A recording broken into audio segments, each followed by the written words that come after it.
Good afternoon, everyone. Thank you guys so much for being here. We are back.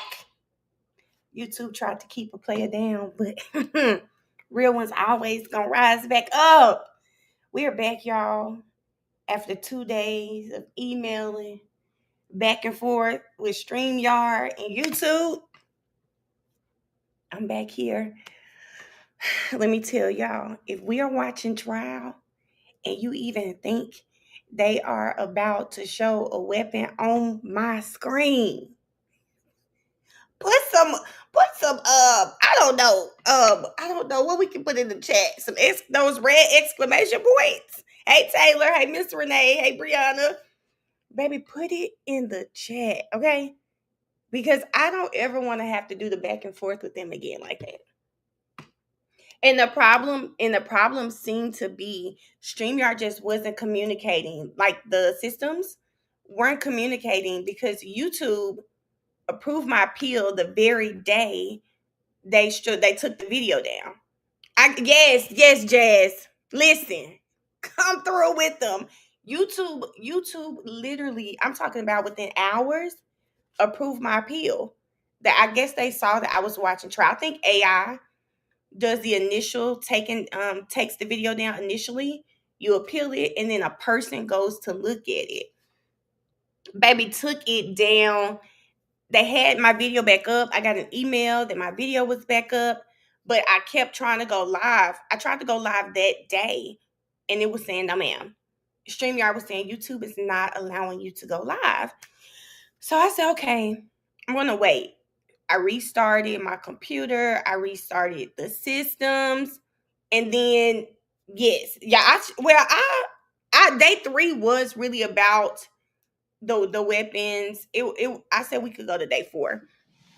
But y'all, when I tell y'all, I don't want to have to go through that again. So I tried again yesterday and it wasn't working again. After it wasn't working again, I kept going. I tried. I think we did some troubleshooting and I was able to get on maybe about 2:33. I did a test. StreamYard had me just do I kept doing a test like I'm about to get ready to go live and it wasn't working. But the one thing that I hate is the fact that you can't really talk to a person. So you're communicating via email, the little chat box.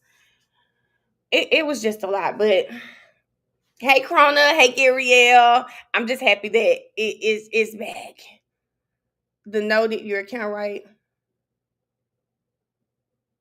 Girl, I had to tell Erica. It was a lot, but I think, and then my community manager, Mr. Alex. Oh my God, it took 2 days to respond to me.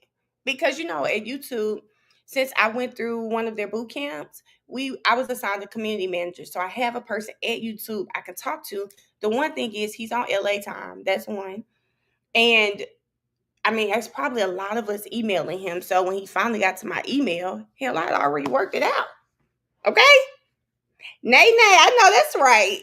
Girl, I walked the mountain yesterday. I really think that was the worst workout I've done.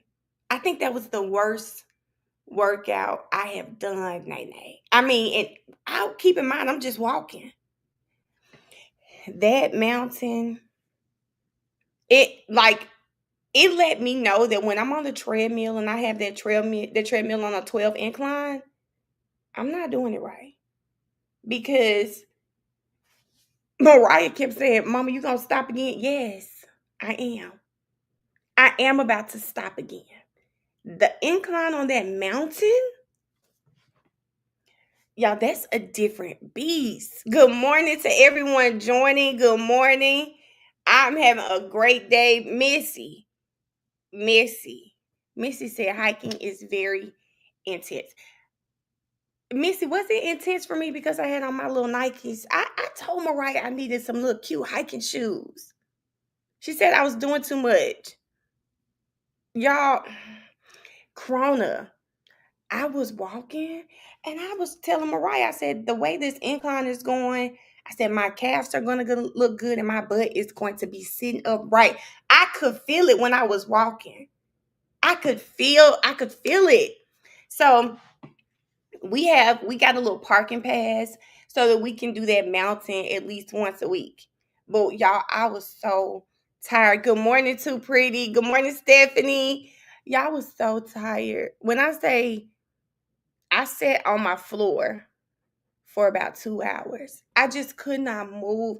I mean, even this morning when I woke up, I could still feel how tired I was. I was taking deep breaths, okay? I'm talking about 2 hours after I got off of that mountain. Mm-mm. Lit Missy. That thing. One thing I will say, I'm afraid of heights. So a lot of the reason I didn't climb the mountain in these 9 years of me living here is simply because I really thought it was kind of like the movies. Like I'm gonna look over and see a cliff. And if somebody come running past me, I make the wrong move, I'm gonna fall off the cliff. I really, I really think that that was the problem. Girl, we walked somewhere recently and Mariah was like, "Well, mama, this is what the mountain looks like." I said, "Really?" She's like, "Yes, it's just woods. You're not gonna see the size of the mountain." And she did not lie to me. It was definitely worth it. Jenny said gym fit and hiking fit are two different things. Yes, Jenny. There was another mom. We met a baseball player and his mom yesterday, and she went up that mountain no problem. Meanwhile, I was struggling. Okay, but I'm not gym or hiking fit. I have to say that. I have to say that. Hey, Shuri, thank you. I have to say that I'm not gym. Good morning, Day. I'm not gym or hiking fit. Also, walking with a weighted bag. Now, Crona,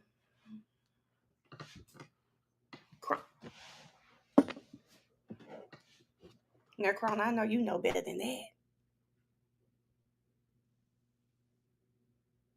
A weighted bag.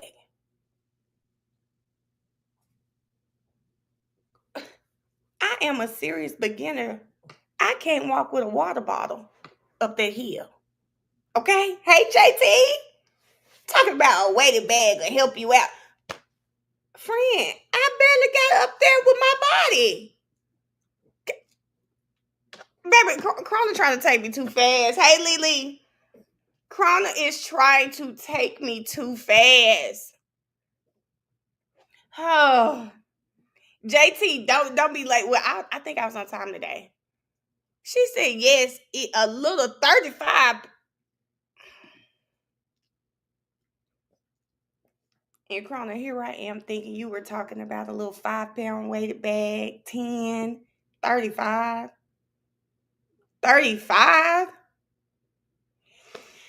Well, India, I feel like I feel good that I got up the mountain.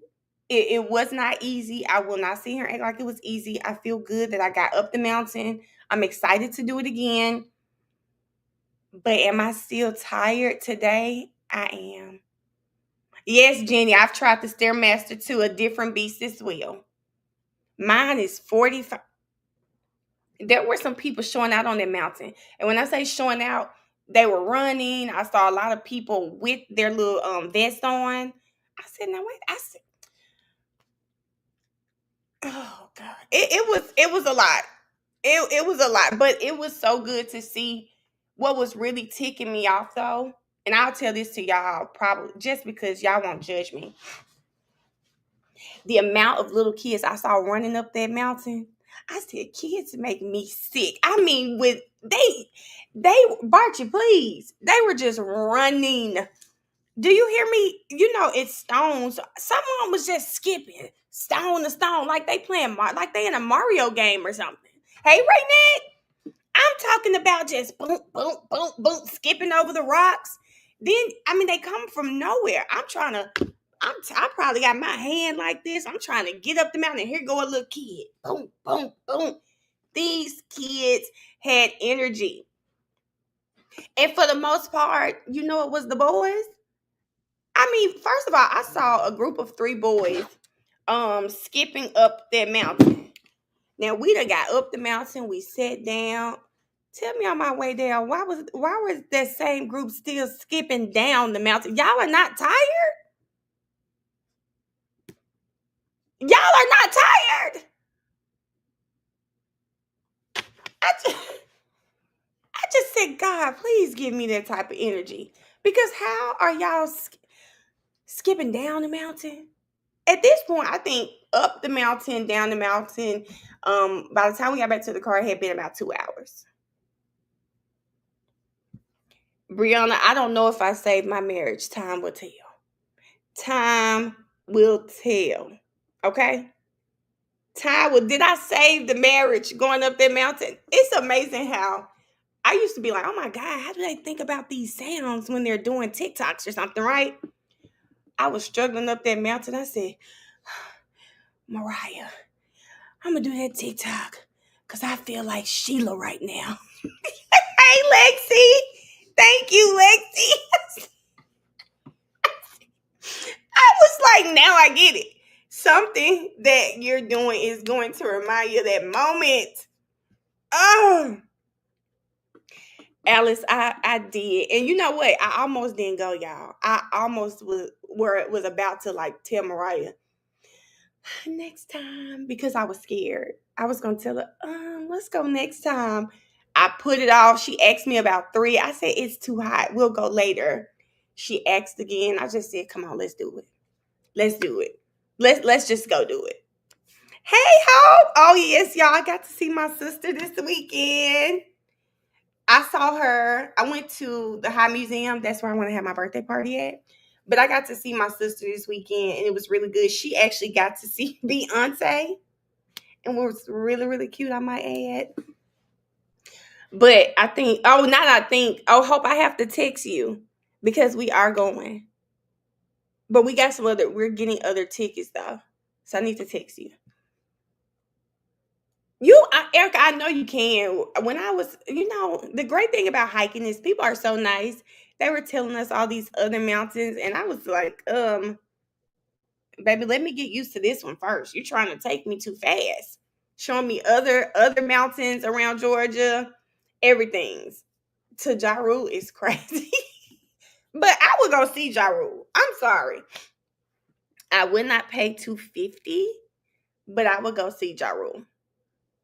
I would. I mean, if there was a Ja Rule concert, of course, we need some other acts from that era. Baby, I'll go. And Ja Rule said I will be screaming loud as hell. Oh my God, when Ja Rule, when he sings the Lil Mo, You Cry, I Cry. Talking about put me on the stage. Put me on the stage. Like, I wouldn't pay $250. That was the joke, Erica. The $250. I wouldn't pay $250, but if Ja Rule was headlining and we had other acts from that time, I'm going. I would go. Hey, Shavana, I would go. It's the fact, and I don't know if the people on TikTok are young, but hell, my like senior year around that, Ja Rule, probably before my senior year, had that whole era on lock. Probably my whole high school. I should just say my whole high school era is Ja Rule. So I'm not sure why people playing. Hey Siobhan, I'm not sure why they playing with him like that. Summer, exactly. No, I wouldn't go see no Ja Rule. I would. Like, I'm okay. If I'm in Atlanta and there's like a little festival, because Atlanta is not popular for doing these smaller random festivals, and Ja Rule is on there, and the tickets $60, $75, I'd go. I'd go. Oh, Hope, are you coming here, or are they coming to Jackson? Because we're going to the show. We're going to the show here. The Monica and Brandy show is going to be good. I will confess, I need to go catch up on Brandy songs. Like, I know the popular songs, but I know people love like Full Moon. I just can't. Is it Full Moon? I can't remember the album, so I need to catch up on my Brandy songs before the concert. I've seen Monica like 2 or 3 times, and she is just always amazing. I can't wait. I really want to hear Money Long. She'll be there.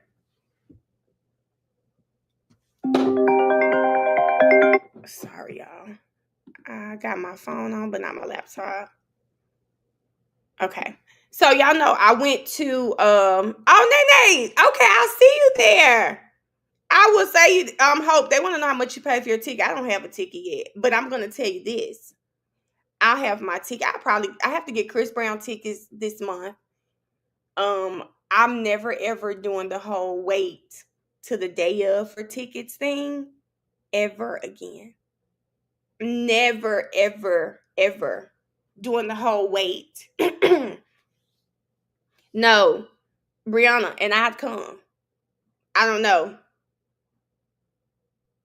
I don't know. Might just have to be um the tickets for Brandy and Monica. Now, I went the day I went to go buy tickets, it was like a pre-sale for American Express. So I just never went back to buy them. But we'll probably get our tickets this month, early August or something like that. We'll get our tickets for that. Oh, okay. My sister said her ticket was around 150. That's not bad. We paid like two something for Mary J. Blige. Yeah, I think we paid about two something for Mary J. Blige. I'd pay two something for Monica and Brandy. I want to go see Leon Thomas. He's coming to Atlanta, but baby, I like that album.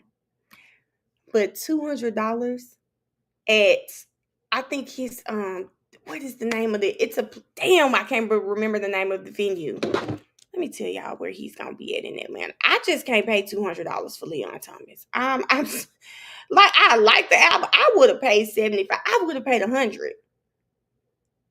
I can't pay 200. Hey Ash, Ash, are you still on your work trip? $201, y'all. It's at Tabernacle. Tabernacle, especially now. These are actual seats. The way Tabernacle is made, I don't really think you could get a bad seat there. So it really doesn't matter, in my opinion, where you sit. $214 for general admission. That's standing. You want me to pay $200 and I gotta stand up? Now, Chris Brown prices are high, but I learned from Beyonce though, Nene. I will never do this to my child again. Even though it was both of us kind of waiting on that Beyonce for Beyonce tickets, I will never do that to her again. So for Chris Brown, I'm gonna go ahead, bite the bullet, and buy the tickets. I have said hey, like I said hey when you first came in. You know, I hate when y'all say I'm ignoring y'all comments. Like it's not one of me and 70 of y'all. Yeah, no, but I'm going to see Chris Brown. I didn't see your comment day, but I hear Chris Brown is worth it. And I'm not like a new Chris Brown fan, meaning I'm not a Chris Brown fan where I know all of his music. I don't know his 11:11 album. I'm going to listen to it though. But I do like, I'm sorry, Residuals is damn near where I'm paying for this. And Wall to Wall, all of the songs from when I first came out. Hey, T, I am not ignoring y'all. I am talking. Yeah, I'm going to go. Hold on, y'all. Let me get my phone. I'm going to pay for the Chris Brown tickets, and I'm going to pay for this early. Hey, Kaylane. But Hope, Tabernacle is cool. I would pay that for Jasmine Sullivan. Leon Thomas, like, I like his album. I think it's good. I just don't know if I want to pay $200 for it, though. I heard Chris Brown is worth it. And that's why. And Mariah really wants to go. My niece wants to go. So for that concert, I don't care where we are. We will be in the building, and I will buy tickets a month before the show because I think Chris Brown comes the end of the month or something like that. So yes. Day I hear is really, really good. Hey, Keita. Well, yeah, I'm gonna pay it. My best friend, when I tell y'all my best friend is so frugal, okay? She does not play. She paid $555 for her Chris Brown ticket. $555 for her Chris Brown ticket. I couldn't believe it. So if she paid hold on. If she paid five, the most I'm not gonna pay $5.55, but I will go up to five for Mariah. Hey Ken, I will go up to five for Mariah because the way I'm scrambling right now, y'all, to get to Vegas should be studied.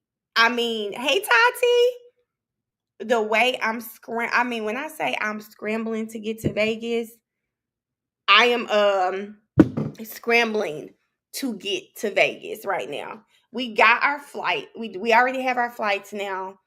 And when I have Jeezy next Saturday. So I just have to pray nothing happens with these flights, God. We can't miss one flight. We've got to get off and get right to where we have to go so that I can get back for Jeezy. But I felt so bad that Mariah missed Beyonce and she really, really wanted to see her.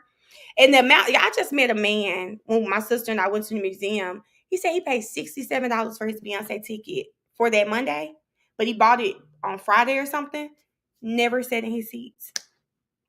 Like I keep hearing these kind of stories, and it's just pissing me off because that wasn't our experience. And I wish I would have just looked on Friday and bought some cheap seats, and just so she could be there. So now we got our flights. That was the hardest thing. We have our flights for Vegas, but y'all, when I tell you, it is just like nothing can go wrong. Nothing. I have to be at the airport on time. I mean, I'm gonna probably be there 3 hours before my flight because I can't. Like when I say absolutely nothing can go wrong, nothing can go wrong, or everything is messed up. I'm not even like we're not spending the night in Vegas. We're literally getting there early in the morning. We got pool passes for casino. Hey, Ronnie. She said, Ronnie, please. We've got pool passes for this resort. We're going to sit by the pool, eat, I'm going to probably drink, and then we're gonna change. We're gonna go to the concert. I mean, we're gonna go eat food, go to the concert. We are leaving the concert at 10:30. I don't care if she's done or not. We are leaving at 10:30, going to the airport, and we are on our flight at 12:52 back to Atlanta. It is literally, I mean, when I say nothing can go wrong, like nothing. The airport is 10 minutes from the stadium.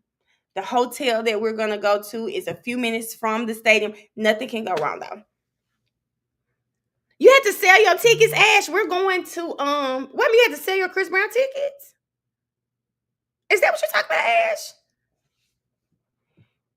But yeah, y'all, it's crazy. But when I tell you I learned my lesson with these tickets, like I don't want to do that ever again. I don't want to do that ever again. So with Chris Brown, the Brandy and Monica show, I'm not risking it. I'm not buying tickets the day. I'm never doing that foolishness again. I don't care if it's the day before. I would do the day before. Erica, it's no bag to pack. I'm taking, because we're going to go to the stadium. You can only have clear bags. I'm taking a clear bag. I'm putting flip-flops, my swimsuit, and my makeup in the bag. My makeup, I got my toothbrush. I'm gonna put some lotion in there. That's it. Oh, and sunscreen. That's all I'm taking. I'm going to travel in some flip flops and maybe my no, I think I may have said my cowboy boots. I don't know. Maybe traveling in my cowboy boots with my jeans for the night. Like yeah. I'm gonna make it work. Oh, Ash, I was talking about Beyonce. I was, but when you said sell your tickets, I said what? I'm going on Friday. I'm going on next Friday. So yeah, it's crazy. Hey David, Trisha, a verdict tomorrow. Well, David, nobody's talking about the Cash Out trial because they stopped streaming it. We were going to watch it over here, but they stopped streaming it. I want to say they said one of the attorneys accidentally showed the jury. The state, Miss Love, was waiting on that, and she actually put in a motion, had the stream. I mean, so they stopped streaming the trial. But Miss Sylvia was saying that she went down there And it was her or someone else that it's just not looking good for him. It probably was her saying it wasn't looking good for him. Yeah. Kaylin, why I can never do that. Ugh. I can the whole do an alert. The problem is when they announce the concerts, it's always just so quick. Now with the Brandy and Monica, I saw they were doing pre-sale, but it was only for people who had an American Express. I don't have an American Express. So yeah. But yeah, David, they said it's not looking good. And honestly, David, of course I didn't follow the trial, but his Instagram was very telling. There, it made me go, let me say that. Don't know if he's guilty of what they have alleged, but it made me go, he definitely looks like he's selling something on his page. Now, is he trafficking girls? I can't say that because he could very easily be promoting an OnlyFans. And regardless of how people feel about it, a lot of couples, a lot of people, like OnlyFans is a business for people. So I don't I don't know. I really Ash, I wonder what they had. The cash apps to the mom. Her defense, I think the defense was it was for a car or something. Well, was the defense going to prove that?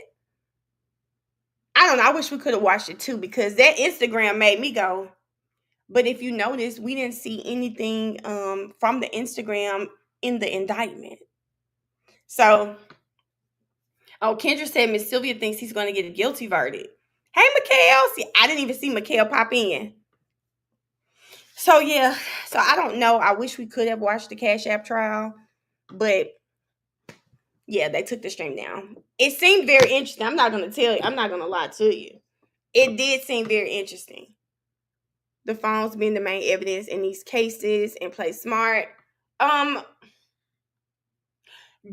I have learned recently is people just are not smart. Or I think there are people who really legitimately feel like they're bigger than the program. I really do. I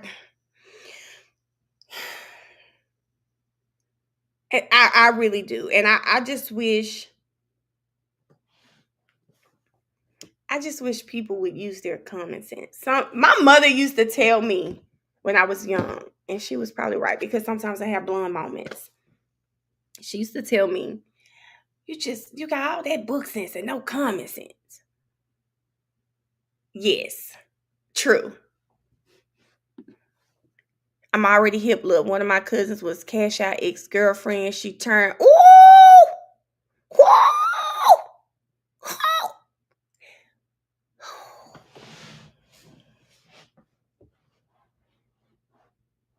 Now, David Ruffin,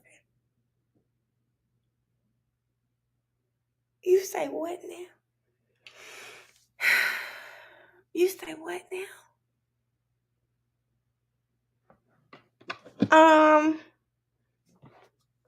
Let me say David Ruffin. I think what people don't understand is this last sentence you said. Yeah, he was pimping, but he was getting the girls. And she was getting the girls, but they wasn't trafficking. Baby, that's trafficking. That's trafficking right there. And y'all remember, hold on, y'all. Give me just a second. We just talked about that. We were just talking about that because I have a family member when he got convicted for sex trafficking. And what was he doing? Pimping. I think what people have to understand is this is not 2000. This ain't the 90s. This is not the 90s. This is not the 80s. Baby, they are locking these pimps up. Okay? They are locking these pimps up. They are going to lock. They listen. Uh.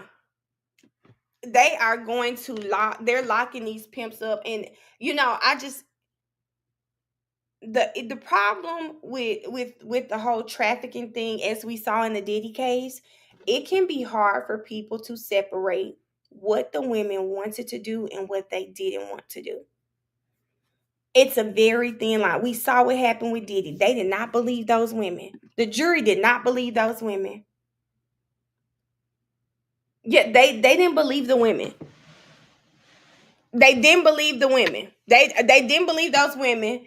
So when it comes to trafficking, and the difference between Cash Out's case and Diddy's case, when you start looking at the whole trafficking aspect of it, is I think the money and the proceeds that come from what they're doing.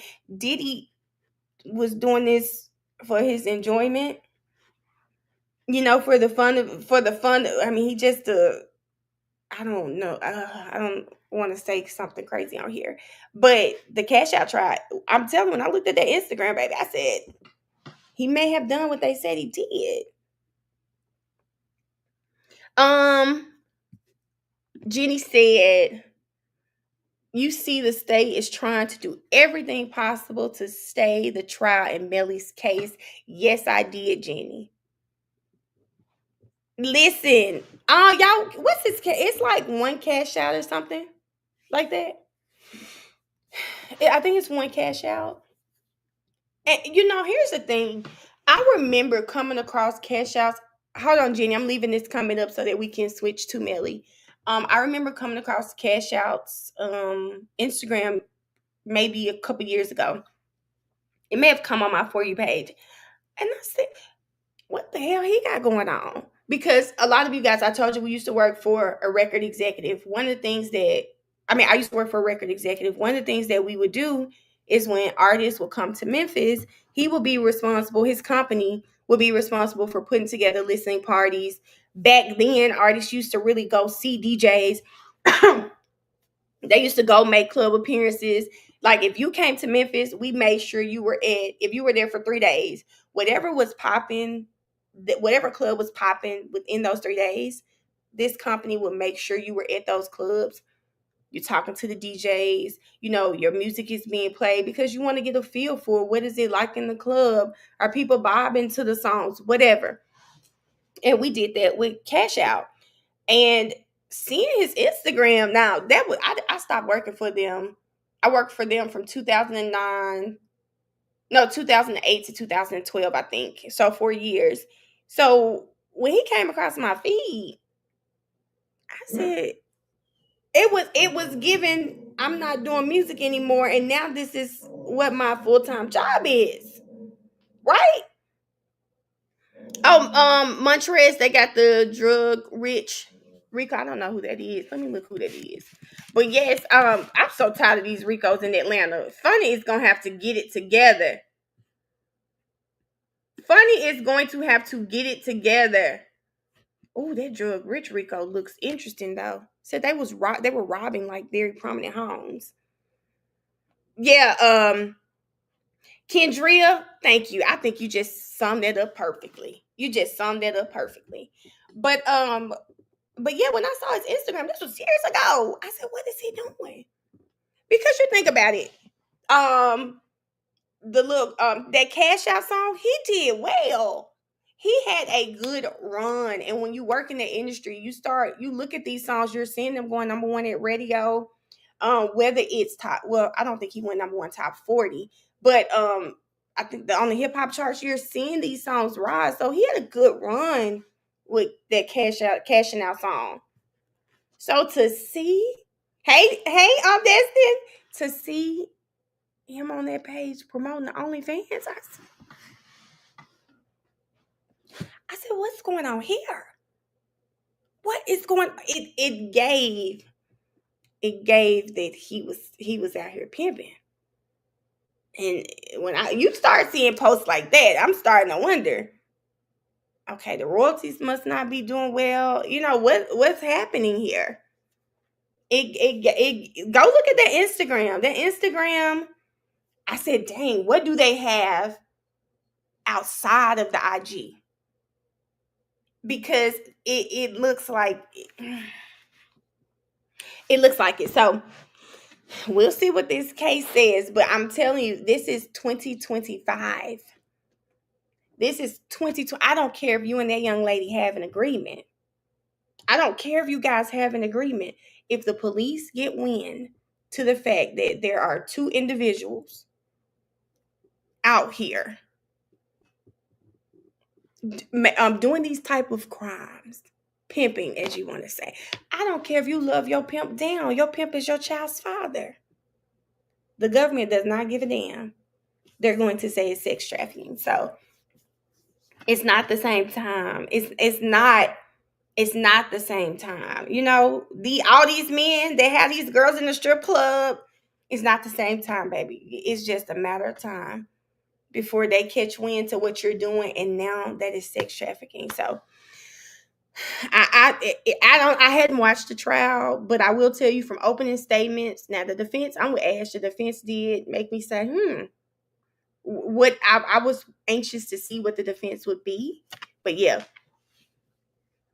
cause but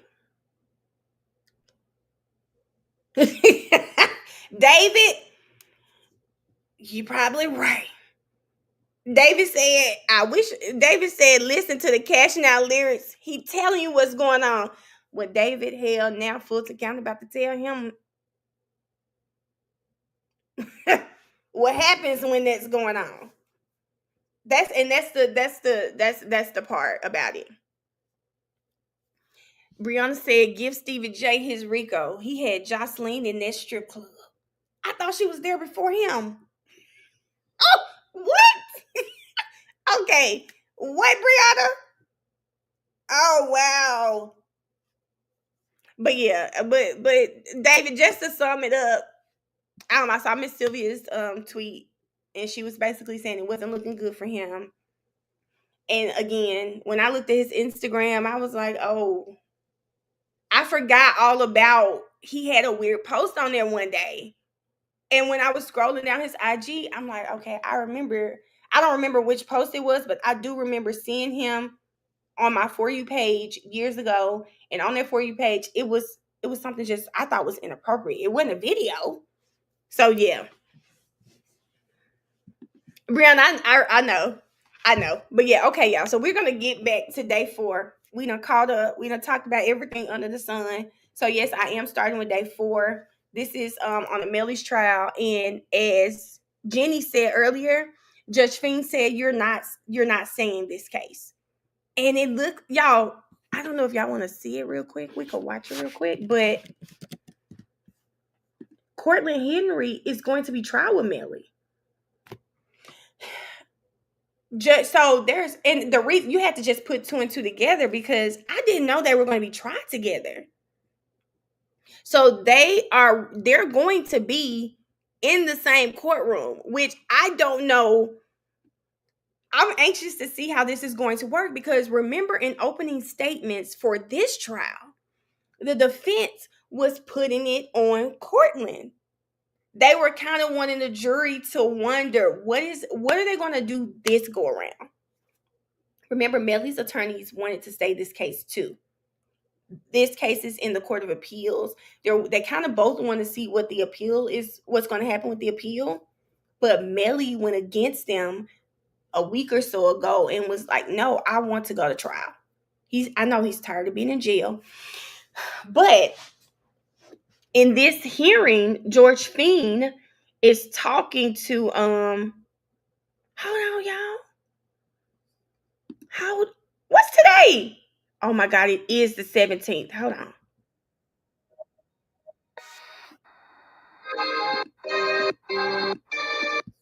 Oh my God, it's just too much going on today.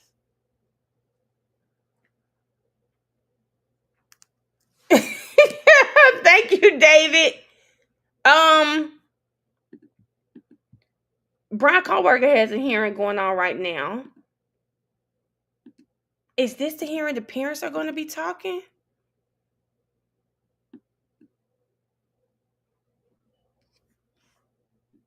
Okay. Anyway, let's go to this Melly hearing real quick. I'll watch that later.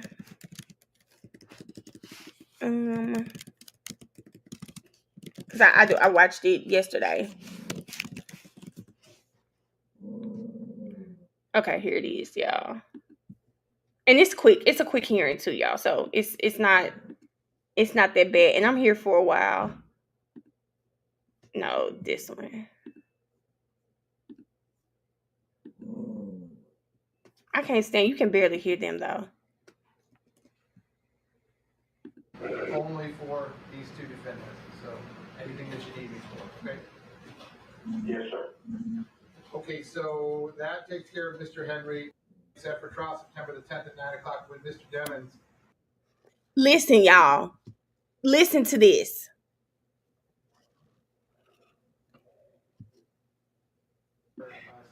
Hey, Nene. In either case, I looked through both entire court documents, was not able to find it. It sounds as though it was verbal, Judge. You never reduced the order based on what I'm hearing. All right, so Mr. Henry, for the time being, Mr. Henry is going to remain set for trial September the 10th at 9 o'clock with Mr. Demons, pending whatever future motion that I may hear. Okay? Yes, sir.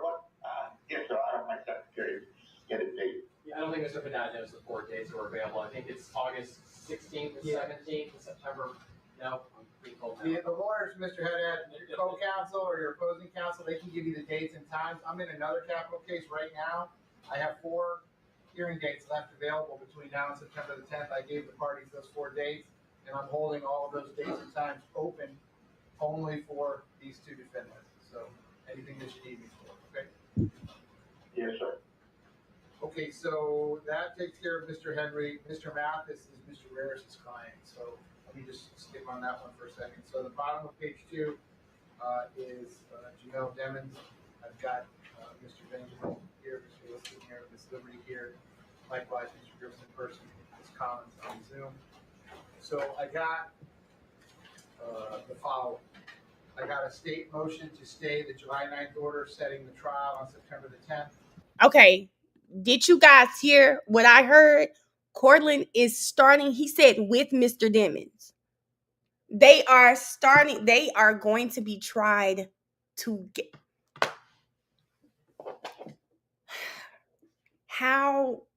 What do you think will be different this trial? Because yes, I sure can. Thank you for reminding me. And I forgot you cannot hear them. Y'all, they're going to be tried together. They're going to be tried together. Hey, Malik.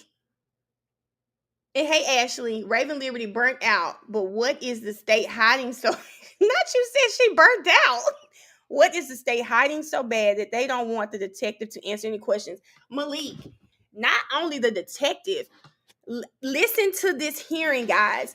So the defense is saying, listen, Judge, we need every search warrant that was sworn out against Raven Liberty. This is what the judge is going to say. Hey, Red and hey, Vitra, this is what the judge is going to say. He is going to say, listen, I'm going to he approved their motion, granted their motion. That's the word I'm looking for. He granted their motion, and the state immediately tells him they're going to be filing paperwork against it. So listen, it is hard. I thank you, Ash. I just put the captions on. Y'all, I'm so happy we're doing this right now because the second trial, now I'm so stressed. I'm stressed, y'all. I don't know if I told you I start working on August the 18th. So now I'm stressed because I thought this trial wasn't happening. And I said, well, that was our big trial. Everything else, I can just, watch it after work. Now I'm stressed because this trial starts about a month after I start this job. I got. Hey, Simply Stuff, how are you? State order compelling Detective Boone to answer certified questions and to stay the order compelling the affidavit to Apple iCloud that I previously ordered to be disclosed to me. And then lastly, I got Malik, I didn't hear that, so you might be right. I didn't hear it. The existence of other search warrants involving Attorney Raven Liberty I did read the motions as well as all the authority and the rules cited therein. I also read the state's petition for writ of certiorari that was filed with the 4th District Court of Appeals on July 14th, 2025. So let's just take them in order. State the motion to stay the order compelling Detective Luna to answer certified questions in order compelling affidavit to Apple iPhone. Anything else that you want to tell me in support of the motion? No, Judge, I think the court's aware of the motion of the fact that the state has now sought circuit court. All right, defense position on their request. I think you already ruled it. Denied it. So, I think it's a new issue. All right, so let me, on this one, I'm going to grant it in part and deny it in part. Okay, I still want you to turn it over to me. So that order, denied as to that, I want you to turn the affidavit over to me. As to the first part that I ordered the detective to answer the questions, that's the sole issue that's been raised in this petition for writ of certiorari to the 4th DCA. They are seeking review of the trial court's order compelling the state to permit the deposition of an investigator in an ongoing, wholly separate investigation. And the conclusion of their petition, page 27, it says, the state respectfully requests that this honorable court grant the petition of writ of certiorari and quash the trial court's order compelling Detective Luna's testimony. What? And thus preserving the integrity of the unrelated ongoing criminal investigation. So as to her testimony only, because you're going to turn the affidavit over to me, state paragraph 7 of your motion, you're asking me to be stayed for 30 days? Yes, Judge. Okay, so what are they hiding? And I wasn't looking, I'm looking at the captions now. So I think when I listened earlier, I was probably getting dressed or something. I wasn't looking at the captions. But what could they be hiding? Why are you trying to stop the defense from questioning this police officer? That's, I think we have 30 days to file our appeal, and hopefully that the court will give us an answer then, or they'll stay it if they're taking further consideration. So over the defense objection, and I certainly understand the defense's objection, I think I'm compelled to grant that part at least for 30 days that the state's asking for. Of course, pending I hear something from the 4th DCA, and hopefully I'll hear something from the 4th DCA sooner than 30 days, and that would resolve the issue. Well, Judge, I believe you already ruled on that particular issue. Yeah, I did. And what I suggest you want to consider is that opposed to abstain, I'd like to take your position for 30 days. The state will wait. We won't wait, but depending upon what the 4th DCA does, and usually they act on writs like this rather quickly. I would ask Your Honor not to stay for the 30-day period. We'll agree to wait a week to set her down for You want me to stay it for 30 days, or from when we hear from the 4th DCA, whichever date arrives sooner? And that's fine with me. If they deny this, as far as I'm concerned, you can take your depo the next day. Exactly. Because I already ordered that you could. Yes. But if they're going to tell me they're the higher authority, and if they're going to tell me I got that one wrong, I guess that's what they'll say. But I don't think so. I kind of like Judge Fing, though, because what he just said, you know, Judge Glanville used to always say, take it up on the appeals. Oh, if you don't like my ruling, the appeals court would say this. He seems to be trying to prevent it. He's like, listen, I don't want to do this without hearing from them, because if I do, they're going to come back and say I'm wrong. So let's just wait. I appreciate that from Judge Fing. Montrez, to answer your question, there are 2 separate cases, the witness tampering and this, 2 separate cases. But what I would do if I am the DA is I'm dropping those charges. I'm dropping those charges. If I'm the DA, I'm dropping those charges. But like Malik just said, they want Melly bad. I doubt they will drop the charges. I'm dropping those charges. I'm sorry. It's almost like, and I don't want to go into a whole nother case, but you see that the prosecutor in the Diddy trial was just fired. She didn't do what they wanted, so they fired her. The same would probably happen here. They want him bad. But here's the thing, when you look at this case, and I'm sure y'all know we're just on day 4, but as we go through this case, we'll see that they probably messed up and won't be able to get him legally. He's made witness. Do that as a May I have 1 second? Sure. Judge, while they're doing that, I just have one thing on the record. Your Honor has acknowledged, Your Honor had looked at their writ that they filed, the state file, or the AG file in the fourth. I read it a couple times last night, and I was aghast at disingenuousness for them not even telling the court that Your Honor made a ruling and defined what an ongoing investigation was and denied there's an ongoing investigation. So the fourth, looking at that paper, will not even know what the ruling is until somebody else brings it to their attention. I don't know that I necessarily disagree. Did you guys hear what he just said? The attorney is telling the judge, and he's putting on the record. Every time I see this prosecutor up here, I know he's just like, because first of all, this prosecutor never has freaking answers.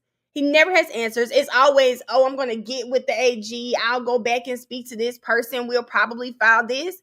Well, this man just told the judge, when I read their motion, when I read what they've submitted to the appeals court, they didn't even let the appeals court know that you did make a ruling. So that was disingenuous of them to do. And you have to wonder, why are they hiding things? Why are you being so underhanded in this case? I wonder. I gotta find it now. I know Bryson Boone Paul has it. That's who. Hey Ebony, that's who I make sure I follow on X to get all the YNW Melly motions, any the appeals. He has everything on his page. But now I have to find this, because how do you go to the appeals court and you not tell the full story? I mean, you could always spin it, but why aren't you going to tell everything? I agree with that, but my opinion on it is Understood. yeah, I read it. All right, so that's that. So the order that's going to be granted in part.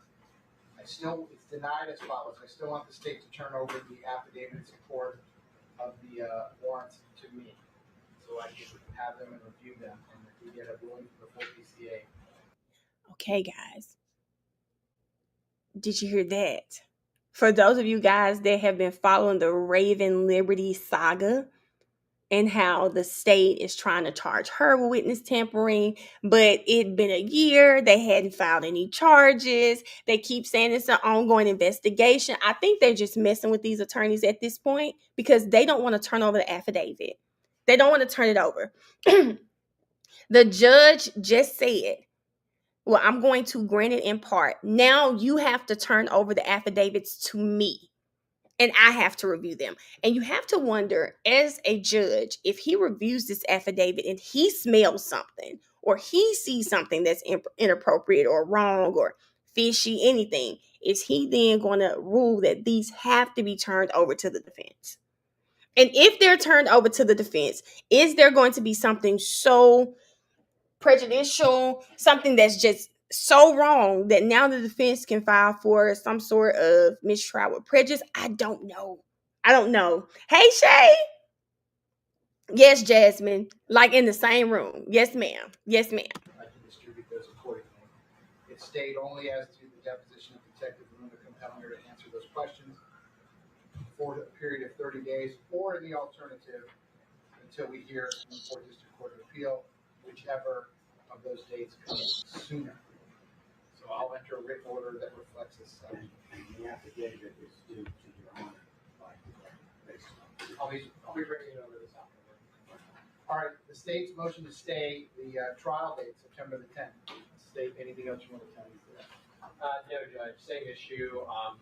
Just so the court's aware, my understanding is that the Attorney General is also going to be petitioning the floor through the open appeal to stay. And Your Honor has already ruled on that. Yeah, so at this point, the state's motion to stay the September 10th trial date, that's going to be denied because there is no pending appeal right now. If that changes, if they file something, as they did with this, they'll come back and see me. I'm not prejudging anything in the future, but right now, the only relief that's been sought by the 4th DCA, to the 4th DCA, with regard to Detective Luna's testimony being compelled, nothing else. So the state motion to stay my order setting the September 10th, 2025 trial date, that one respectfully is going to be denied. I'll actually go for the written order. Both cases remain set for trial September the 10th. Lastly, defense, the motion to require the state to divulge the existence of other search warrants involving attorney Raven Liberty. Did read the motion. I think that's just requires a yes or no answer from the state. Is there anything else? Well, it does require a yes or no, but if there's more than one, at least the number of warrants, because Okay. Making sure that we're all on the same page. Shay said they should have braided his hair today. I want to make sure we're on the same page. Did you guys hear that there could possibly be more warrants that the state did not tell the defense about when it comes to Raven Liberty? Y'all got to write this down, so please give me just a second.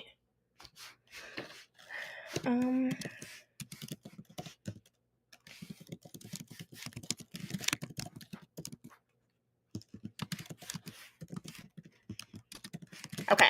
All right. So yes, there could be more search warrants when it comes to Raven Liberty, but not just search warrants, right? It's not, he's not stopping there. The defense wants the state to reveal if there are more. And they said, the judge said that could be a yes or no answer. The defense follows up and says, well, it's more than a yes or no. We need to know yes or no. And if the answer is yes, how many? So now my mind is wondering what made them think, what happened to make them think there are more search warrants? Because the initial issue with the warrants, this came out months ago. Months ago, we found out that they issued a subpoena on her cell records, her Apple ID, her iCloud account. This was months ago. But what happened within this time frame? Because why didn't the defense automatically assume there were more then? What happened that made them say, okay, we need to ask, are there more? Malik, and I think this is the Malik, this is the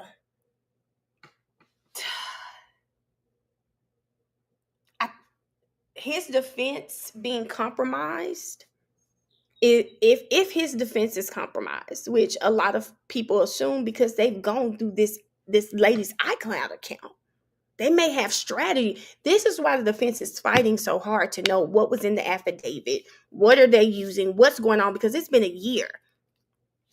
They have all this information. If so, Malik, this young man he's gonna walk and probably sue the shit out of them. Vitra, they don't want to show that affidavit. They're working really hard to not show that affidavit. They don't want to show the affidavit.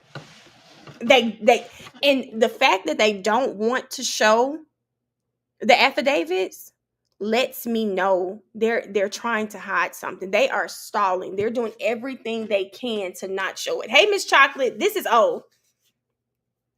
They're doing everything they can, but again, I really want to know what made them want to know what other search. It's been months. And we were on live. We saw these hearings together. It's been months since it came out that they went through everything to do with her iCloud. Why now? Vitra, I think, Vitra, you're probably correct. You're probably correct. They've seen her attorney-client privileged conversations. Hey, Trakisha, how are you?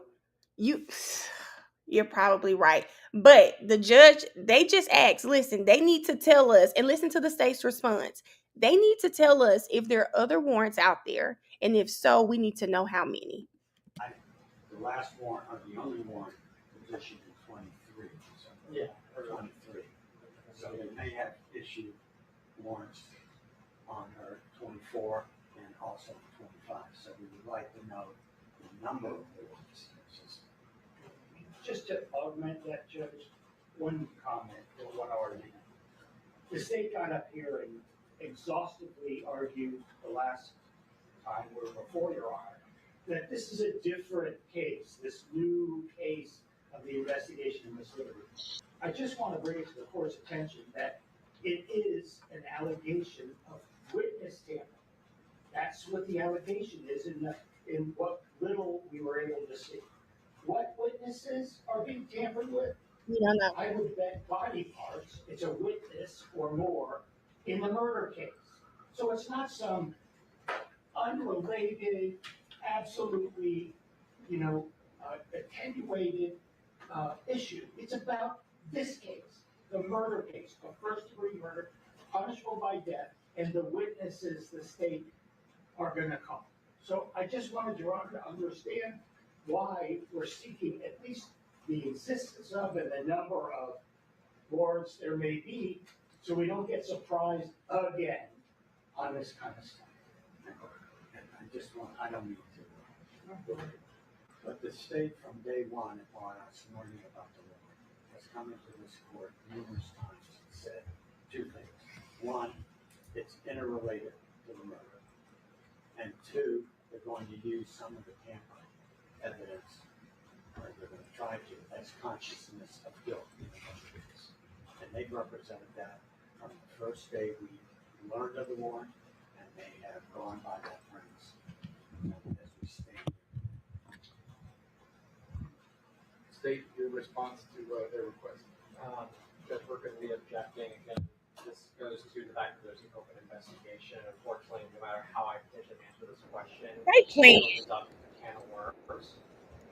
But I respectfully am going with this still remains an open investigation, and I'm not willing to disclose anything at this point in time based upon, how far reaching or not far. I'm sorry. Can y'all help me out real quick? Can somebody tell me what year we are in? Hey, Attorney Yates. Hey, Yates, how are you? Can somebody help me out? What year are we in right now? Because maybe I'm tripping. Is it 2020? What year are we in currently? If somebody can, because maybe I'm tripping. He keeps saying an open investigation. I think they are using the open investigation to get around. Okay, we're in 2025. Okay, thank y'all for that. I just wanted to make sure because y'all know this warrant was initially sworn out in 2023. I think December of 2023. This is 2025. Hey, Angelica. 2025. And it's still an open investigation. Y'all haven't even charged Raven with anything. They are using this open investigation thing to they're using it as I don't want to say a bargaining chip, but they're using it as an intimidation factor. For sure, whomever they're saying was tampered with is someone in this case. And like the defense is saying, they're going to try to use whatever's going on in this tampering, they're going to try to use it in this murder trial. And they are just buying time. I'm with you, Ash, because if they had some, they would have pressed charges by now.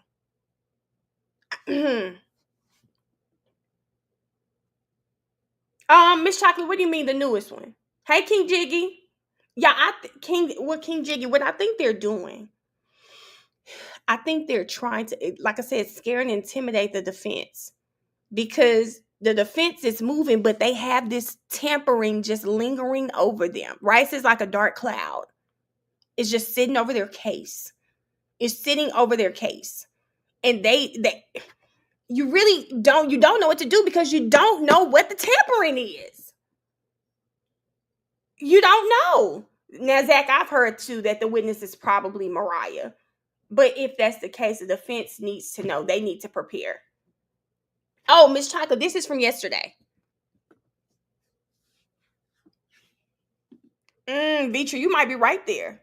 Because they're definitely playing games. Do you hear him?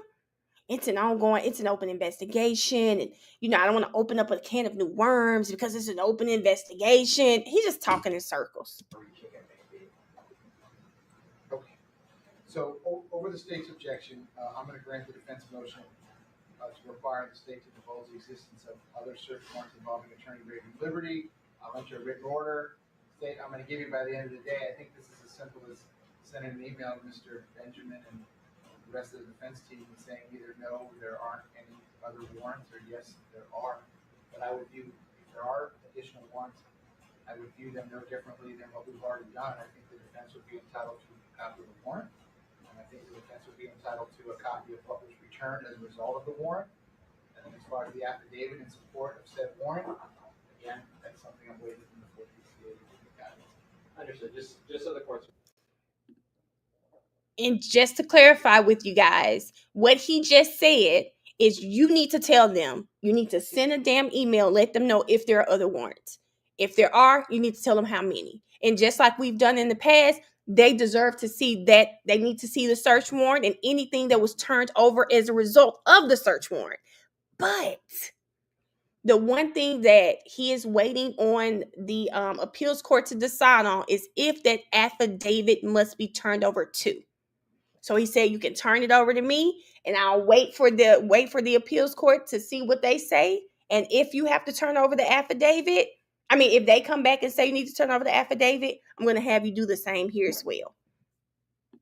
Where I've already consulted the AG on this, they're most likely going to incorporate the court's ruling today into the writ that's already been filed, but I'm going to consult with them first, and then I'll let the court know which way they intend to handle this. So you want me to put 5 days on that then? I'll have an answer. Honestly, I think I'll have an answer by the end of the day if you just give me until tomorrow, at the very least. Okay, so the defense motion is granted over the state's objection, and you need to disclose that's a yes or no. And if so, how many additional warrants have been sought involving attorney Raven Liberty, and that's due by the close of business tomorrow, which is Thursday, July 17th. Thank you to a written order as such. State, anything else I can do for you regarding Mr. Demons today? No, Your Honor. I'll be filing motions as the court has suggested in terms of severance, and I'll also consult the Attorney General in terms of the writ if there's going to be a separate motion or separate petition, or whether they're going to file it in the existing control. This is what my understanding is going to be. Is they're going to file it in the existing control. Okay. Defense, anything Just, else? excuse me, did you say you were filing a motion for severance? Fred, I'll contact you. We'll figure out how best to handle it, but I need to talk to Ms. Buckaloo and Ms. Collins as well in terms of how to do it, because I'm not lead on this. I have to talk to my superiors. Defense, anything else? Mr. Haddad, anything else I can do for you today? No, sir. Okay, so listen, those 4 motion dates, I've already instructed my judicial assistant, and I'll send her another email today that those 4 dates are just for you all. Whatever dates and times you want to use. I'll sign the orders today, and I'll see you, sounds like prior to those trial dates on September. Thank you. As far as Mr. Mathis, Mr. Haddad, you want to stand in for Mr. Raris today? I'm just going to leave Mr. Mathis's case set for trial September 20th, with the understanding that my intention is to go forward on the murder cases. Yes, sir. The tampering cases were just set at the same date as placeholders, for lack of a better term. Unless something goes wrong with the murder cases, then maybe we would go forward with the tampering cases. Okay, all right, so then Mr. Mathis, on the top of page 2, he remains set for trial September the 10th at 9 o'clock as well. If you all need to get in front of me prior to those dates, you know how to do that. I'll see you soon. Thank you. Have a good day, Judge. Ms. Wilcox, does that conclude everything before the trial? Yeah. Okay, so then a quick recess until we have all the parties and the jurors present. And we will resume Mr. Setchering's trial. We're doing a quick recess.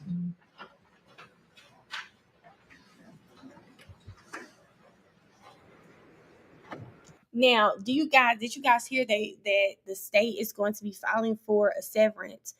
They don't want to try the 2 cases together. Now, Malik says severing the trials helps the defense. I don't know.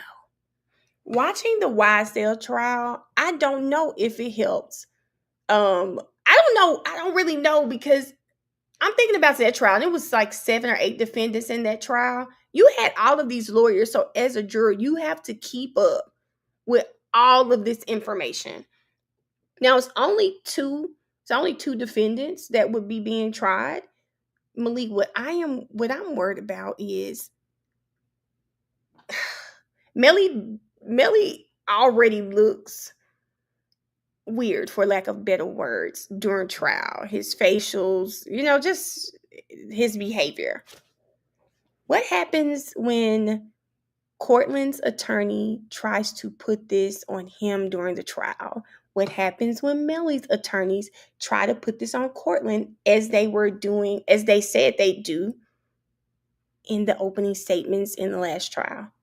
Will the boys be able to compose themselves seeing this, right? Will they be able to compose themselves? What is the questioning going to look like? I just have so many questions. Like, did the state not know that they were going to be trying them together this go around? Because why are we just now getting a motion to sever the trials? Did they not know this was going to happen? And I also think the state does not want to try them together. But why? Why doesn't the state want to try them together? I think if the state tries them together, I'm thinking they believe the jury is going to see the reasonable doubt. Because now I got two people sitting right here and you can't tell me which one did it. Halo, you can't tell me which person committed the shooting. I just think it's going to be walking reasonable doubt. That's my thinking. That is my thinking. Look at Melly's case. Melly, I mean, at least his attorneys at least convinced 2 or 3 jurors that he was innocent. Now you throw Cortland in there? They don't want to try them together. No, Vitra, they don't want to try them together. It's like it's reasonable doubt sitting in your face. Because now, who is the state gonna put? Let me hold up, y'all. I need to see his charges. Real quick.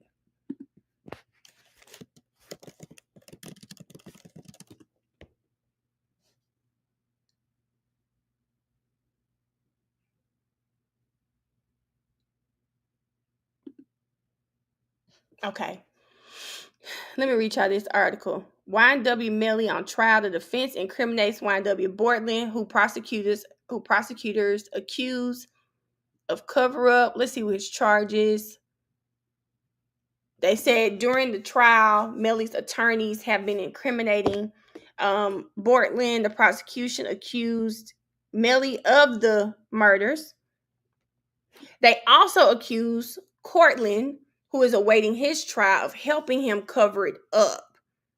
Henry shows up to the hospital. We know that. You don't see him sitting there, but you will see him on the driver's seat. Hold on, guys. I'm trying to see his charges again. He shows up with a change of clothing, a change of shirt. He had powder residue on his hands, evidence that he discharged a firearm, and he lies. He lies about where the incident occurred. He lies about how it happened. He lies about having a phone. Oh God, y'all, they don't want to try them together. They don't want to try those two together. Because even just reading this, what do you think? You think Cortland did it and not Melly. When you are reading this, it sounds like Cortland did it. Cortland changed clothes. He had gunpowder. Listen, no, when you hey D Reese, he said, I'm driving, I'm ducking for my life, trying to make sure I don't get hit. That we heard that. Okay, I'm trying to see. Yeah, they don't want to try them together. Because if you think Melly is your shooter, but you have no weapon, you don't have his DNA, somebody said he got out of the car. I don't think, Okay, Malik says, I think it's easier to get a conviction by trying them together because they both guilty or negligent in the 2 victims' death. The case. Well, here's the thing, Malik. I don't know. Melly doesn't have all of the stuff that Cortland has. There's no gunpowder residue on Melly. We can't for sure. I'm ready to see this evidence with the FaceTime for sure. Put him in the car. We gotta see. I need to see because I know a lot of you guys are talking about the phones, but like Melly asking Fredo to come pick him up and dropping in location, that means he wasn't at home. But again, let me watch the trial and let's see. Let's watch the trial. Malik, if you are here when we get to day 18, let's circle back and let's see if it's going to be good to try them together. So I'm going to take this off. I think they're done.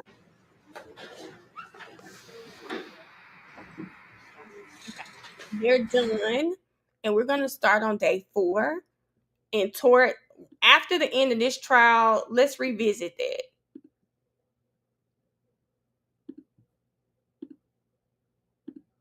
See, this is what I'm talking about. Look at the picture they got up here. Jasmine Cortland definitely sounds very guilty. But Jasmine, let's wait till we get some of this cell phone data. And Christine was popping she was popping it during that opening. So let's see what happens as the trial progresses as far as evidence against Melly. Because right now, I don't have it. Okay, y'all, this is them coming in.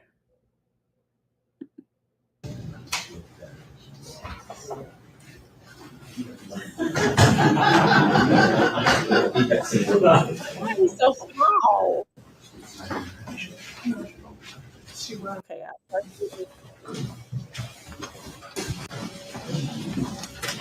Hey, young man. Good morning. Good morning. How are you? Good, how are you? You raised right hand this morning? You solemnly swear or affirm the testimony you should give in this case shall be the truth, the whole truth, and nothing but the truth. I do. Please state your full legal name for the record. Tara Helsel. Please spell your first and last name for the court reporter. Tarah, last name Helsel. Thank you. Please have a seat.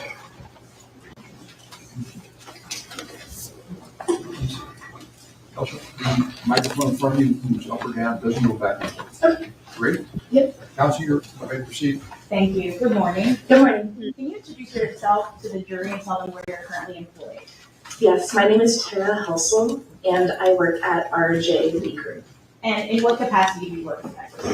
I am a forensic scientist and the manager of the forensics department. How long have you been employed by RJ? Since November of 2016. Can you give the jury a background into your education? Yes, I have a Bachelor of Science degree in forensic science from Waynesburg University. And how about some of your training and certifications? Sure. So I had to complete RJ Group's training program for gunshot residue analysis. And this was a several month-long process that involved reading and learning the standard operating procedures, reading relevant publications about gunshot residue. I had to complete the analysis of 250 case samples, of which my results were compared to that of a trained analyst. I had to receive training on the scanning electron microscope, which is the instrument that we use for our analysis. I also had to take a test about that instrument, a test about gunshot residue overall, and then following all of that, I also had to take a competency exam. Okay. And can you tell us, you mentioned that you also supervise? Yes, I'm the manager of the department as well. How many individuals do you supervise? Right now, just one. And so you're responsible for overseeing their work as well? Yes, absolutely. And how many times have you ever testified in court regarding the area of GSR? 84 previous times. And in the state of Florida? Yes, I believe 13 of those were in Florida. And other states as well? Yes, I've testified in 20 different states, as well as Puerto Rico, Bermuda, and Turks and Caicos. Has your entire professional career in the area of GSR been with RJ Lee? Yes, it has been. Can you explain to the jury what is gunshot residue, commonly referred to as GSR? Yes, so gunshot residue in the broadest sense of the term is referring to all of the particles that result from the discharging of a firearm. However, when I am talking about gunshot residue, I am referring specifically to the particles that come from the primer, which is one of the parts of the cartridge. Okay. And what is the primer? And you can give us kind of a summary because you did hear from an expert yesterday. Sure. So when you're thinking about a cartridge, it has the projectile or the bullet in it. It has gunpowder. And then at the bottom of the cartridge is something called the primer cap. And inside of there is a mixture called the primer. And that contains a couple of different compounds that together contain the metals of lead, barium, and antimony. So lead, barium, and antimony. Yes. Okay, we'll remember those three. So how is it that gunshot residue is produced and deposited in a manner in which you then analyze?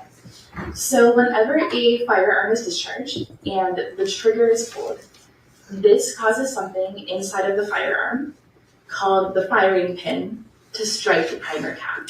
So it'll hit the bottom of that cartridge and this will start a reaction. So this will cause the primer to burn, and the burning of the primer causes the gunpowder to burn. So as the gunpowder burns, there is a buildup of high heat and as a result, high pressure inside of the firearm. And that buildup of pressure is what ultimately will expel the bullet from the firearm. But because of that buildup of heat, those different elements I mentioned, such as the lead, barium, and antimony, are also going to heat up and become a gas. And this gas will exit the firearm through any available openings in the form of a vaporous cloud called a plume. So you have this gas exit the firearm, and it's now much cooler outside of the firearm than it was inside of the firearm. So those different metals will cool down and combine together and form particles. And those particles will land on the area surrounding the discharge, and those are the particles that I am looking for in my analysis. And in general, how far is that gas traveling? It depends on the environmental conditions. Things like weather and airflow can play a role, but in static conditions, typically about 4 to 6 feet. Okay, and you mentioned the particles. What are the particles that are being produced by the discharge that you're looking for? So there are 3 different types of primer-related particles. So the first are called particles characteristic of gunshot residue. And these would be particles that have lead, barium, and antimony all together in one particle. So these are considered characteristic because there are very few other sources of these particles aside from the discharge of a firearm. And it is the presence of those that we need to have to be able to call a sample positive for gunshot residue. There are also what are called 2-component particles, which would be any particle that contains 2 of those 3 metals. So it could be lead and barium, or lead and antimony, or barium and antimony. And these 2-component particles also can come from the discharge of a firearm, but there are other sources of them. So when they're found by themselves, they're not as conclusive to the presence of gunshot residue because they could have come from something else. But if they're found in combination with particles characteristic of gunshot residue, they're more likely to be from the discharge of a firearm and are kind of acting as part of that GSR population. And there is a third type of particle, which is just a 1-component particle, which would be lead by itself, barium by itself, or antimony by itself. And these also come from the discharge of a firearm, but there are even more other sources of those particles to where they're not very conclusive to the presence of gunshot residue. So we, our Lee group, do not report on those. We are just reporting on the characteristic particles and the 2-component particles. And that's because, for instance, lead can be found in paint. Yes, absolutely. So the presence of lead in and of itself isn't indicative of GSR. Exactly.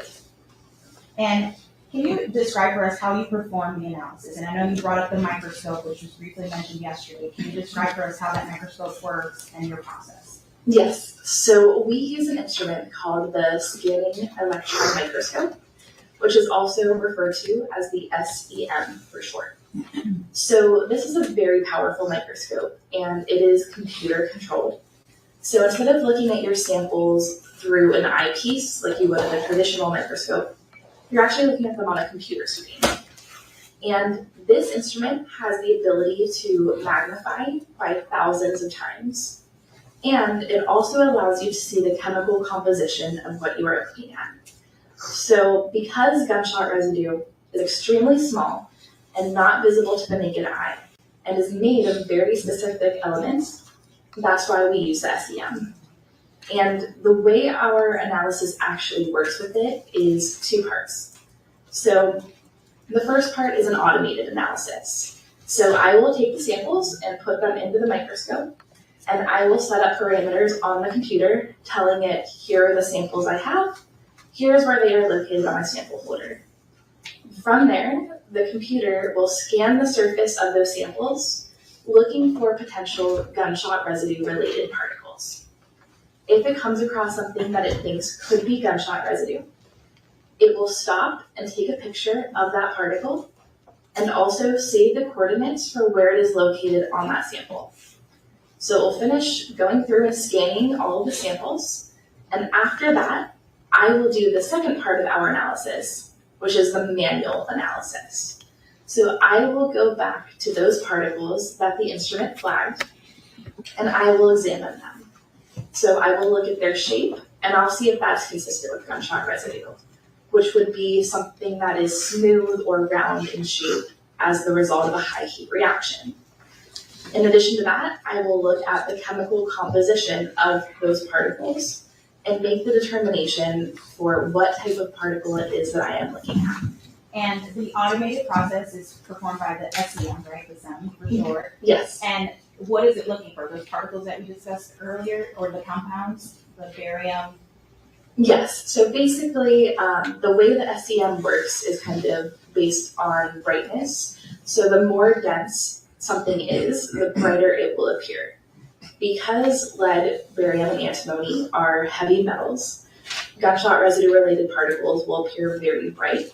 So it's scanning the samples based on brightness. And if it finds something above a certain brightness, that's when it will stop and collect a spectrum to determine what elements are in there. If there's lead, barium, or antimony, or any combination of those, that's when it will save where it's located and take a picture of that particle. And would a demonstrative aid assist you in your testimony to the jury as far as what the SEM shows? Yes. Again, ladies and gentlemen, the witness is going to be using a visual or demonstrative aid to assist in explaining or illustrating her testimony. Just remember that the testimony of the witness is the evidence. However, this demonstrative aid is not to be considered by you as evidence in the case unless it's later received in evidence, and you should not use it as a substitute for evidence. Only items that are actually in evidence will go back with you to the jury during your deliberations. You may proceed, counsel. Thank you. And without getting into the actual results, we're just going to orient the jury to the chart that I have here, beginning with the top left. Yes, so the top left is an image kind of showing where the particle is located on the sample, and that is taken at 400 times magnification. And the top right? That is now a closer up image of that particle taken at 3200 times magnification, where you can see clearly that it is bright, it is round in shape, and you kind of are able to visualize really the morphology of that particle. And bottom left? So that is what is called the EDS spectrum. Basically, it's just showing you what elements are present in that particle. So PB is lead, BA is barium, and SB is antimony. So you see peaks for all of those present in that particle. Therefore, it is a particle that contains lead, barium, and antimony, which makes it characteristic of gunshot residue. And are the peaks that we see consistent with the amount of that compound within the sample? Yes, overall, the height of the peaks relate to how much of that element is in the particle. And finally, the bottom right. So that is the image that the instrument takes during the automated analysis. And did you receive a sample in this particular case for analysis? Yes, I did. Your Honor, approaching defense counsel has been previously marked the state's LLL for identification purposes. Your Honor, permission to approach the witness. You may. And if you need to handle anything biological, there are gloves right there, and the top has been open for ease of access. Tell me if you recognize it first, and if you need to open it, if you can just keep it outside the view of the jury. I do recognize it. And how is it that you recognize it? This is one of the items that I received in this particular case. And it was one sample, and what did that sample contain? It contained a collection stub labeled as coming from the inside of a Jeep. Okay, and is that in the same or substantially the same condition as the last time you saw it? Yes. Your Honor, at this time, the state would move into evidence, which is pre-marked the state's LLL as the next number exhibit. No objection. Thank you. It'll be admitted. What's the next number? 60. 60 in evidence. Thank you.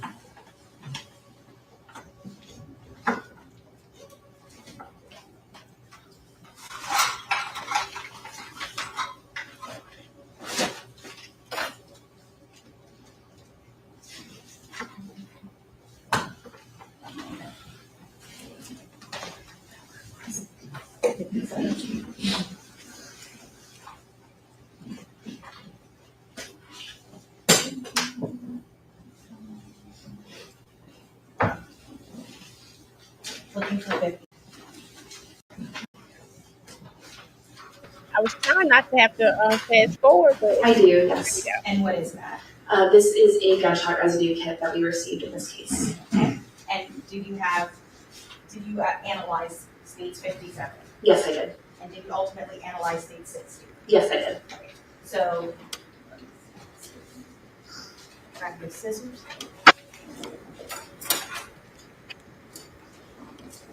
Go ahead and open states 57. crazy part is this not from me though. The judge for you to step down. You may. You want to open it, grab some gloves, and we'll. Oh, she was just gonna open it.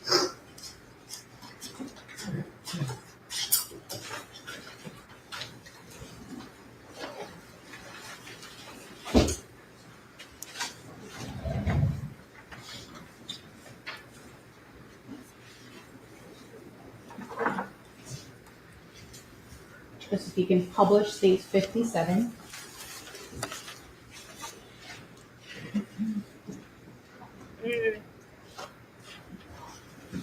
This is pointless. And the context.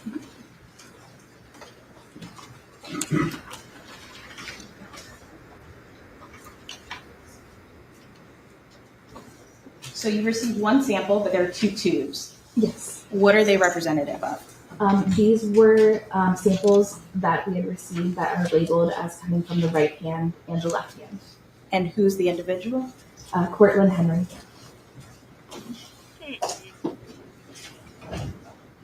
And you can put those back in. And if you can publish states 60.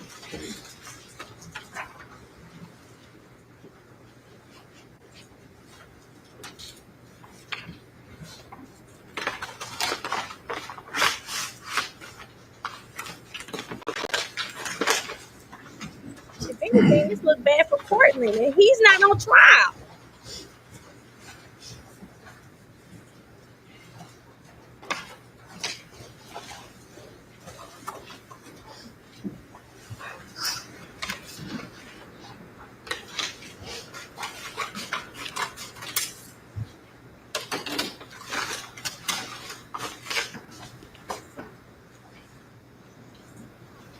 And we have one tube, and what is that representative of?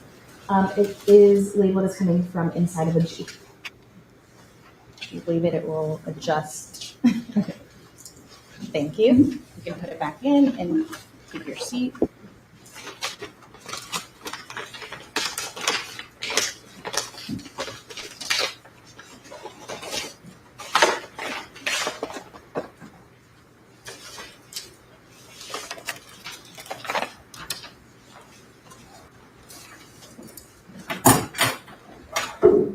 Okay, we're going to start with case 57. Did you ultimately have a chance to analyze and go through this SEM process, which was the automated process, and your individual process in order to come up with an opinion as to the presence of GSR? Yes. And what was that opinion? And if you can specify both the left and then the right. So the right hand of Cortland Henry contained 0 particles characteristic of gunshot residue and two component particles. And the left hand contained 1 particle characteristic of gunshot residue and 1 2-component particle. Help me understand that. And can you explain to us what that means? Yes. Basically, overall, there was gunshot residue present on the hands. Okay. And what affects the presence or absence of GSR on a person's hand or any object? Sure. So if there is gunshot residue on someone's hands, that means that the individual got it on themselves by either discharging a firearm, being in the proximity of a firearm when it was discharged, or by coming into contact with a surface or object with gunshot residue on it. Okay. And if we may go back to the demonstrative aid, what was this demonstrative aid? Was this representative of your results with Cortland Henry? Yes. Okay, now if I'm Cortland's attorney, though, did you guys hear what that means? She just gave his attorneys an argument. Hey, Megan. Hey, look, Lakeisha, I think I already spoke. Okay, it says that he was either firing a firearm, he was in close proximity when one was fired, or he touched something that had had gunshot residue on it. He was sitting next to Sack. Juvy's in the back seat. He could have touched one of them. Or close proximity, he's right next to him when the weapon is fired. So this is the beauty of court, the beauty of trial. When you're a great attorney, you can find an argument within an argument. So I'm all like, oh, this is Cortland. But her explaining that, if I'm on the jury, then now I have to determine, did he fire a weapon? Was he just in close proximity? Or did he touch something, i.e. the car, which would have probably had gunshot residue everywhere? And that's how he got the GSR on him. That was the particle characteristic of gunshot residue that was on the left hand. And the components, which you explained before, there are 3 kinds or 3 compounds that you were looking for, and which compounds were present in Cortland Henry's left hand. Lead, barium, and antimony were present in that particle. So all 3 components. Yes.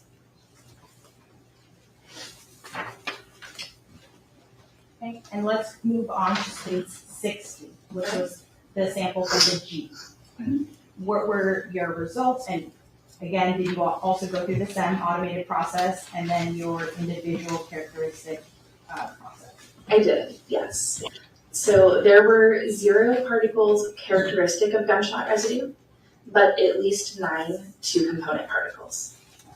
And what does that mean? So, like I mentioned, 2-component particles can come from gunshot residue, but they also have other sources. So, because of that, these results are basically inconclusive. They could be gunshot residue, but they also could be from something else, and I can't say which it is. Okay. In your analysis and reviewing the sample, did you find anything inconsistent with gunshot residue, if I'm phrasing that correctly? Correct, and I did not. So overall, with 2-component particles, or any of the particles we look at, if the particles are from another source, there are other elements or amounts of elements that would be unusual to find in gunshot residue. So, for example, one common source of 2-component particles is brake pads. Brake pads typically contain high amounts of the element iron. So if I'm doing my analysis and I come across particles with high amounts of iron, I eliminate them and I do not report them because there's something about them that would suggest they're from something else. So while I still cannot call these particles gunshot residue, there was nothing about those particles that were unusual. And I want to ask you about presumptive tests. Are you familiar with them in general? I am, yes. Are you familiar with the friend or foe presumptive GSR kit? I am. What is that kit testing? That kit is like you said, a presumptive test that is looking for the presence of nitrates, so nitrogen-containing compounds. Okay. So, for instance, these GSR kits are made to essentially alert to the presence of a certain compound. Yes. And the friend or foe kit specifically alerts to the compound of nitrogen particles. Yes. So the presence or absence of nitrogen particles. Correct. And are presumptive tests relied on exclusively? No, they are just a screening tool.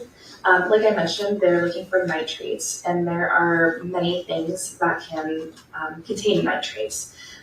So they are not conclusive to the presence of gunshot residue or gunpowder. They are really just to be used as a screening tool. Your Honor, no to confirm? Yes. Nothing further. Councilor Zane Cross, Yes, you already need to proceed. thank you.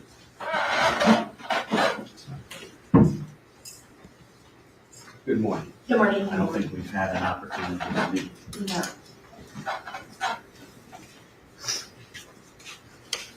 You got the sample from Miramar Police Department, Yes. specifically Detective Moretti directed to you. Yes. And when we talk about GSR, or gunshot residue, you're aware that GSR can be found on clothes, right? Yes, that's possible. Did Detective Moretti send you any clothes of Cortland Henry? He did not. He didn't send you any of the clothes? No. Did you know that the clothes of Cortland Henry were collected by the Miramar Police Department? Objection, calls for speculation outside the scope of the court. Well, I know that calls for speculation. If she knows she can answer the question, overruled. Right.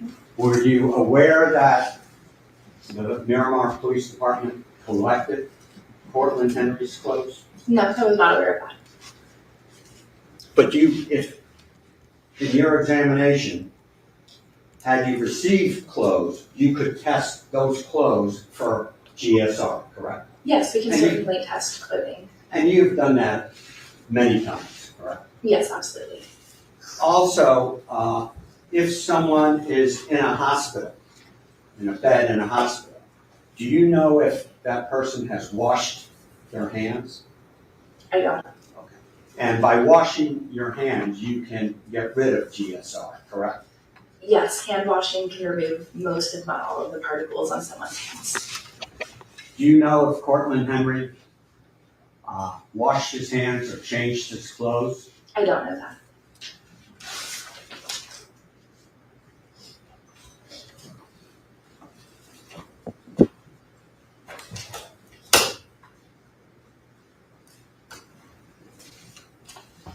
Could I have one moment? Yes, ma'am. Any redirect? Yes, Your Honor. Is hand washing the only thing, contrary to popular belief, that removes gunshot residue? No, gunshot residue is easily removed in general. So with respect to the hands, any type of activity, touching or use of the hands can remove particles pretty easily. With clothing, any activity. So if the garment is touching things, if it's laundered. If it's removed? Yes, any activity can cause particles to be disrupted or removed. And you're an independent lab, correct? Yes, we are. You're not associated with Miramar Police Department. Correct, we are not. You're not associated with the Broward Sheriff's Office. We are not. So you can only test what you're submitted, correct? Correct. Nothing. That's what he's saying. One question. Yes. If I may. You were hired by the Miramar Police Department to perform this test then, correct? Yes, they're the ones that submitted the samples. Thank you. Right. No, you're Did all of that when they Is this hired witness you. excused? Yes, Your Honor. Thank you very much, ma'am. Can you step down your excuse?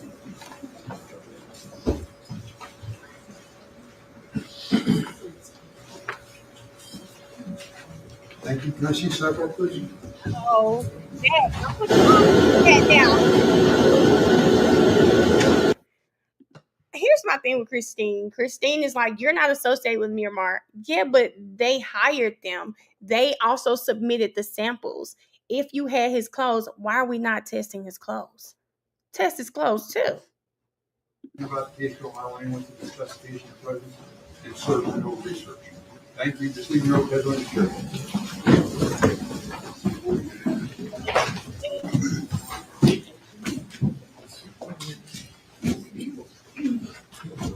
These tapes to take a look at. There, in which he indicates you shouldn't be speaking on me, basically discouraging her from speaking with law enforcement. So regarding The records are. and this has been marked as states JJJ triple J, and it's a Snapchat account.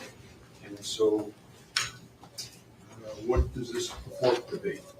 That is the business record production from Snap Incorporated, which is the business that runs the social media app of Snapchat. The records are the records of Mr.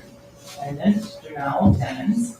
They are conversations and statements that he makes, some of which reference this homicide and Portland Henry. And there's in specific comments from Mr. Demons to an individual that's identified by a Snapchat name and it's on there, DHAT is what it starts with, in which he says that Portland Henry did something very important for him. I'm paraphrasing from the language on that. In terms of establishing that those records belong to the defendant, the state has to prove that beyond a reasonable doubt to the jurors. So that is why it's necessary to show that all of the photos and videos in that particular item are of Jamell Demons. In addition, the person that he is speaking to, the one that starts with DHAT, that individual, there are images of her that are transferred back and forth. So that is identified as Mariah Hamilton. That is the defendant's girlfriend at the time. She's also in some of the videos.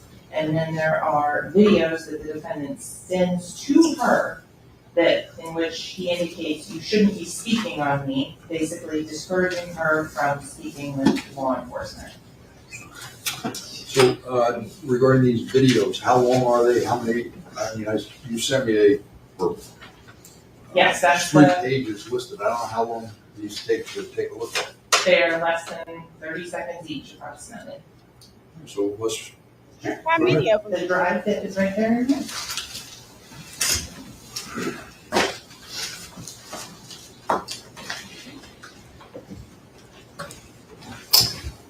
Or is it angle that? Yeah, that's fine now. Just has to go back. But I want you to sit over there. Is RIP sit over there? Or they're good? I think that might be good. You can reposition yourself. Yeah. Maybe. Thank you.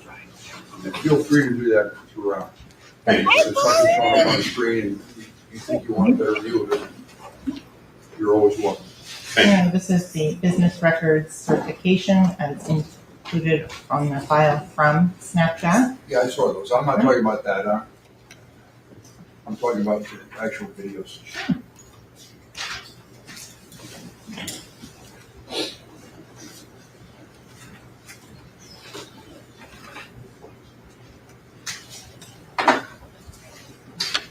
So do you want to see the images larger as well, Your Honor? Yeah, I'd like to know what you're going to show to the jury. If they're objecting to it, saying it's not relevant. I don't believe there's an objection that's not authentic, that it's not his account from Snapchat. I understand that. If that's the case, but my understanding is they're saying it's not relevant. This is the one that I indicated would potentially have the On my items the defense didn't want in, such as the names of the songs of the defendant. I really hate that. We don't have to concern ourselves about that. Hey, The state agreed to get that out. So. Image of the defendant, an image of the defendant and Mariah Hamilton,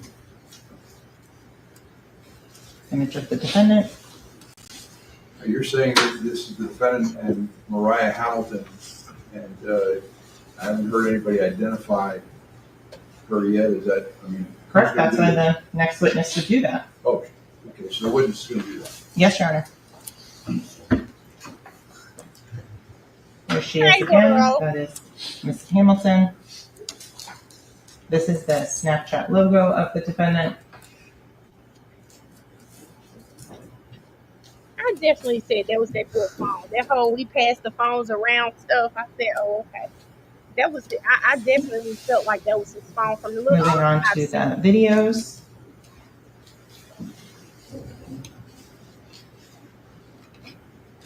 Or maybe this was an old phone. I don't know. This video here is before the homicide. It includes the defendant and one of the victims, Christopher Thomas.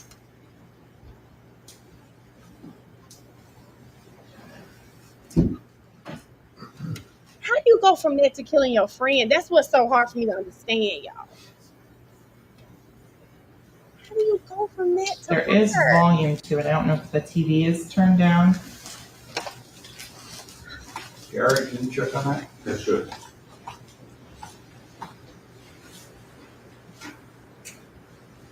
It's up. That's 63 or 62.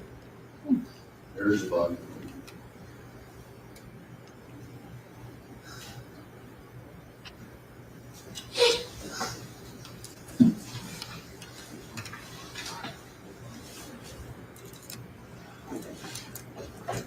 right now, he's probably on Snap. Back at this point, 2018, 2017, you were in Snap. You're on Snap all the time. And then remember, Instagram started Instagram story. So then I think it kind of switched it a little bit. Forrest, they're trying to, she wants all of this stuff admitted because it's coming from the cell number the state believes is Melly's phone. So what we're seeing is her really trying to say, listen, there are hundreds of thousands of selfies, videos, pictures. They're trying to authenticate. I think this might be his Snap. Yeah, is this his Snap or a cell number? I don't want to get them confused. But she's trying to say, hey, this is his account. Because I want to say throughout this trial, there are people saying like all of them use these accounts and everybody use these phones. So she's trying to say, no, I want to show this so the jury can see that most of everything on here is him or him and his girlfriend. This is Snap. Okay, thank you. This is his Snap. So they're trying to show that this was his primary account and no one else's. I'm assuming they're messages and things that he's saying on here. They want the jury to hear. What's the LC? Thank you, Deetra.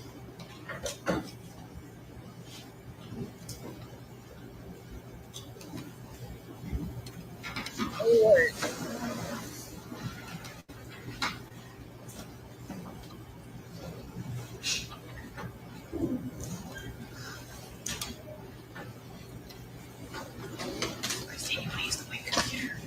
Yeah, I think it's that one. Sharon, I'll switch over to a different computer.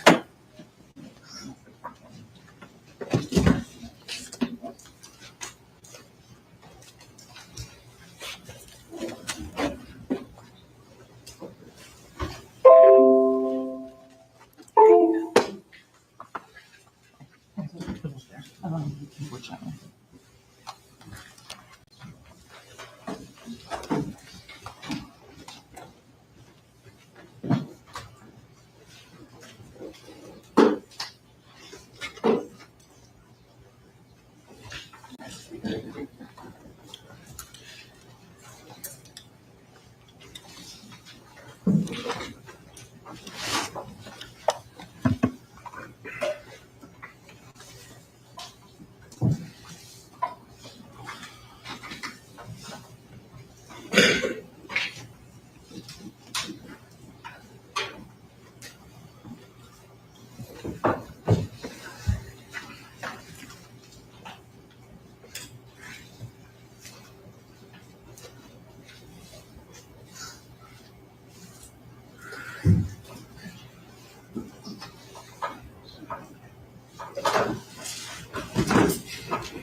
Sorry.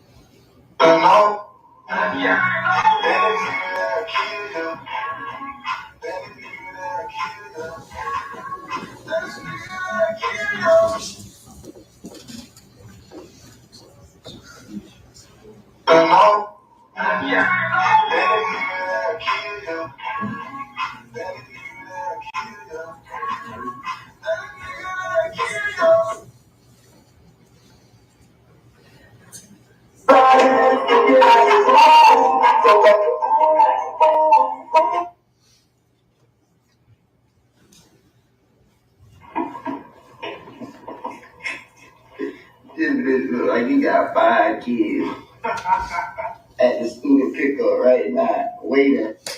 Your Honor, for the interest of time, should the state be proffering the relevance of each video as we go? No, thank you. I'd just like to see it and see what they Right. my understanding. Well, go ahead. Okay. Right.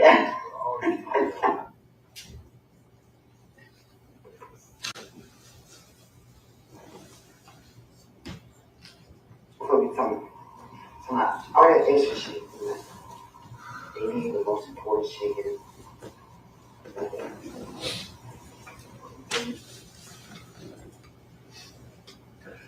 The most important shit here. Like, get right there like that. You know you come back.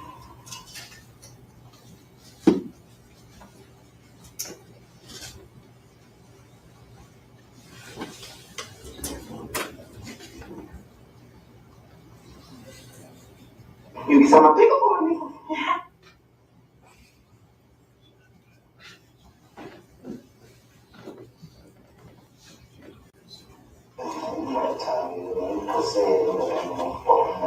Hey man, 19, I seen 750,000 each. I ordered it'll be a meal.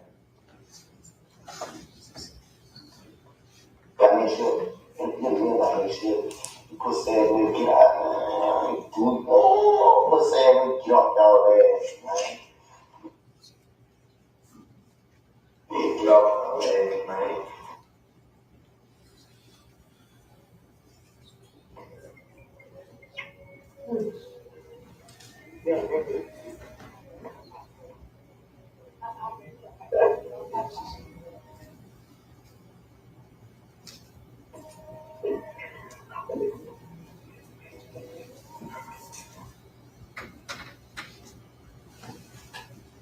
Hey, bro, don't be speaking on you, bro. You didn't do that. He didn't do that. I've been out here about your ass saying you did.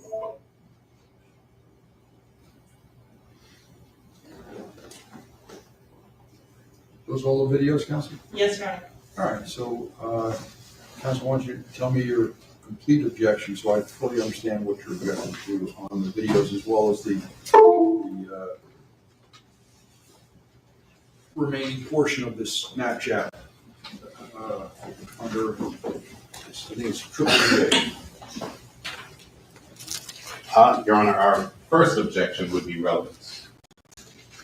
I think Florida statute 9401 defines relevance as evidence tending to prove or disprove a material fact. There was not a single video that you witnessed there that implicates in any way any fact and issue in this case. I want the court to be aware of what a Snapchat account is versus a video off of a phone. They're two different things. You can access that Snapchat account from your computer that's right before you. So a Snapchat account or any social media account is not particular to a device. This is contents from an account that exists in the cloud or on the platform of Snapchat and is not peculiar to a particular device. So it doesn't identify a device. It identifies a social media account. The notion that anything a defendant says can and will be used against him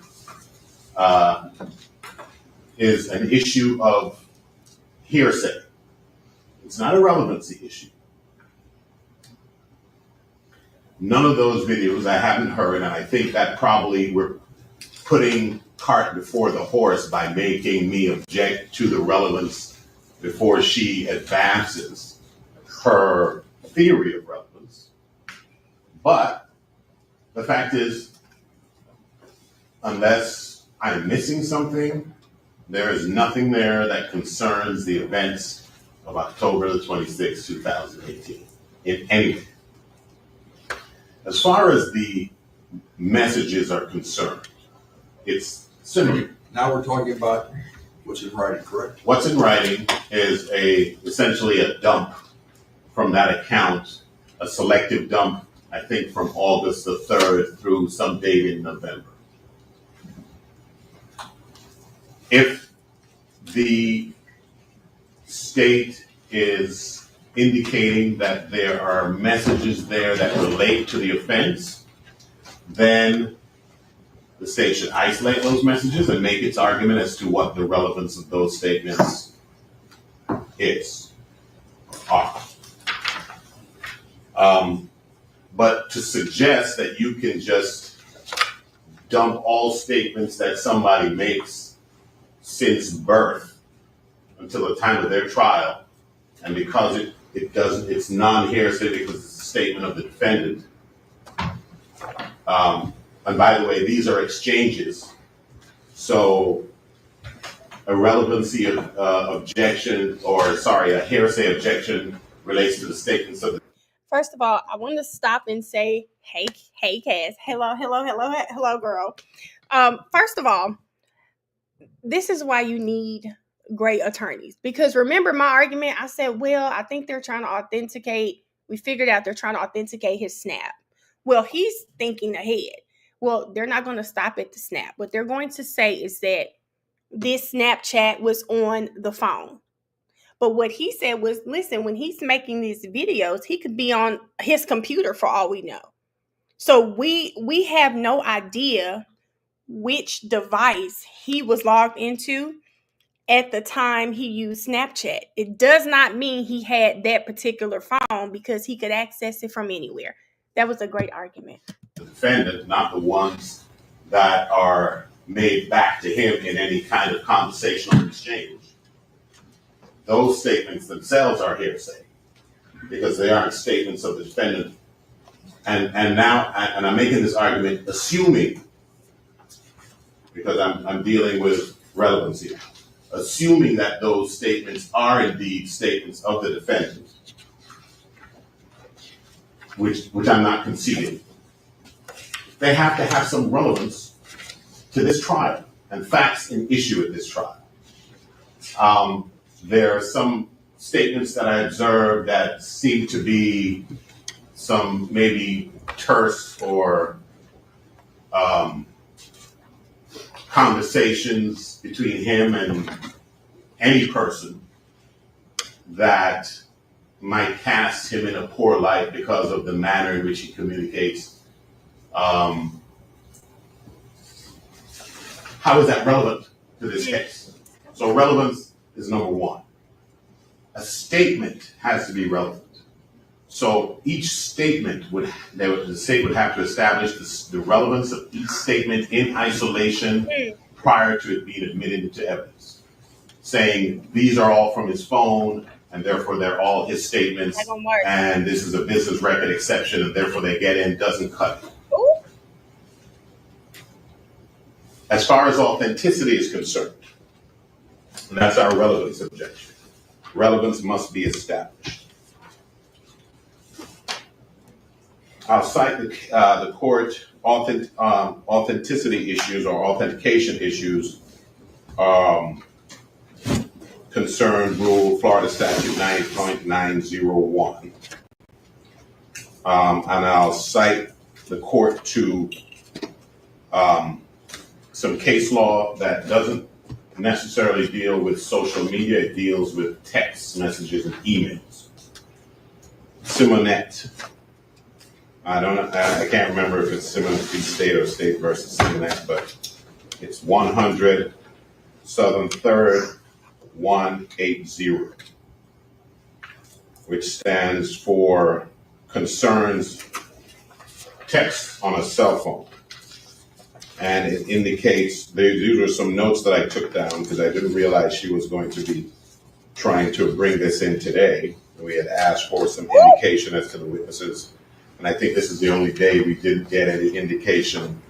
And so there's an element of ambush. But nonetheless, in the Simonet case, it stands for some legal principles that were articulated in that holding that I took note of. One, in that case, there was concern regarding the admission of screenshots of text messages, communications. And the court said it was okay because there was a witness that testified that she was sitting next to the defendant in a car when the texts were made. And the detective recovered a cell phone from the defendant, and the witness identified the text messages between her and the defendant. In other words, there was a party to the communication who was able to authenticate the communication and who the participants are. Another case is Roy, which is 279 Southern 3rd 238. 279 what? Southern 3rd 238, which concerns emails and texts. And these were emails that were admitted through the investigator that was posing as a 14-year-old in what appears to be a case that concerns some sort of a pedophile sting. And the investigator involved in the exchange, the investigator was involved in the exchange in the emails of the text. One of the quotes that I took from that case says, most common way to identify social media, which would be this, and things akin to social media, is to let the author testify that they're the ones who generated or created it. So there's somebody that is involved in the exchange of the communication that can attest to the fact that they created it or were involved in it and identify the parties that were involved in the exchange. When a participant is used to authenticate electronic exchange, the focus is on the witness's ability to identify the person against whom the communication is offered. In criminal cases, the person communicating with the target of the investigation must be able to identify the target through some personal knowledge or experience. So this establishes that there has to be somebody who participated in the communication, who authenticates the participants in the exchange, and must be able to identify the participants in the exchange.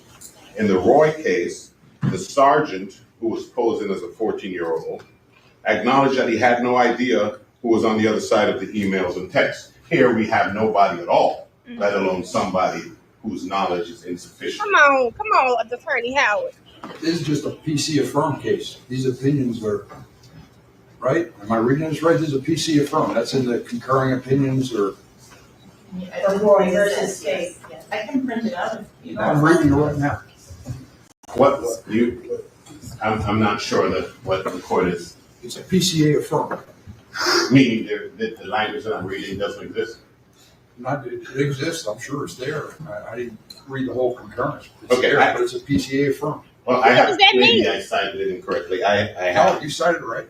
279, Southern 3rd, 230. All right, go ahead. Okay, this is language I took from the cases themselves. I don't doubt it. Okay. Seems like it's all here. Okay. I'm not sure the significance of a PCA affirmed meaning. That's not the opinion of the court. It's the Oh, opinion of one judge. That's what his concurrence was. His or her opinion, and there's another judge has a different concurring opinion. There's no specific majority opinion. I don't see one. The other concurring opinion says he reversed, but it's a PCA affirmed. I'm not quite sure of the significance of that, but I'm sure the court has a message that's communicated. No evidence that the texts were recovered from a phone, belonging to. it sounds like the judge is like, hey, you have this information. Someone did speak on it, but the court who was presiding over this case, this was not their opinion. So I'm taking it with a grain of salt because he just named 3 or 4 other judges who have an opinion on this same case. In the possession of the appellant pursuant to a search warrant is another quote. Further, in that case, the sergeant could not identify appellant as a person on the side of the emails or on the other side of the emails or texts. Lamb versus State, 246 Southern 2nd 400, a 4th DCA case in 2018. A quote that I took from that says, the case involving authentication of a Facebook video, or videos here, is also instructive. In that case, the 4th District recognized a distinction between authentication of a video recording and an audio recording. An audio recording would be more akin to a communication that you can't tell the identity of the communicators visually. The 4th District acknowledged its prior holding that authentication of an audio recording, quote, should be made by the technician who operated the recording device or a person with knowledge of the conversation that was recorded. Quoting Santana versus State 191 Southern 3rd 946, which is another 4th District case. So as far as authentication is concerned, Your Honor, and the PCA affirmed component, notwithstanding, the articulation that is being made repeatedly by district courts of Florida, of this state, and by the 4th District, are that when you are introducing text messages, communications that are in print, audio, somebody has to identify the participants. You can't just put them in and say, this is the guy who said it. Mm-hmm. You have to lay a predicate of authentication, which the state is not attempting to do. So as far as relevance is concerned, they have to establish relevance of each statement. They can't just say, here are all the communications he ever made, and notwithstanding who he's making them with, whose statements are themselves hearsay, because his statements are statements of the defendant and therefore not hearsay, non-hearsay by definition, they come in. They have to establish the relevance. So we object. One second.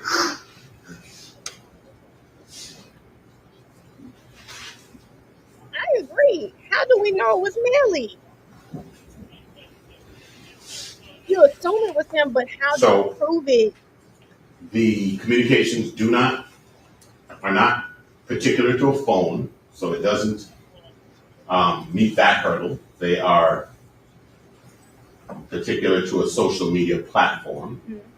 A social media platform that they have to establish belongs to the defendant, and I don't think they have said how they purport to do that. Even if they do that, the statements of anybody else in those exchanges is hearsay. Statements of the defendant are irrelevant. And the photographs and videos are also irrelevant and prejudicial pursuant to 90.403. Thank you. And I misspoke. It was one opinion. It's a PC affirmed on Benjamin D. State, or Benjamin D. Roy B. State, that you cited 279 Southern 3rd, 238. It's a PC affirmed. There is a concurrence, and he would concur in part and would reverse in part. I misspoke.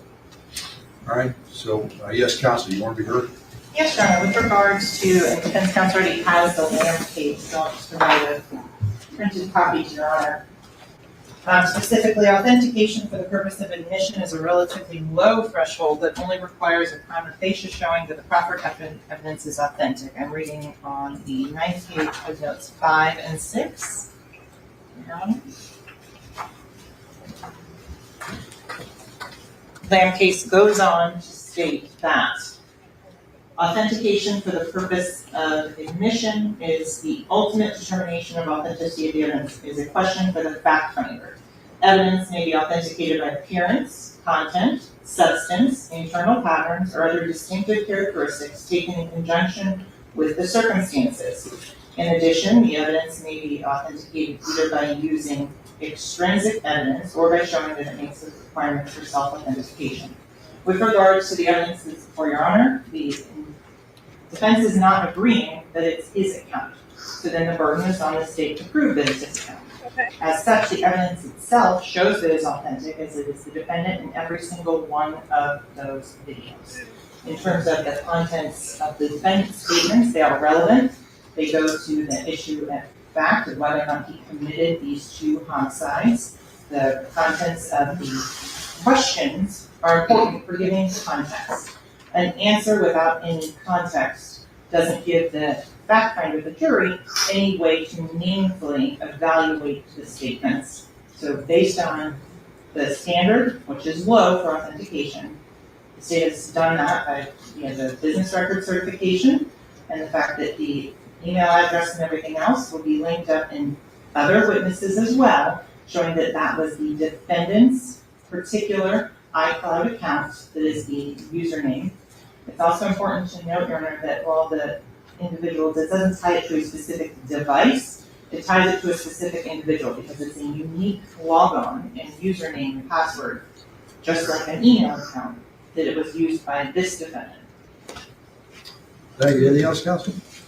Yes, Your Honor. There are statements there that, in the conversations, that started on October 3rd. October 3rd, this incident occurred on the 26th. The state is making a blanket assertion that these statements go to demonstrate his complicity in these homicides. Each statement has to be identified and the argument has to be made as to each such statement by itself so the court can have a way of evaluating the purported relevance. They can't just say they're relevant to the homicide. That is insufficient. And if they do not identify each particular statement and the relevance of each particular statement, then dumping them all in on some blanket assertion that they're relevant would be error, and it would invite error, and it would prejudice Mr. Demons irreparably. So, context for what? He's having an argument, a discussion with somebody on October 3rd. If they're saying that that constitutes some plan that establishes premeditation, then let them advance that argument. They have not referenced a single one of those conversations with specificity and advanced some argument that ties it to a fact and issue in this case. So I would say that on the relevance alone, the state fails to make a showing that would allow the court to even properly analyze the question and issue. Thank you. I'm going to defer ruling out. Take a look at your cases that you just sent. We're going to take a short recess. Mr. Demons, any restroom break? Yes. Yes? Can you arrange for a restroom break? Yeah. We'll be in recess. Thank you.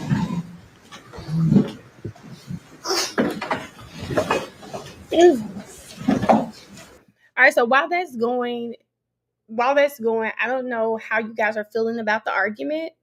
For me, as far as authenticating that it's registered to him, I do believe the state has met the burden there. But authenticating that he is the person sending every message, you can assume he is, but he's young. I didn't know young people did this as often as they do, but they share their passwords. Yes, it's unique to a person, a password, a username. It is unique. But these children share almost all of their passwords with their friends. Rappers, young rapper, young rappers, you will think you're speaking to Melly. Whole time you talking to Sakchaser. I mean, I was just talking to my god sister. She's young. She's about 27 or 26 or something. And she said that she was around rappers sometimes because of her work. Sometimes the rapper will play along with the friend. Like, if the person wants to FaceTime, the rapper will FaceTime. But when you're doing day-to-day conversations, it's not the rapper.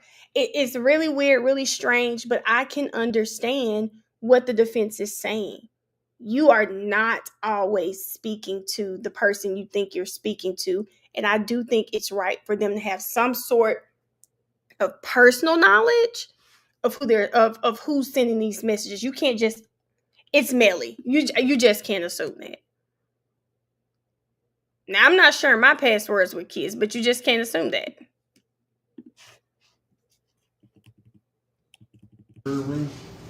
Council, I've had an opportunity to take a look at your cases and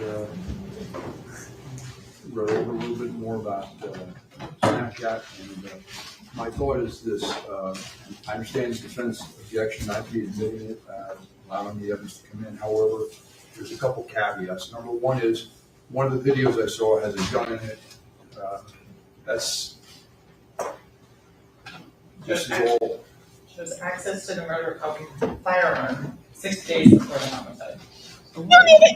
I don't see how.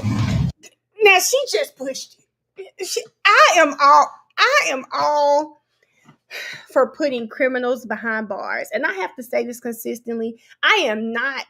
If Melly did these crimes, Melly should go to jail. But we have a legal system for a reason, and you have to do it within the bounds of the law. This lady just sat here and said, remember, guys, they have no murder weapon. There's a video of him with a gun. This lady said, well, he had it 6 days before the murder. That does not mean he did it. That does not mean the weapon in the video is the weapon that was used, because you don't have a weapon. You don't have a weapon. Christine is reaching. That is relevant to anything, and I think it's more prejudicial and probative, Yes. And it shouldn't be that. All right. So I'm not allowing that weapon. It's not like you had something 15 minutes or a half hour before the incident in question. I'm not letting something in with a gun days before. That's number one. Number two, I know there's been no argument that 403 analysis, but I don't see how any of the pictures and the videos with all the flash and the cash and all that really has anything to do with anything. I want all those out. I'm not admitting those. All right? So the videos of him in the bathroom with the stack of cash. Anything where he's flashing all the cash, I don't see how any of those things are relevant. They're more prejudicial and probative. The gun is more prejudicial and probative. I'm not letting them. Okay, so what I'll do, with your next permission, is I will pull them up here and verify them. Because then I'd be changing the business records on that. So, but that's important with your honors roll.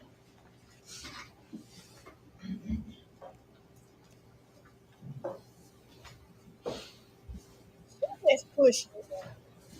Now, why the hell Glanville let all that foolishness and YSL in? So that would be these 3 videos in the bathroom. Yeah, real bow wow. What? Judge, with regards to this particular video, The second video doesn't have the defendant's picture in it, so just so it's clear. So Man, I ain't shit. Ain't the most important shit here. And so, Your Honor, what I would suggest is that I can modify that video to take out the part where the gun is there. And then, so it would just go from there and then excise the portion where the gun is shown, because that is showing who is speaking and showing who is then showing the driver's license. It's fine. The gun should be out. It's not, Your Honor, it's staged before. could she at least articulate the relevance of anything? Right. I mean, I understand. I heard your argument, I understand it, Okay. and I've overruled it. It is overruled. Overruled. The only thing I'm doing is on 403 analysis saying that you can't, I don't see the relevance, I don't see the probative value of the gun and the cash being outweighed by overruled. Defense counsel is also asking to take out the photo of the song and their titles or whichever else. Right, I agree, take it out. Murder on my mind. Take it out.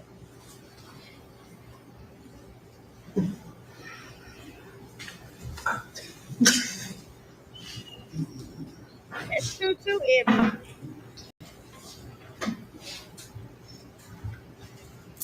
And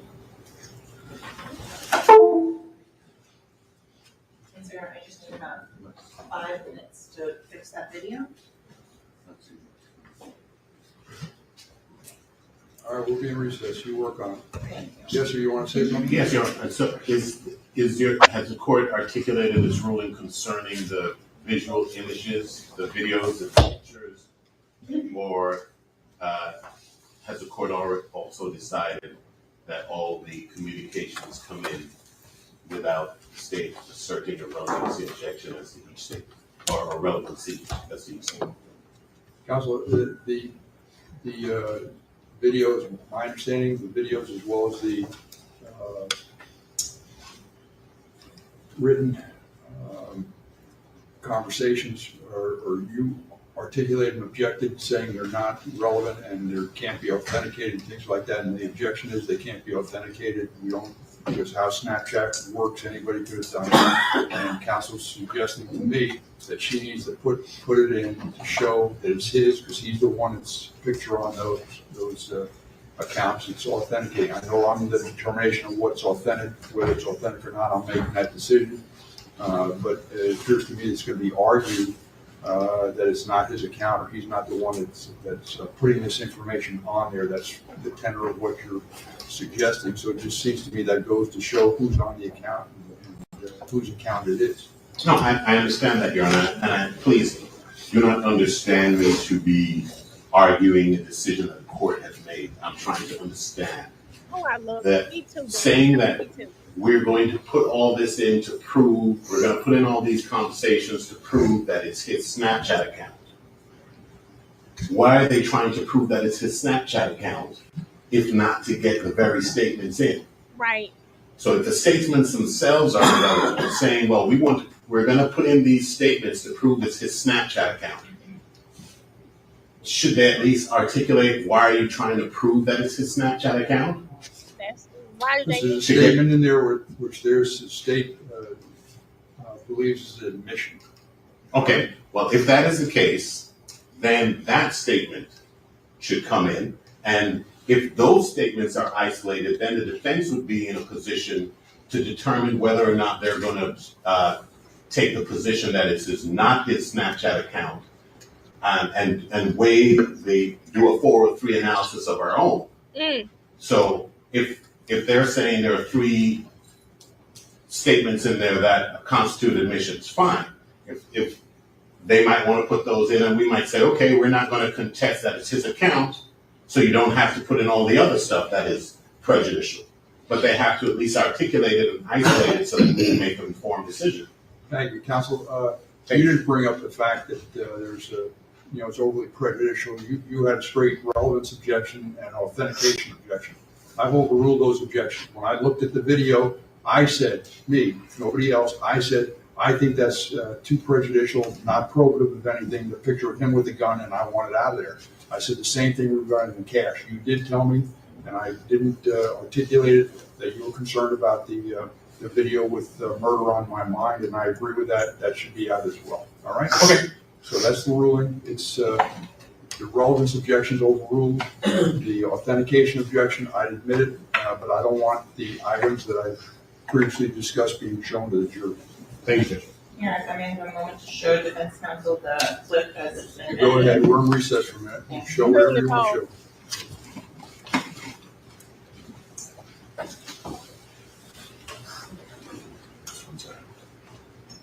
All the other ones are already taken out. This is the other one to take out the gun.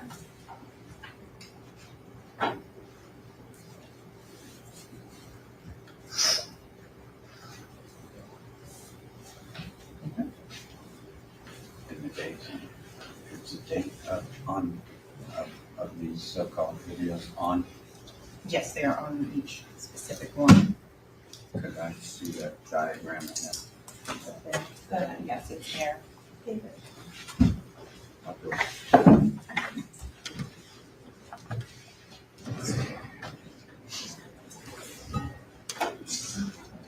Okay, whatever. Right, man.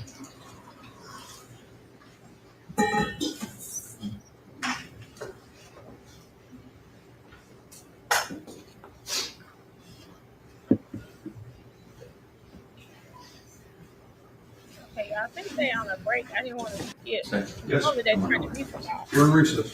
Okay. The purpose of this is to show that it's Snapchat. Let's get back on record. Again, let the record reflect the president, defendant, his counsel, and the assistant state attorney, jury, and jury room. I'm not fully understanding everything that you're saying, Mr. Howard. You're telling me that you're not objecting to the Snapchat conversations. You're not going to argue to the jury in some way, shape, or form that it's not him if it's limited to what the state is suggesting, so the conversations between he and his girlfriend and things like that wouldn't come in. Is that what you're saying? I am saying, Your Honor, that if we need to be able to make an informed decision. So I'm saying that we need to know what she deems to be relevant, and then when we know that, then we can make the decision that, okay, well, we think that it makes more sense to not make the argument that it might not be his account, Okay. so that she can get her evidence in, but to get the rest in. Your Honor, No problem. We'll just leave it the way it is. Okay. There may be another issue, not as though I have enough on your plate here. We have reason to believe that the state intends to call Miss Felicia Holmes in this next session. And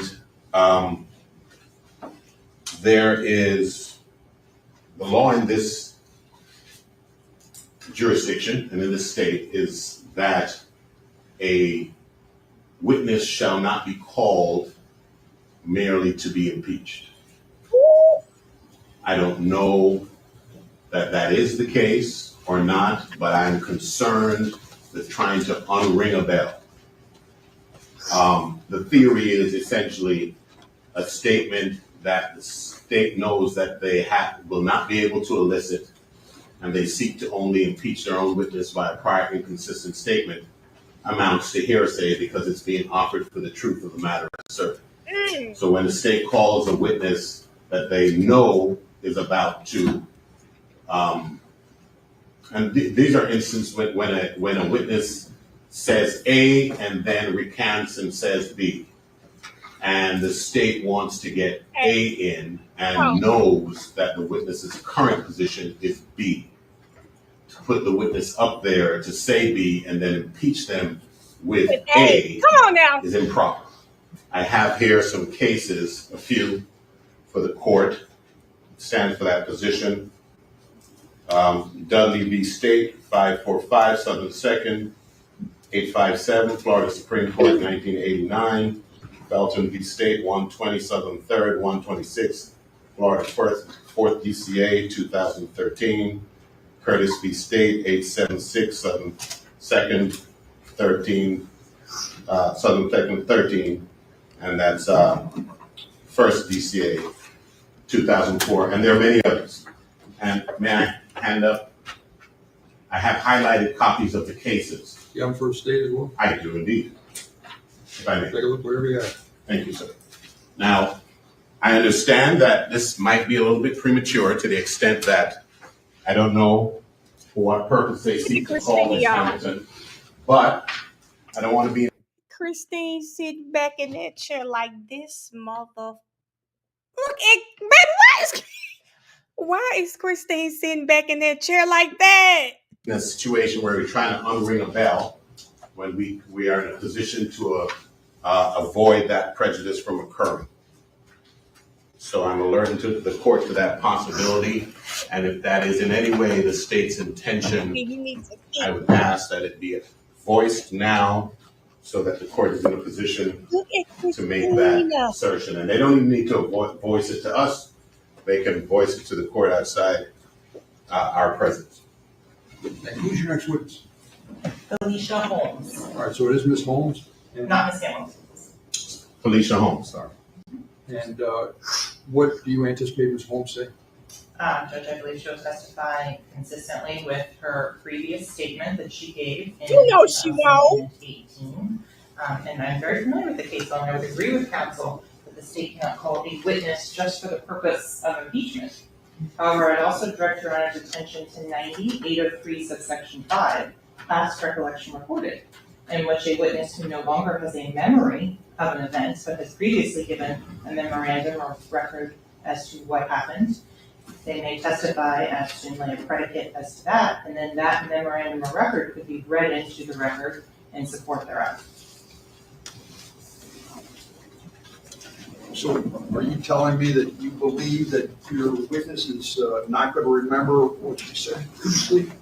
I believe there are instances in which her memory is no longer available, and that she would testify that she was truthful to law enforcement at the time of the statement in December of 2018, that she now no longer remembers because it has been so long, and that was a time when her memory was better. It was closer in time to the time of the offense. It was within 2 months of the offense occurring and the events of which she witnessed, so that would be admissible under 9803 sub 5. So you're telling me you've spoken with her, in a pretrial discussion with her, and she said she has no memory of what she said at the time. There are parts of which the statement she does not recall. That is correct. May I retort? Sure. Okay. A couple of things. One, as with every other witness, the way that you prepare your witness is you refresh their recollection before you call them to the stand. So the notion that this witness is that all the state has been able to glean is that Ms. Holmes no longer recalls something which she said several years ago. You're right on time, boo. And the state has not sought to refresh her recollection, in which case she would have been prepared to testify. Then the pretext that she comes in here and says something different, and then she impeaches her with a prior consistent statement, claiming that it's an effort to refresh her recollection, is disingenuous and in bad faith. And if that were able to be done, then this body of law would not exist. Ooh. We also took her deposition, Ms. Holmes, on December 14th of 2022. No, that's not it. Much more recent than that, no? 22. Yeah. December 2022, in which Ms. Holmes receded from the statements to which the state refers firmly and unequivocally. And the state is therefore, I think the language used in a lot of the cases that I have cited and in a lot of cases on the subject is the state needs to be surprised. during the course of this examination at the contents of the statement in order to thereafter impeach their own witness. This She's not notion surprised. that, oh yeah, well, she forgot, No. and while we talked to her, we learned that she forgot, and instead of refreshing her recollection, as we did with every other witness that we put forth prior to in preparation for her testimony, we're going to wait and do it on the stand by impeaching her with a prior inconsistent statement it's a pretext, it's in bad faith, and it's improper. It's prejudicial, and it should not be permitted. Essentially, it amounts to hearsay because it's a prior inconsistent statement or a out-of-court statement that is going to be used to prove the truth of the matter asserted. Exactly. Which is different from impeachment, where it's not used to prove the matter asserted. It's just introduced to prove that you said something different at a different time. I think these cases are clear. And if that's what they intend to come and do, again, they're inviting error, and I'm alerting the court and the state to it before this miscarriage of justice ensues. Thank you. Anything else, ma'am? Just the record's clear in her deposition and counted, she says, I don't remember or I can't remember approximately 26 times. The witness has been reviewing her statements and depositions for the past 2 days, and she still persists in saying she does not remember, so that 98 or 305 would be an appropriate remedy to enter the testimony from the prior scene. They knew what she was going to say. They knew. And here's the thing. I'm with Attorney Howard. This is for the truth of the matter asserted. It's not just, oh, we want you, there's an inconsistency and your memory has failed you, so let me remind you. No, you needed Felicia on that stand to say, I was there, I saw, I think this is about the FaceTime call. I saw it. You needed her to say it. You needed the jury to hear that. That was disingenuous, and Christine knows it. She knows it. That FaceTime call is another thing that kind of puts him at the scene. She needed her to say this. But Howard is on point. I love him. I love him. By the way, Your Honor, I've highlighted those cases for ease of reference. Ooh, I love Howard. Or at least two of them.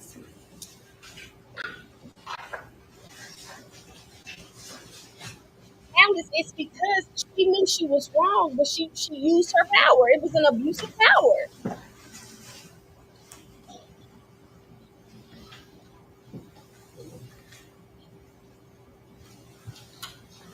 And what's her statement, counsel?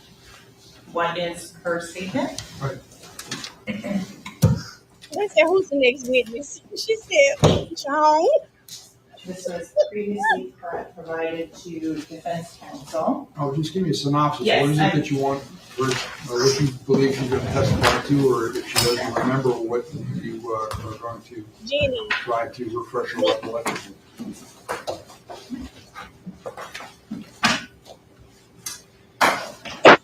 So she says that she was woken up at 4 a.m. Her daughter was screaming. The daughter was on FaceTime with Melly.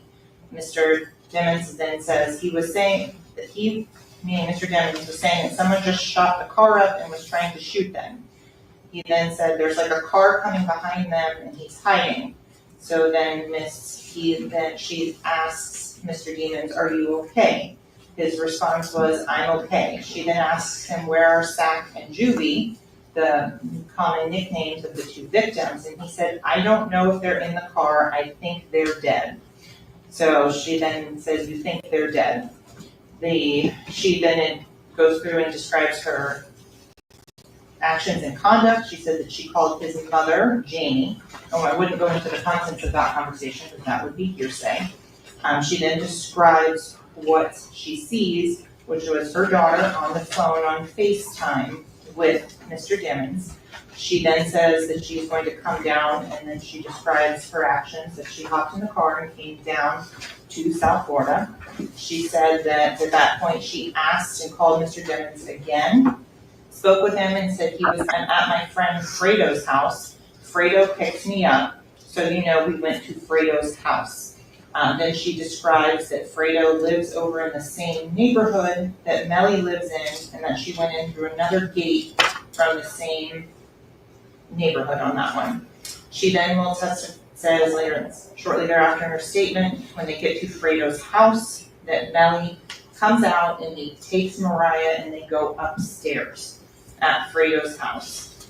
Then she also goes through and indicates that after this incident, that Mariah, her daughter, Mr. Demons, Cortland Henry, and Cortland Henry's girlfriend are living together in a condo in Miami. She's going to testify that she didn't, in the statement also says that she didn't see any blood or anything on his clothes or anything like that.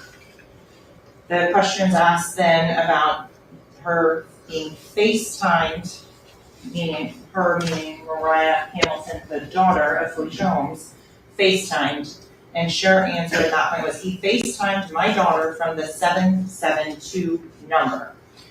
So then she continues on, unless he got rid of that phone. He FaceTimed my daughter that morning at 4 in the morning, yeah. Then she's asked, what's her daughter's number? And she gives her daughter's phone number at that time, 321-506-1313. Then it continues on, and so the law enforcement officer asks and says, I have his phone records, meaning that of Mr. Demons, and he never called, there was never.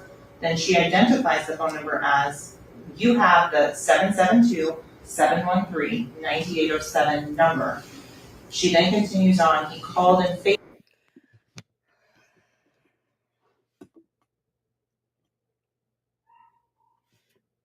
That's too many details for that woman to have been lying. I'm sorry. Please do not beat me up in this chat. That's too many damn details for this woman to have been lying. That FaceTime happened. Okay? That FaceTime happened. I don't care. That's too many details 2 months after it happened, because again, this woman is going on the assumption someone else killed those boys.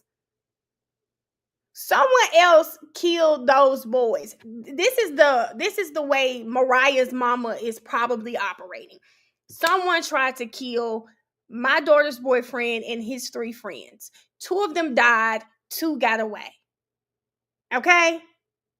2 of them died, 2 got away.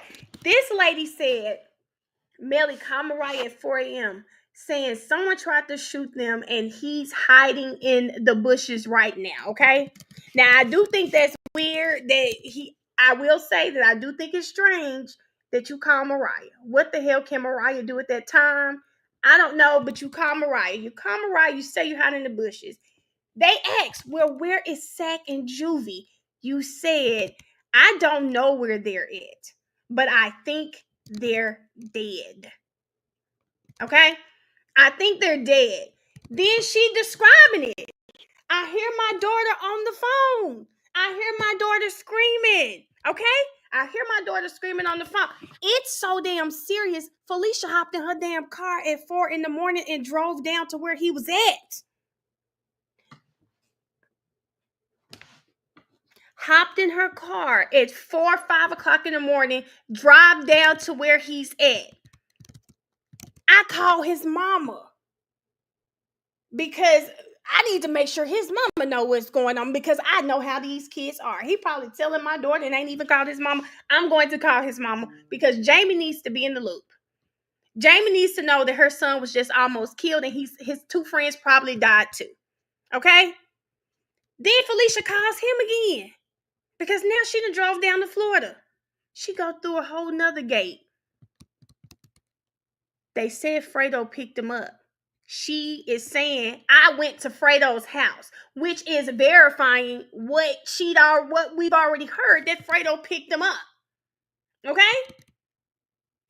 Melly don't even go back and live at the house with his friends, which I understand. If somebody tried to kill you, now you got to go. So now they moved to a condo, probably a high rise with security. Him, Cortland's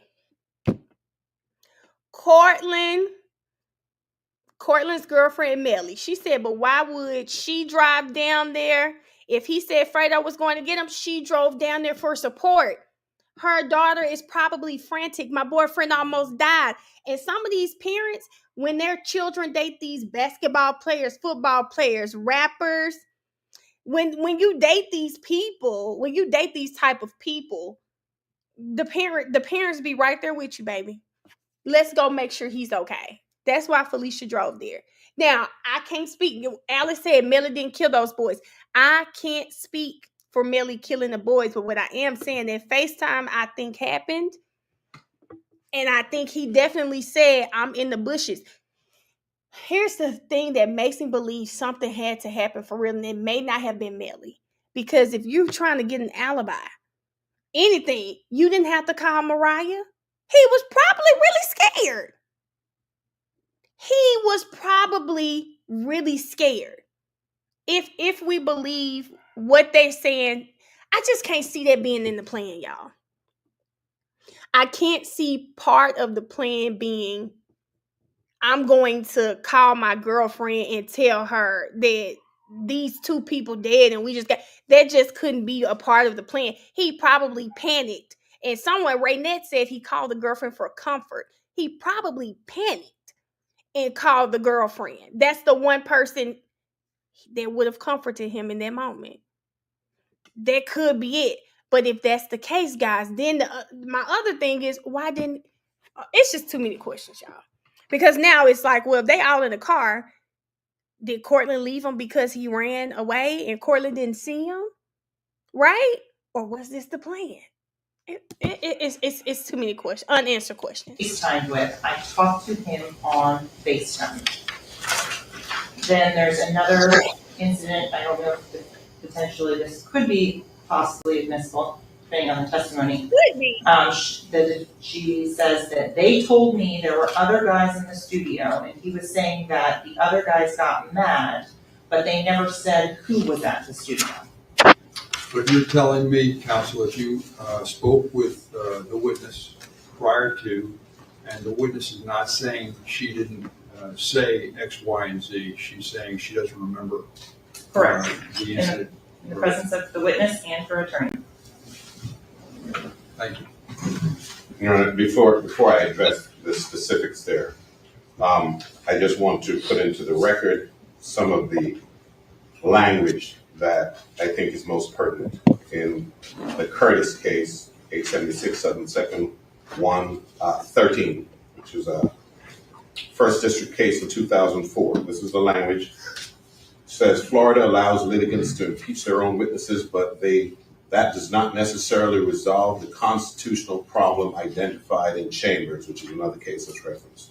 Although a witness may be impeached in Florida by any party, including the party calling the witness pursuant to Section 90.608 Florida statute, it is still improper under Florida law for a party to call a witness merely as a device to place the impeaching testimony before the jury.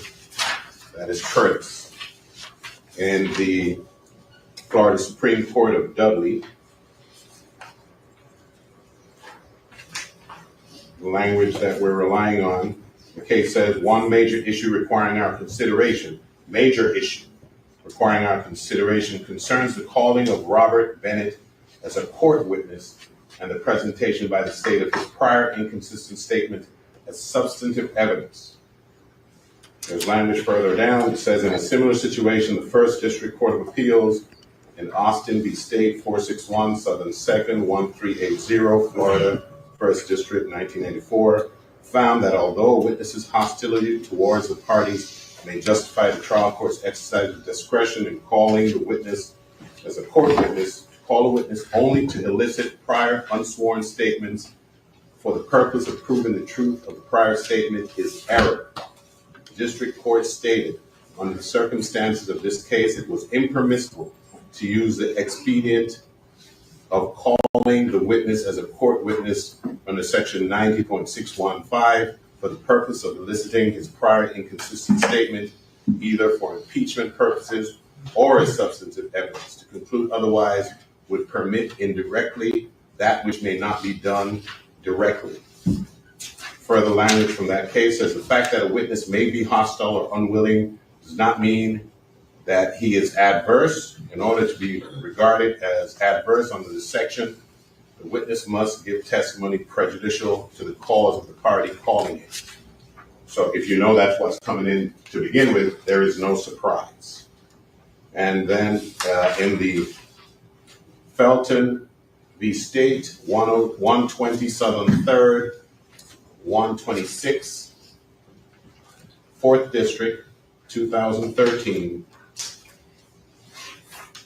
the language that we're relying on, it says, in Ruff v. State, 31, Southern 3rd, 833, Florida, 4th DCA, 2010, this court explained, our Supreme Court recognized that consistent with federal precedent, a risk of abuse occurs when a prosecutor calls a witness who has previously given a statement implicating the defendant, but who has since repudiated that statement. In such cases, the purpose of calling the witness must be examined along with a balancing analysis under Federal Rule 403 to weigh the prejudice over the probative value of the evidence.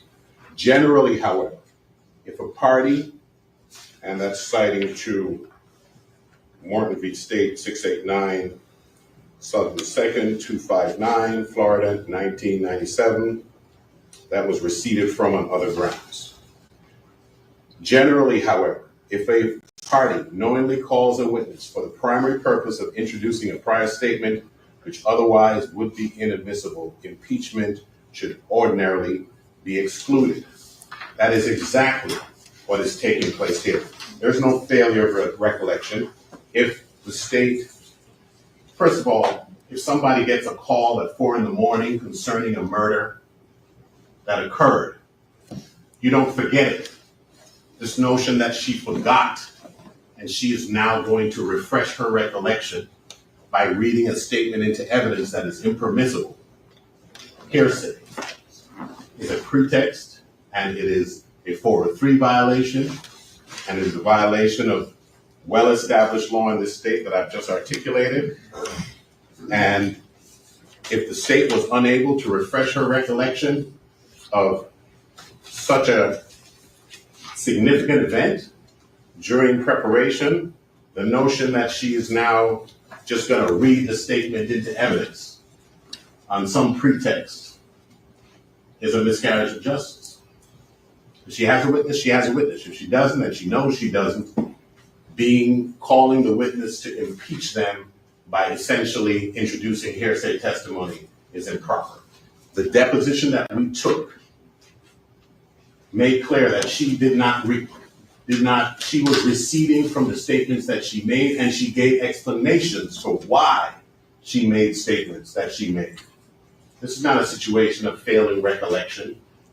This is a situation where they're trying to put in impermissible evidence under a pretext. We object. All right, anything else? Madam State? No, Your Honor. So we're going to bring the jury in, we're going to see where it goes. All right, I understand what the objection is. God bless. I understand what the objection is. We'll see where it goes. All right. All right, let's bring the jury in.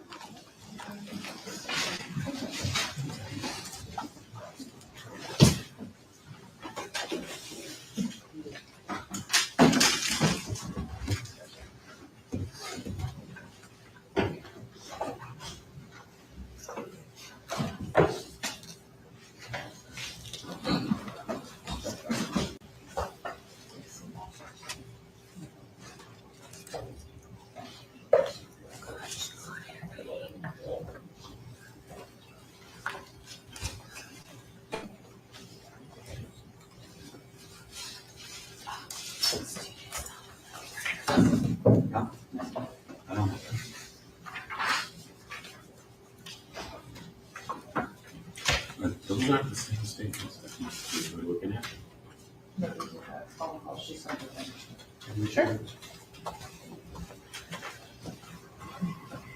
Your Honor, I'm not sure we're ready for the jury. We're being handed totally different information that they plan to Gary, hold on.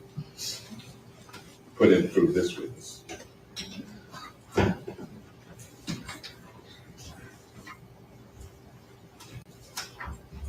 I'm sorry, what were you handed, counsel?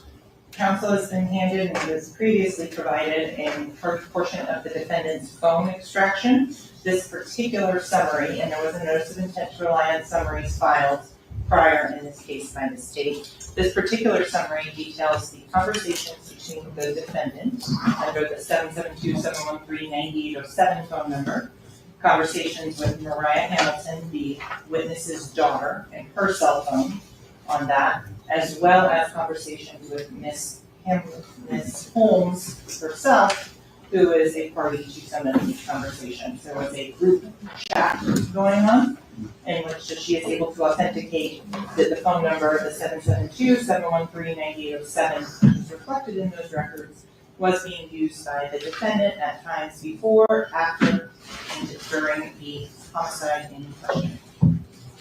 I take it these are just being introduced to identify the 9807 phone number As well as being a phone that Mr. Demons. Correct. So, and if there's two first pages, because if you look at them there's a section in green where he's telling Miss Hamilton this will be his third birthday he's been locked up on. I agree that that would be prejudicial to the defendant, so I created a version in which that specific item is taken out. So if you look at the green birthday and then just take the first page and the second page, or duplicates of one another, with the exception of that alteration. I'm not sure I understand. It sounds like you're saying these are conversations that took place while he was incarcerated. No.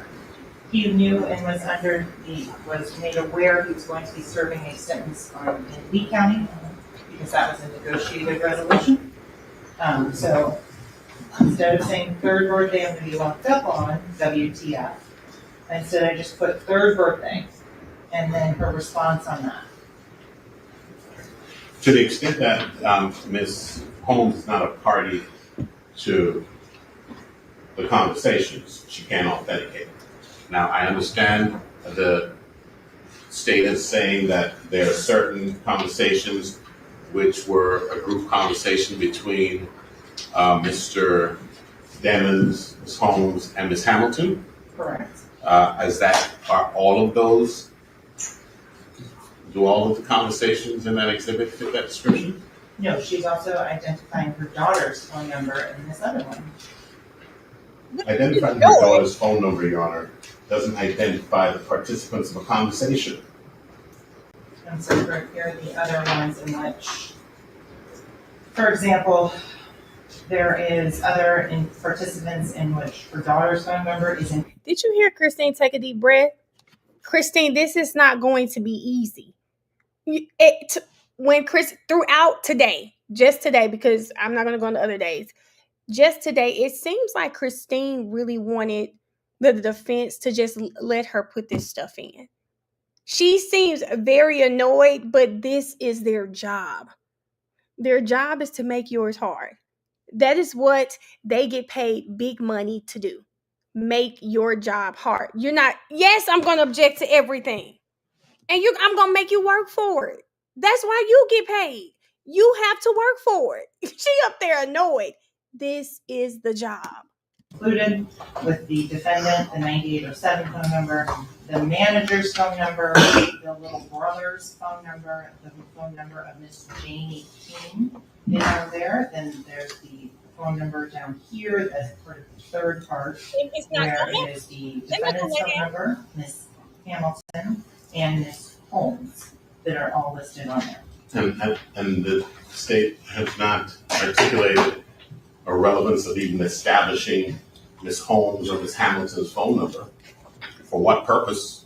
I think I heard the state indicate a little while ago that there was no record, according to the detective, of this alleged phone call.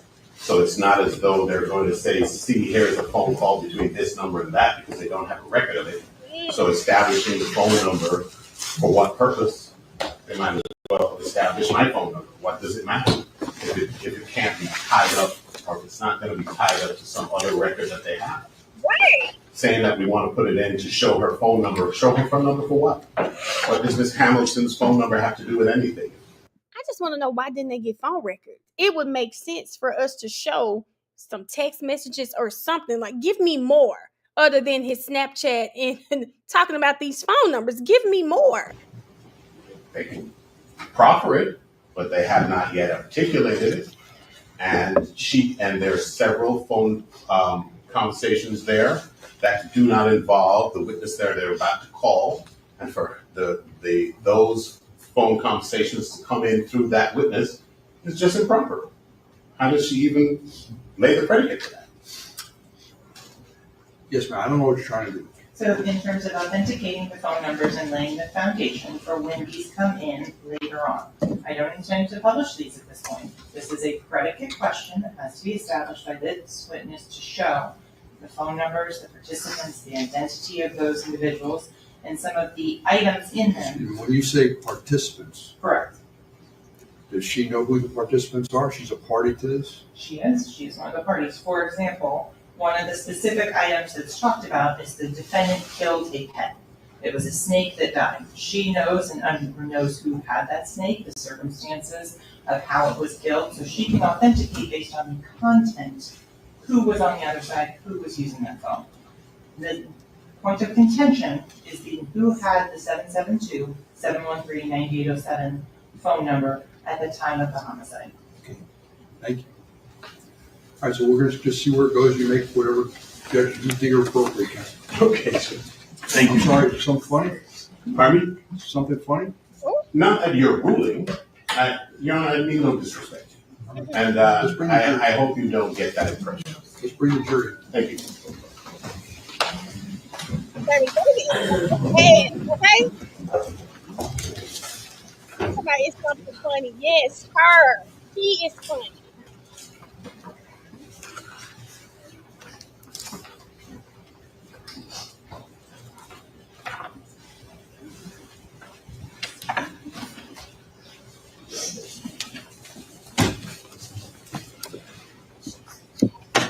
Sean said he was ready to retire.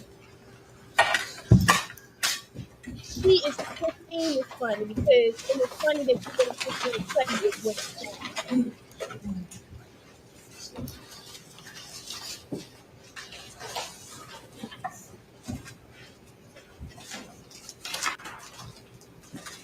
I mean, not this is Judge Murphy. Sorry, this is Judge Murphy.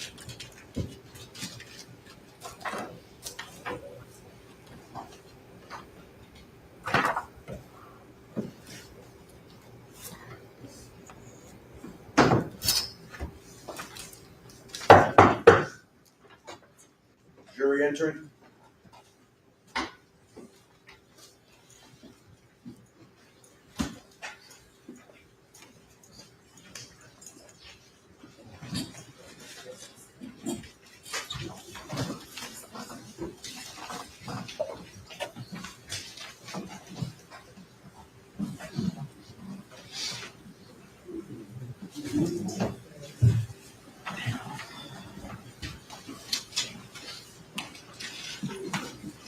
Ladies and gentlemen, thank you. Please be seated.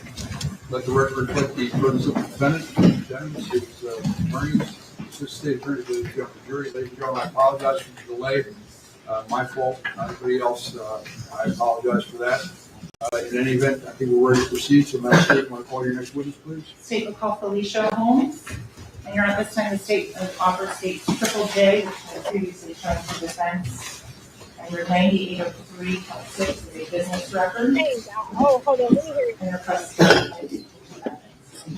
Any additional objections, counsel? No additional objections, but objection on the ground. Thank you. To be admitted. Thank you. Stage triple J will be marked stage 61. 61? 61. Thank you. Counsel, where's your witness? They were down the hall.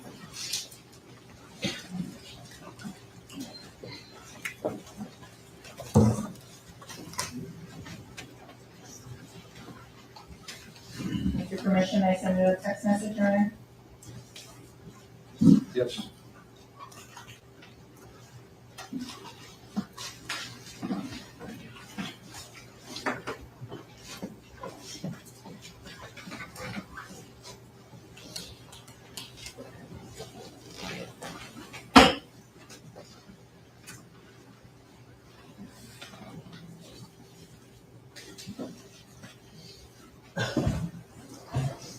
Hey, y'all know I got this water.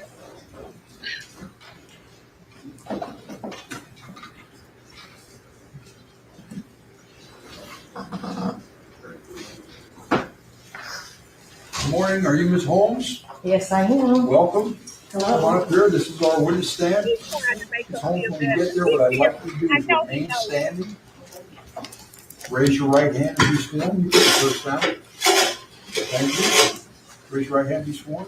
Do you solemnly swear or affirm the testimony you should give in this case shall be the truth, the whole truth, and nothing but the truth? Yes, I do. Please state your full legal name for the record. Felicia Ashe Holmes, Please spell your first and last name for the court reporter. FELICIA, HOLMA. Please have a seat. Ms. Holmes, Yes, sir. that microphone in front of you does not move back and forth. It'll adjust up or down, but not back and forth. Okay. You ready? Yes, sir. Counsel, you may proceed. Thank you. Good morning, Ms. Holmes. Good morning. How are you today? Not good. Are you cold? No, just, I don't feel comfortable. Are you nervous? Not off the bat. How are you today? Not good. I feel threatened. So, Ms. Holmes, I want to start and just talk about who you are. Yes. Ms. Holmes, do you have any children? Yes, I do. Can you tell the ladies and gentlemen of the jury who is Mariah Hamilton? My youngest daughter. And how old is Mariah? She's 22 right now. And Mariah, did she have a romantic relationship with someone named Jamell Demons, also known as YNW Melly? Yes, she did. When was she involved in that romantic relationship with Melly? I think it may be like 2016 or so till maybe 2019, 20. Okay. Did you have the opportunity to meet Mr. Demons? Yes, I did. What did you refer to him as? I call him Jamell Melly. Do you see him here in the courtroom? Yes, I do. Where is he? He's right here. And what's he wearing? A white turtleneck and a gray jacket. What's smiling over there? Record reflected in court identification of the defendant. Yes, record will reflect an in-court identification of the defendant. So in October of 2018, had you met the defendant prior? Yes, I did. How many times had you met him in person prior to? A couple. A couple? Maybe two maybe.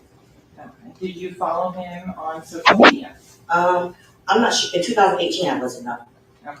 Did you know if he had social media at that time? I didn't. No, I didn't. Did you have a social media account at that time? Yes, I did. And what was your social media handle? I'm sorry. What was your social media name? My name? For which one? For Instagram. Instagram. It's like Bling Queen 258. Bling Queen. Did you have a Snapchat at that time? I don't think so. If I did, I may have. What about your daughter? Did she have an Instagram? I'm pretty sure she did. Did she have Snapchat? I'm pretty sure she did. So I'm going to show you what's been already admitted into evidence as State 61. There's a couple of videos and things on that I would like to ask you to have some questions about. Your Honor, we'd object as to the predicate being laid for this witness to testify to any of this material. Thank you. Objection noted. So I'm showing you what is titled Memories 2018 October 9th, 4:58 UTC, Melly, Montana. Can you see that picture there on your screen? Yes, I can. Okay. Who is the female over there? That's my daughter. And which daughter is that? Mariah. Okay. Who else is in that photograph with her? That's Jamell.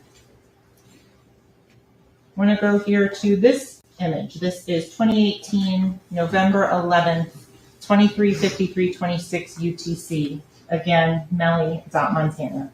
Who is pictured in this photograph? My daughter Mariah. Do you recognize the individual in the back? No. Prior to coming into court yesterday, were you shown two photographs of the alleged victims in this case? Yes, I was. Were you able to identify them? No, I was not. In terms of your relationship with Anthony Williams and Chris Thomas, how many times have you met them? Maybe Zach maybe twice. Juvy maybe once. And do you know them by their real names? No, I don't. How did you refer to them? Stack and Julie. Okay. So I want to go forward to some of the videos in this particular exhibit, specifically Memories 2018, October 18th to 1749 UTC. Start with this one. I'm going to. All that extra shit, like, they leave the most important shit here. So the image that is shown there, do you recognize the person in that driver's license? It's blurry. Okay. I'm going to show you another video, the next one here. Right there, you know you come back. Whose driver's license is that? That's my daughter. The conversations and things that on there, do you recognize the voice? I didn't really listen. I mean, you have to play it again. Sure.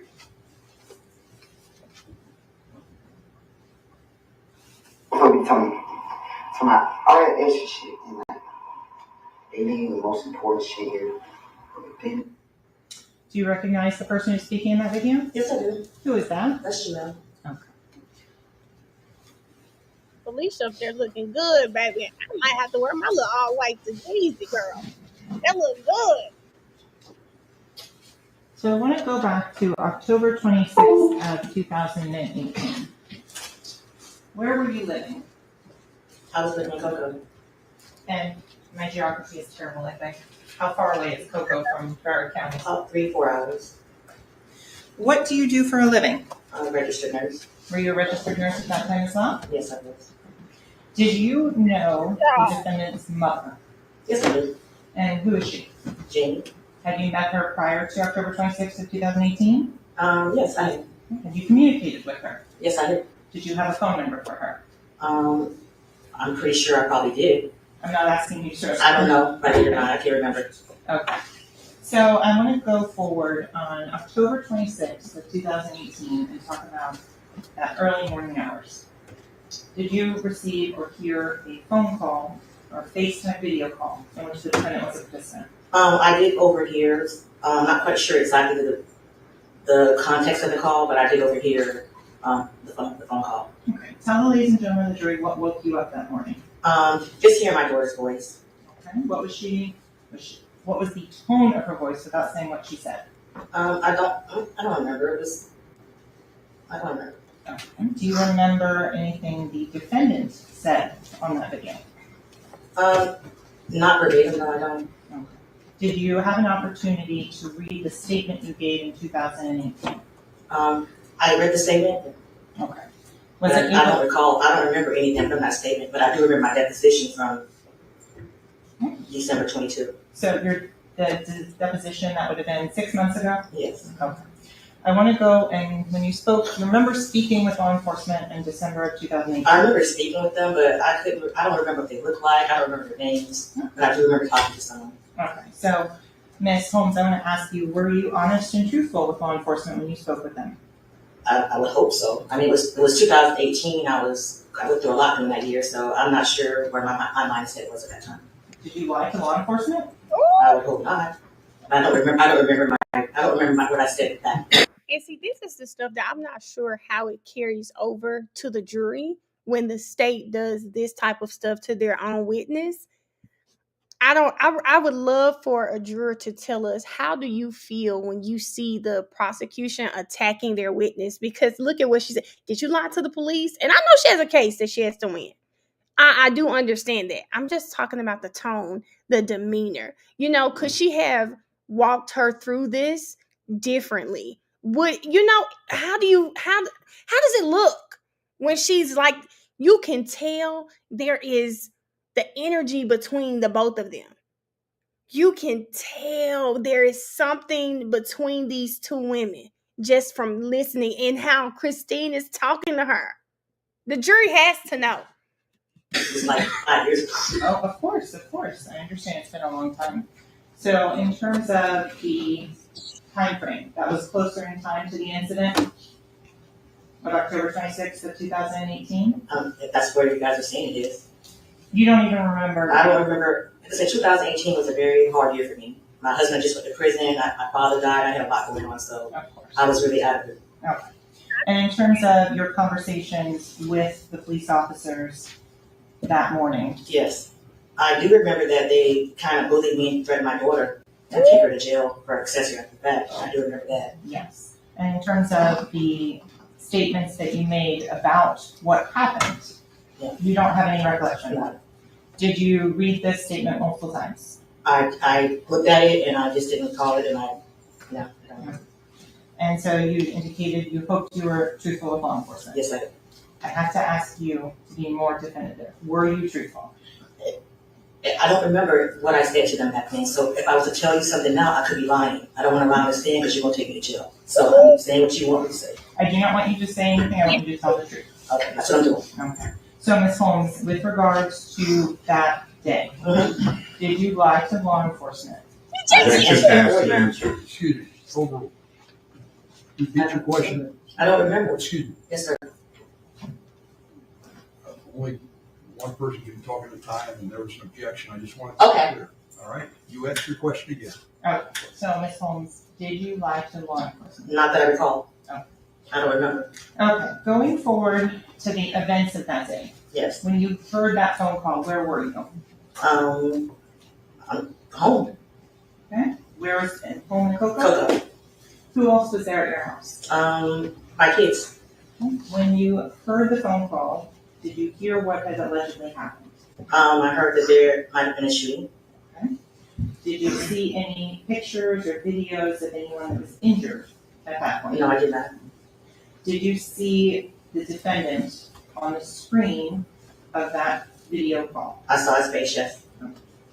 In terms of the method of communication, do you know if it was a FaceTime call? I assumed it was FaceTime. I couldn't say for sure what kind of call it was. At the time of October of 2018 through December of 2018, do you know the defendant's phone number?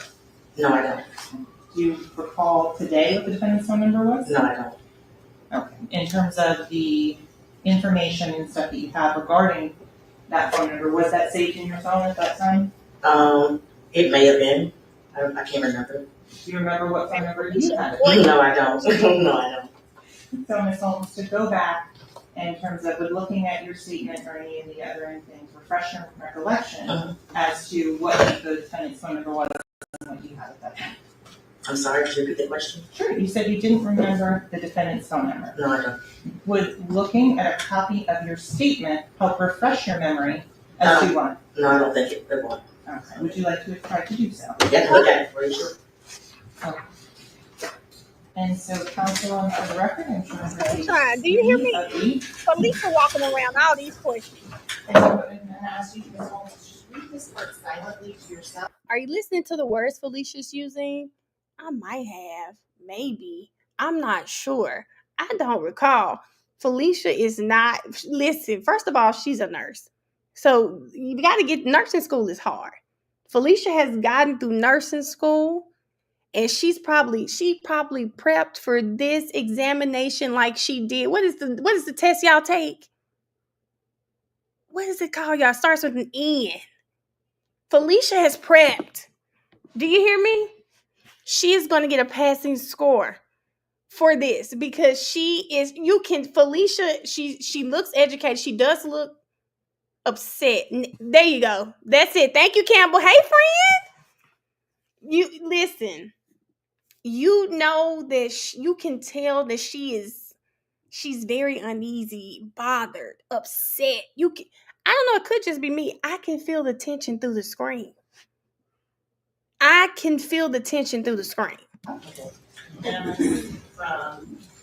We're going to start here and through here, okay? Silently to yourself.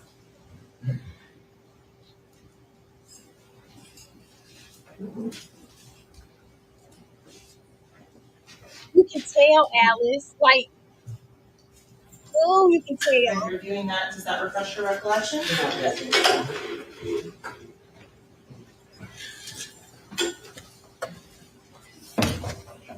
Your Honor, pursuant to 90.8035, the state would move at this time to read into the record the relevant portions. Objection. Can I see, please? Yes, sir. Ladies and gentlemen, it's 12 o'clock. Let's take our lunch and recess. Don't discuss the case. Don't form any opinion about the case. Don't allow anyone to discuss the case in your presence. And certainly no research, all right? Please rotate on your chair. Sorry for the delay. What is that? Let's say 1:30. Thank you.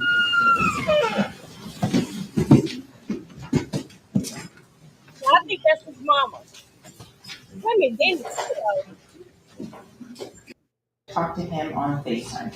90-7313. But if Sorry, y'all. Let's talk to them.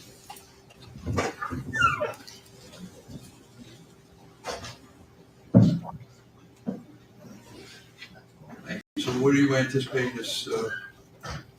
that her answer would start with, he FaceTimed my daughter from the 772 number. Question, yeah. Answer, unless he got rid of that phone. He FaceTimed my daughter that morning at 4 a.m. in the morning, yeah. Question, what's your daughter's number? Her number is 506-321-506-1313. But she may have another number because I changed her. She lost her cell phone and got another number. Her old number was, question, no, cuz, answer. Her old number was 877-9609-321. Question, no. See, I have his phone records and he never called it. There was never, answer. You have the 772-713-9807? Question, 9807. Answer, I don't know whose phone that he called and FaceTimed with. I talked to him on FaceTime. So it wasn't his phone? Assuming that I let this portion in, is this going to be a reoccurring theme? That what else are you going to ask her about? In terms of that, as well as the initial part where she says she doesn't recall what he said verbatim. That would be the part where he's saying that someone just shot the car up and was trying to shoot them. So I asked him if he was okay, where he was, and he's like, there's a car coming behind him, like hiding. He was like, there's some, there's some. I think they're still out here or something. So I'm like, are you okay? He's like, I'm okay. I said, well, where are Sack and Juvy? And he said, I don't know if they're in the car. I think they're dead. And that's the portion that you're looking to have admitted? So far, based on her current state of her testimony to this point. Is there anything else?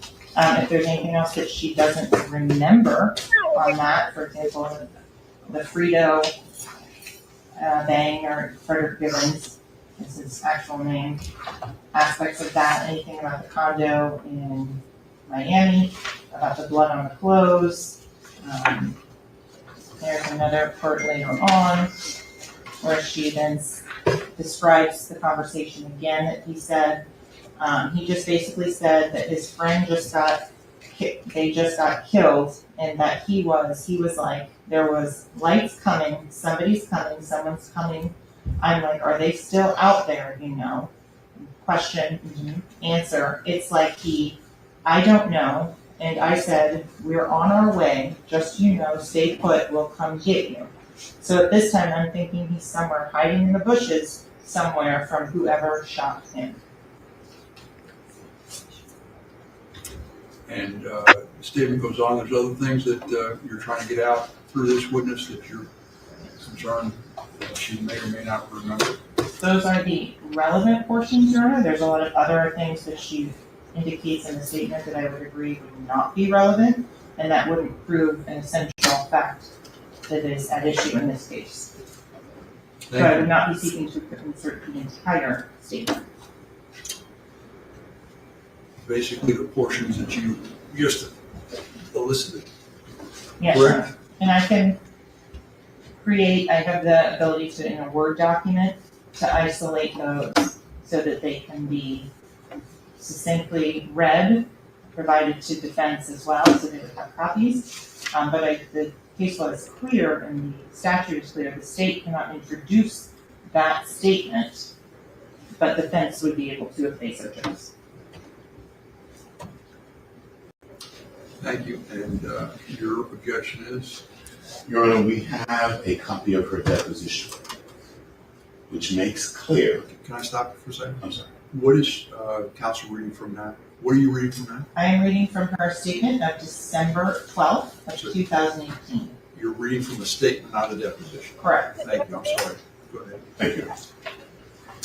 And before I go any further, Your Honor, I meant no disrespect.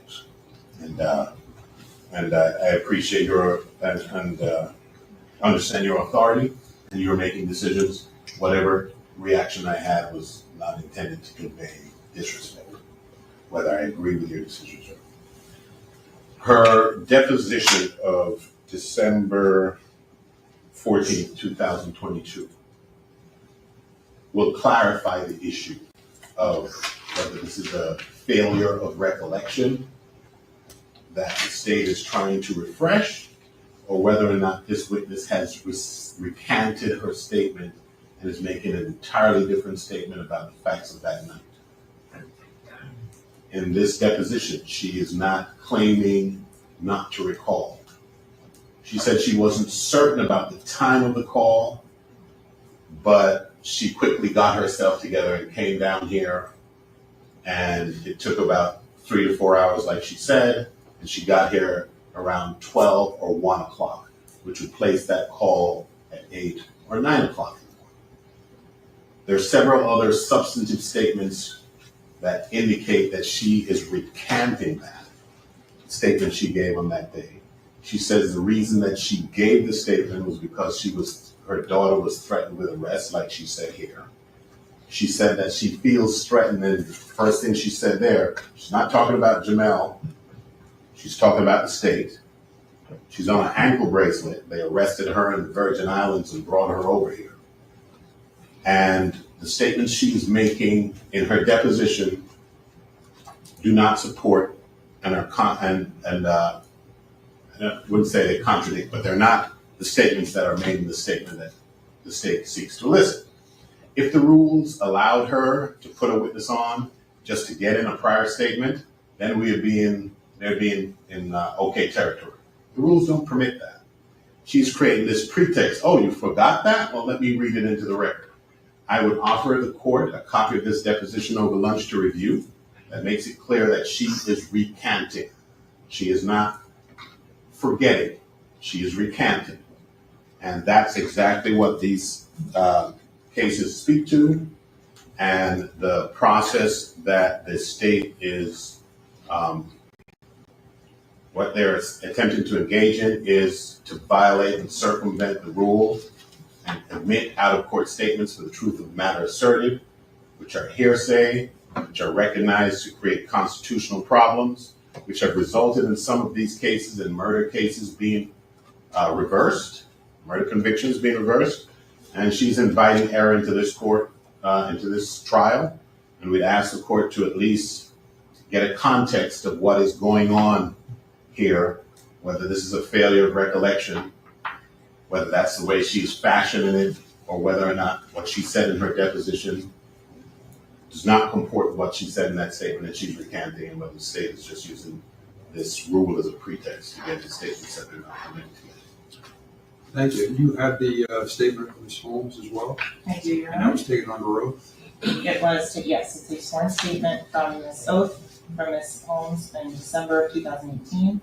And Your Honor, I would also add that some of the time frame and issues of that, those were actually clarified because defense provided the state with reciprocal discovery of Ms. Janie King's phone records, which authenticate the statements, for example, that Felicia Holmes said she immediately called Janie King.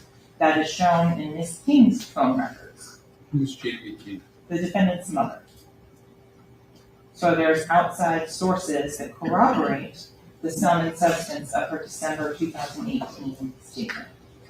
All right, so I'm going to take the statement. If there's no objection, I'll take the statement and the deposition. I'll read those over lunch, and then see everybody back here at 1:15. I told the jury to be back at 1:30. We'll resolve those issues, and we'll move forward. All right?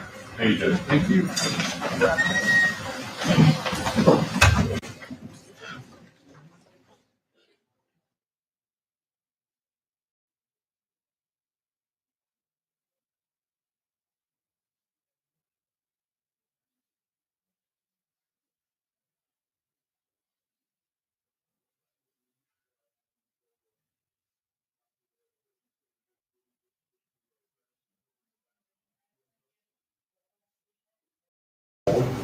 And you're suggesting that, I take it that she's feigning a lack of memory? On some of them, I think it's accurate that she doesn't have a verbatim recollection of what was said. I think if she said that she did, that would be suspect. I think so. In terms of having a better memory back in 2018, 2 months after the incident or less than that, that is valid, and that she has said she was truthful with law enforcement at that time. So the state has met the admissibility threshold on that particular issue. Thank you. And what says the defense? Your Honor, I think the state undercuts its argument by admitting what she perceives to be the case, which is that concerning the gravamen of what she's trying to introduce, she believes that the witness is feigning a lack of recollection. In other words, she is recanting. So this is not, and what's important to realize is this is not about determining whether we have a witness who is being honest or not. I think this rule contemplates a witness who may be being dishonest by recanting. And the issue is not whether or not the witness is being dishonest, and in the interest of justice, we want to put in what we believe to be a more honest statement. The question is whether or not you're putting up a witness to impeach them. Putting up a witness to introduce a statement previously made from which that witness has receded, or which that witness has recanted, which is what's going on here. And the rule is clear on that. Can't do it. It's hearsay, and it should not be permitted. Any issue with respect to whether or not the statement is sworn or not, I think sworn statements typically contemplate an adversary having the ability to test credibility at the time it's made. Furthermore, this witness, when asked by the state, did you give an honest statement to law enforcement back in 2018? She's like, I don't know that I did. She posited the possibility that she could have been lying then, which further undercuts the indicia of reliability. She also said she felt threatened then because she was speaking, given that she was advised that and I think advised in bad faith, that her daughter might be charged as an accessory after the fact, when there was no evidence to suggest that. And she said she was acting then under threat, and that she's not certain whether she was being honest then. So for the state now to say, hey, she's having a failure of recollection, so we just want to read her prior statement into the record, is a pretext. And it runs in violation of the law in the state of Florida as explicitly outlined in the cases we cited and numerous other cases. So that's why we object. Thank you.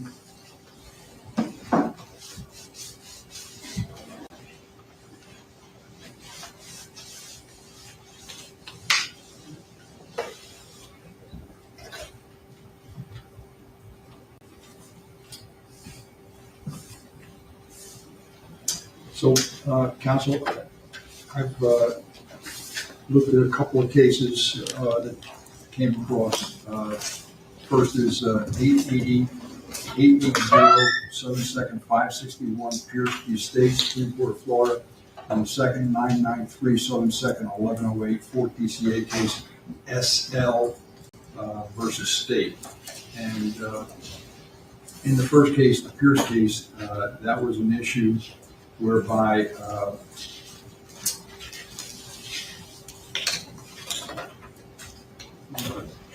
during cross-examination of a state witness, defense counsel had asked whether or not the witness had previously told detectives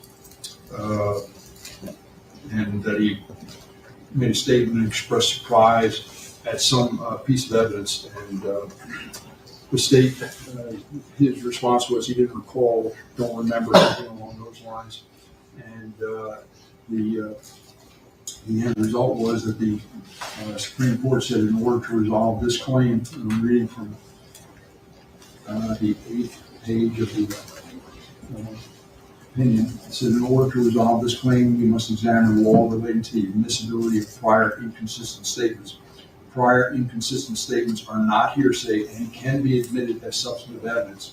And quotes, if the declarant testifies at trial or hearing and is subject to cross-examination concerning the statement, and the statement is inconsistent with the declarant's testimony and was given under oath subject to the penalty of perjury at a trial, hearing, or other proceeding or in a deposition. Then it goes on and says this court has held that a statement given under oath during police investigation is not a statement given at an other proceeding and consequently is not admissible as substantive evidence. The second case I have is SL v. State, as they said, 99372nd 1108, and that's a little more succinct. And at the second page of the opinion, it says, in order to resolve this appeal, we must determine whether the statement made by SL's mother to the deputy were admissible as substantive evidence. The Florida Rules of Evidence provide that prior inconsistent statements are admissible as substantive evidence if the declarant testifies at trial or hearing subject to cross-examination regarding the statement, and the statement is inconsistent with the declarant's testimony given under oath, subject to the penalty of perjury at a trial, hearing, or other proceeding or in a deposition. It goes on and says, interpreting this provision, the Florida Supreme Court recognized that a statement given during police investigation is not a statement given at an other proceeding, end quote. It doesn't appear to me that that statement is admissible as substantive evidence, counsel. So what the end result of all of this is, if you ask the witness denies remembering the statement and you want to read it to him, I don't see how a curative instruction telling a jury it's only for impeachment purposes and not as substantive evidence is going to resolve it. So my thought would be just keep it out. So I sustain the objection. So just so it's clear, it is not a prior inconsistent statement. So the line of case law that you cited would not be applicable. It's a past recollection recorded, which is a very specific subset. So I refer to Earhart on that specific issue, 9803 sub 5. Excuse me one second. Could you get my earphone? I left it on my desk.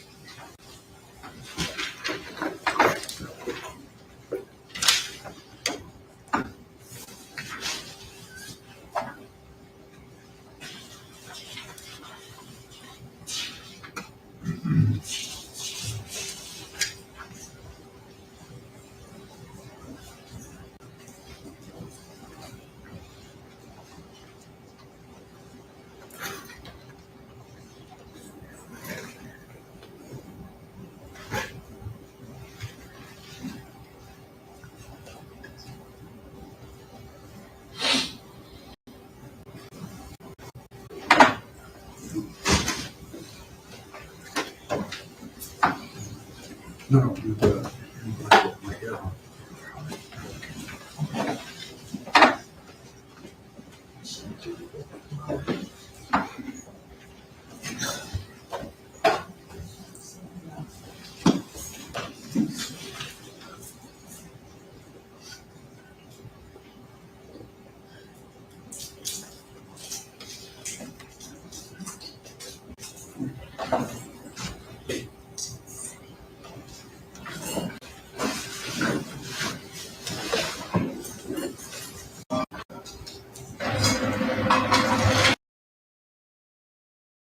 Section 9803. In Earhart. Yes, subsection 5, 98035, which in the 2022 edition starts on page 1104.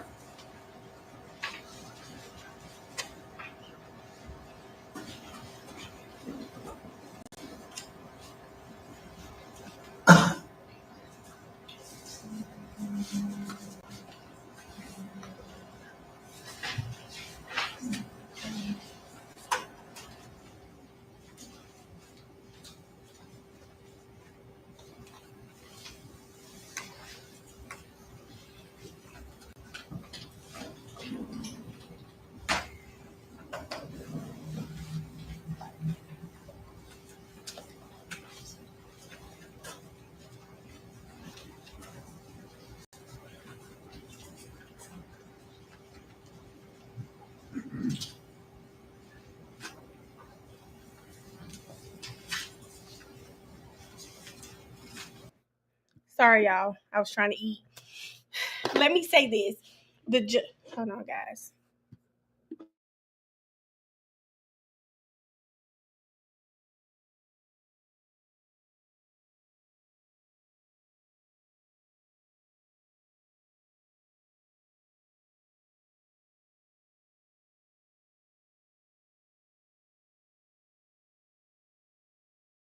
Sorry, y'all. That was Mariah. But I was going to say, at first, someone put in the chat, oh, he's going to let her testify. But then Judge Murphy said, statements Felicia made to the police differ from statements made in court proceedings. So you can't try to impeach her with a statement she made to the police. Hey, Phoenix. And I said, oh, I like that. Bart, you come back. I like that he said that because that's not some. Hold on, y'all.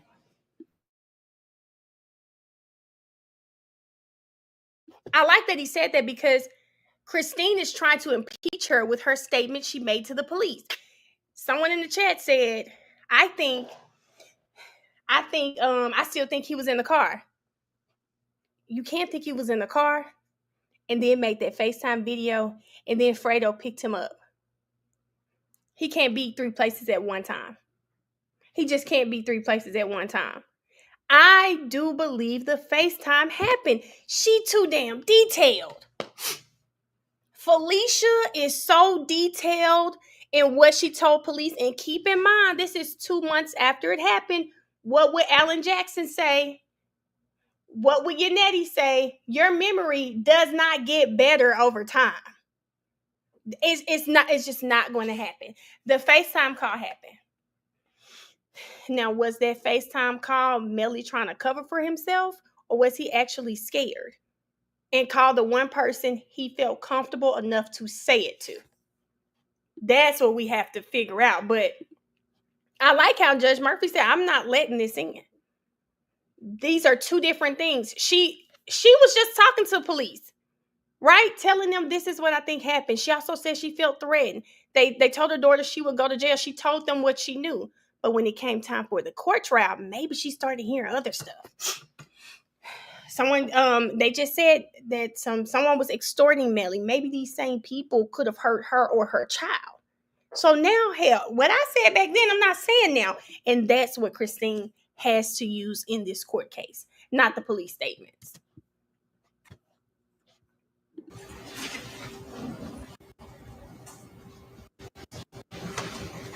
Christine. Let's see. Do we have our caption on, y'all? Okay. Y'all didn't even tell me they weren't back on. Because right now they're just sitting around. Okay.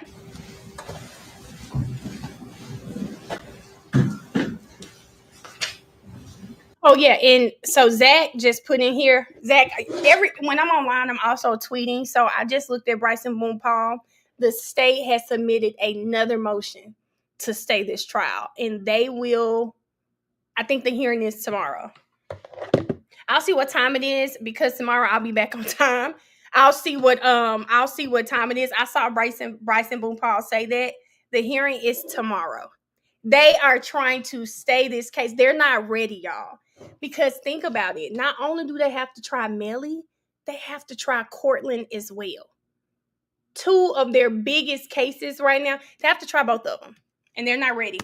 The lake is located at 116 7th 3rd, 270 Florida Supreme Court, 2013.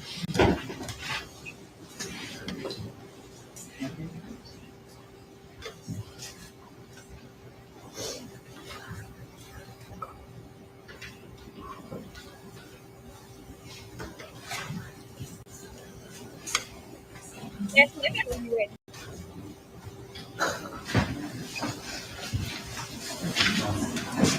Alice, he probably saw that file and said, what the? Because I just told y'all it's not going to happen. Y'all come right back.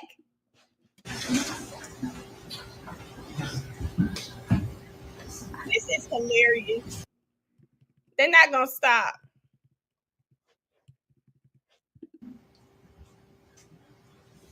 Well, Melly not biting his nails in court, so I guess that anxiety ain't kicking his butt. He just looks like a baby. He just looks like a baby.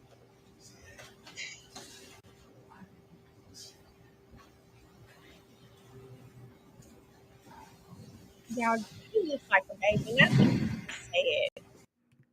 These kids, like they live these lives, these really fast lives before they can even live for real. Stuff like this happens. Like Juvy and Sack should be here. They should be here. Countless other young men.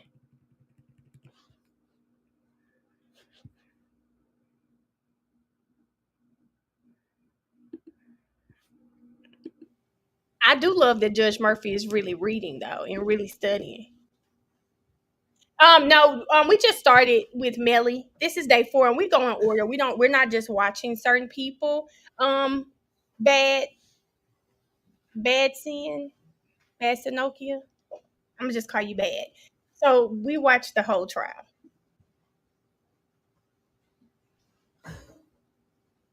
Okay, they're back.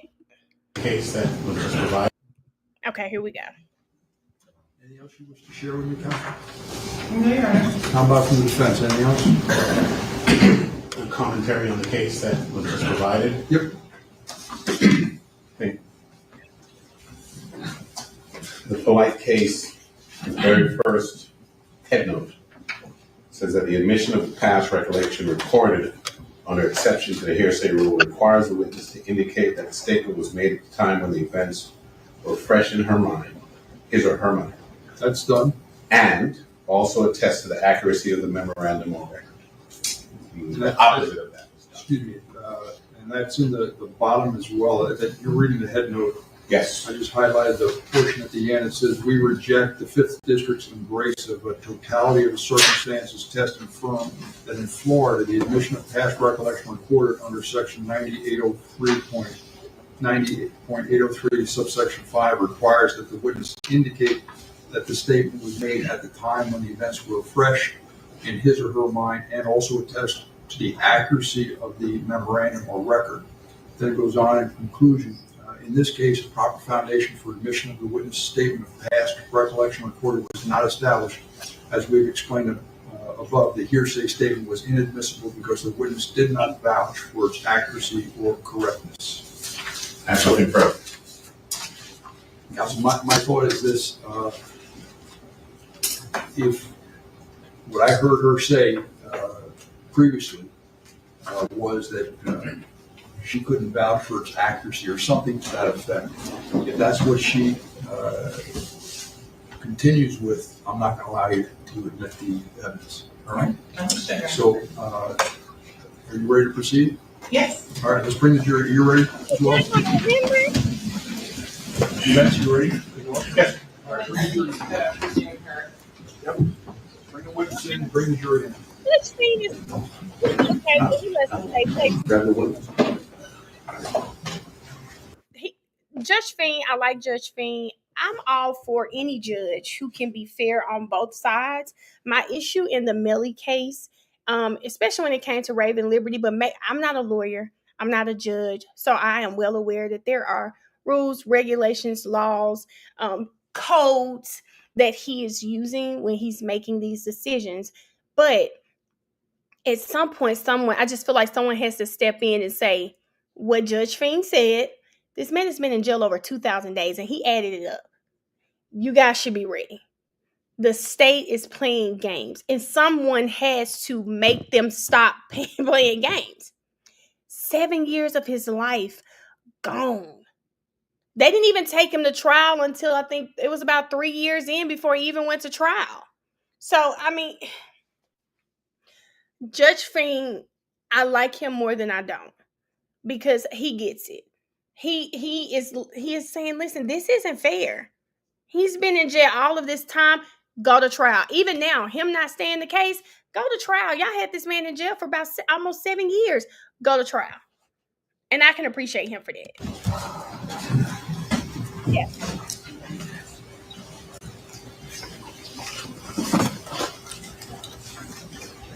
Yeah.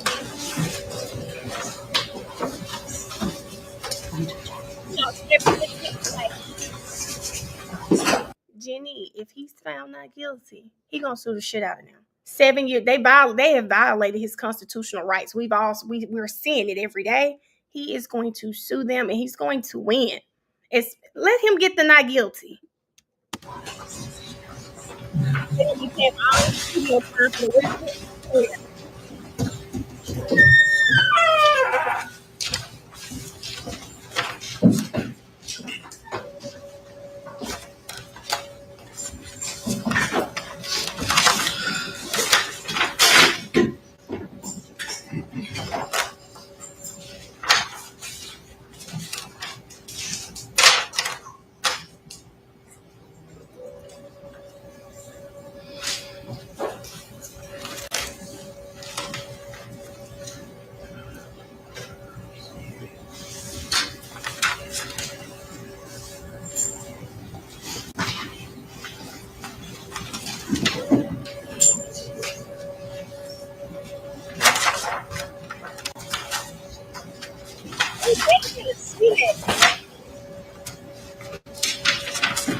Baby, the jury must be across the hall.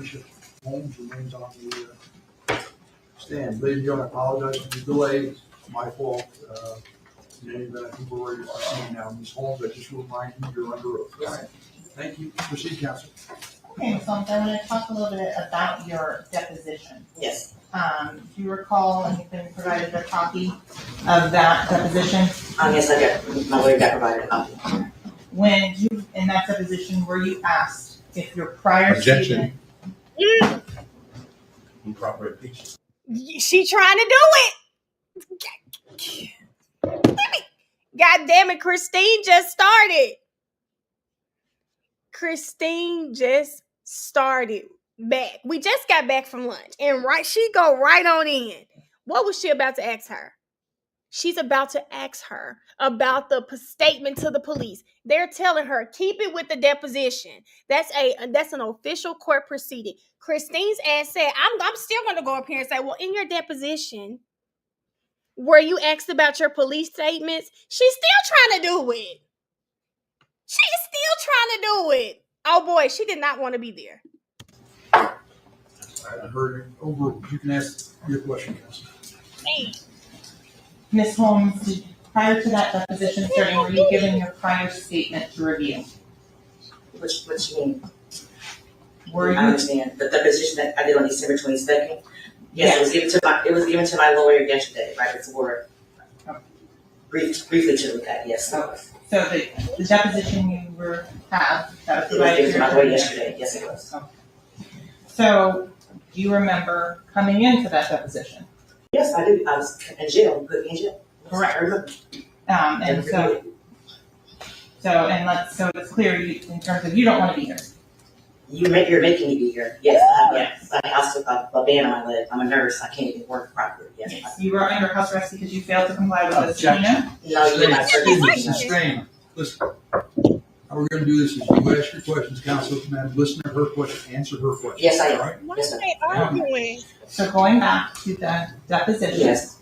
On December 14th of 2022. Yes. Do you remember coming to my office? Yes, I do. Okay. Do you remember being asked questions at that time? Yes, I do. Do you recall being given a copy of your prior statement of December 12th, 2018? No, I don't remember that. I don't remember that, but I'm pretty sure I do. Okay, so what I'm going to do is permission to approach her on it? With what, counsel? Her deposition. Objection, Your Honor. I have to give her an opportunity to. I saw my. Excuse me. There's no question pending review. All right, you can proceed, counsel. Okay.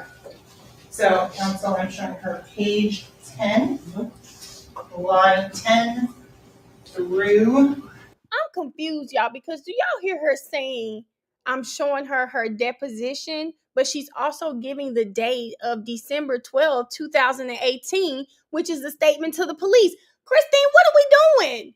And I think that's why the defense keeps objecting, because it sounds like she is trying to get the police statement in from December 12th and not just sticking to their deposition. Child. 17. Okay, so just read them silently to yourself. Okay, hold on, y'all. I'm out. Danielle needs to, is that Danielle? Okay, Danielle needs to hear a part, y'all. Hold up. I remember coming to your office. You failed. Okay, y'all, sorry.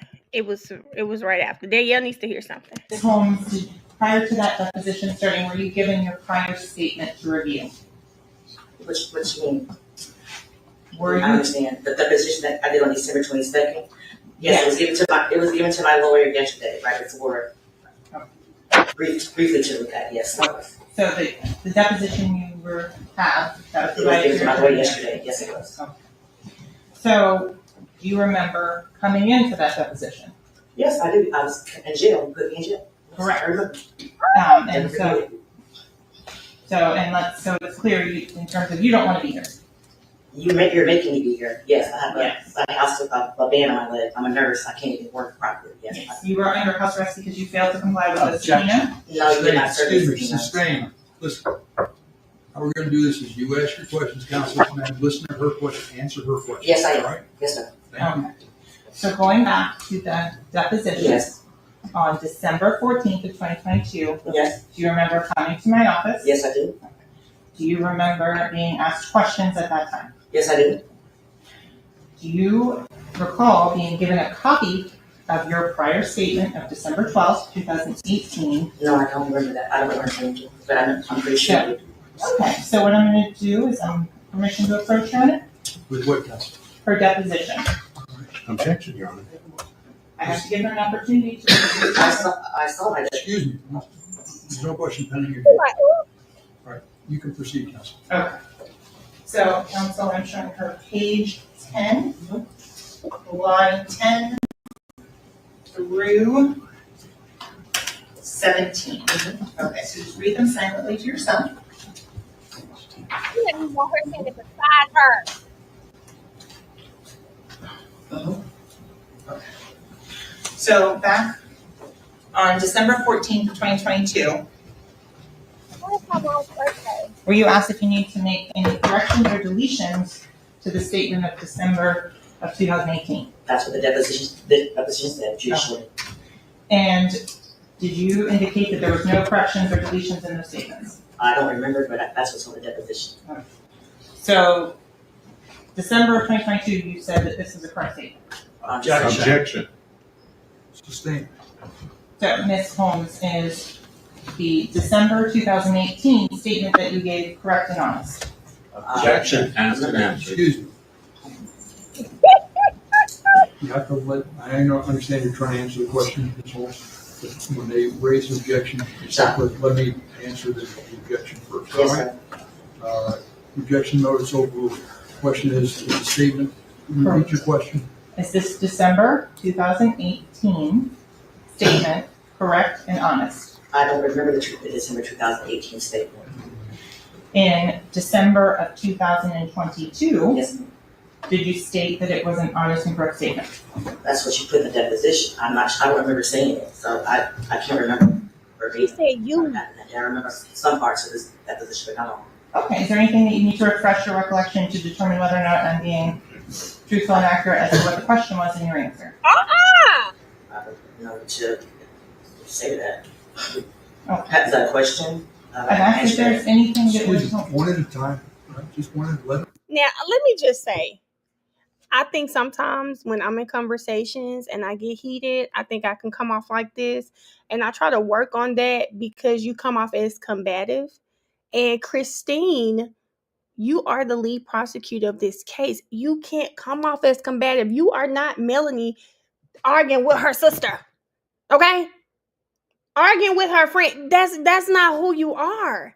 You got to take a step back because you're over talking her too. It looks like y'all just bickering on the stand. I don't even know what you're trying to ask the lady because you won't let her speak. She won't let you speak. Someone in the conversation has to be the professional. And that person should be you, Christine. Now, oh boy. It's oh boy. Yeah. Now, oh boy. Now, let me say this. Because first, we've got to address the snitch part in this. Okay? See, that snitching stuff goes for people in the street. This lady done told you 50 times she is a nurse. Okay? She is a nurse. She's a nurse. She is not in the street. And oh boy, I'm going to say this too. I don't think she was trying to snitch on anything. I genuinely believe by the time, think about it, Melly was still out of jail when she made this statement. I do believe she thought his life was in danger.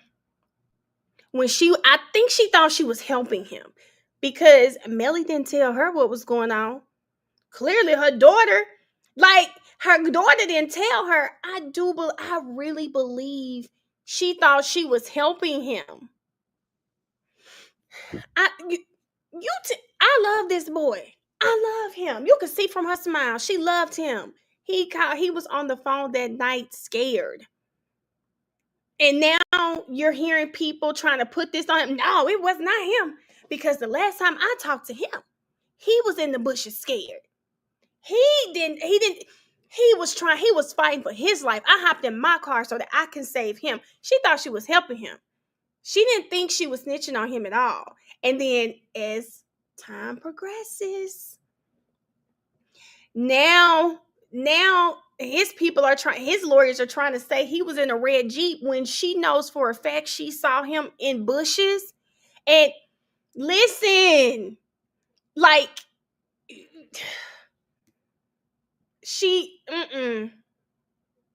I believe that she knew what was going on and was upset when she was no longer benefiting from the situation. So, oh boy, I don't think. I mean, I'm a civilian, so when I'm gonna give you guys a prime example. I had a cousin years ago who he went to jail for something, and when he was like, "Cuz, nope, I need plausible deniability. I don't want to know. Let me find out on the news or something. Don't try to tell me anything that's going on. I don't want to know." But in her case, she did know what was going on. And Alice, I have heard this too. I've heard this too, that when she gave that statement, kind of like what some of you guys are saying, and oh boy saying she knows better, and this may be speaking to what Alice is saying as well. This happened in October. They find this new crime scene, all of this footage by November. What happened from November to December when she gave this statement on the 12th? Something happened from the 12th to the 22nd because she changed and said, well, I don't remember saying that. That's not what happened. So some of you guys may be right. Either way, I still think that FaceTime happened.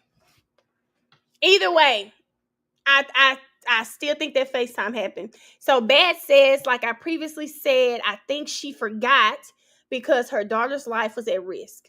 Nobody's going through all this crap for money or cause they like a person.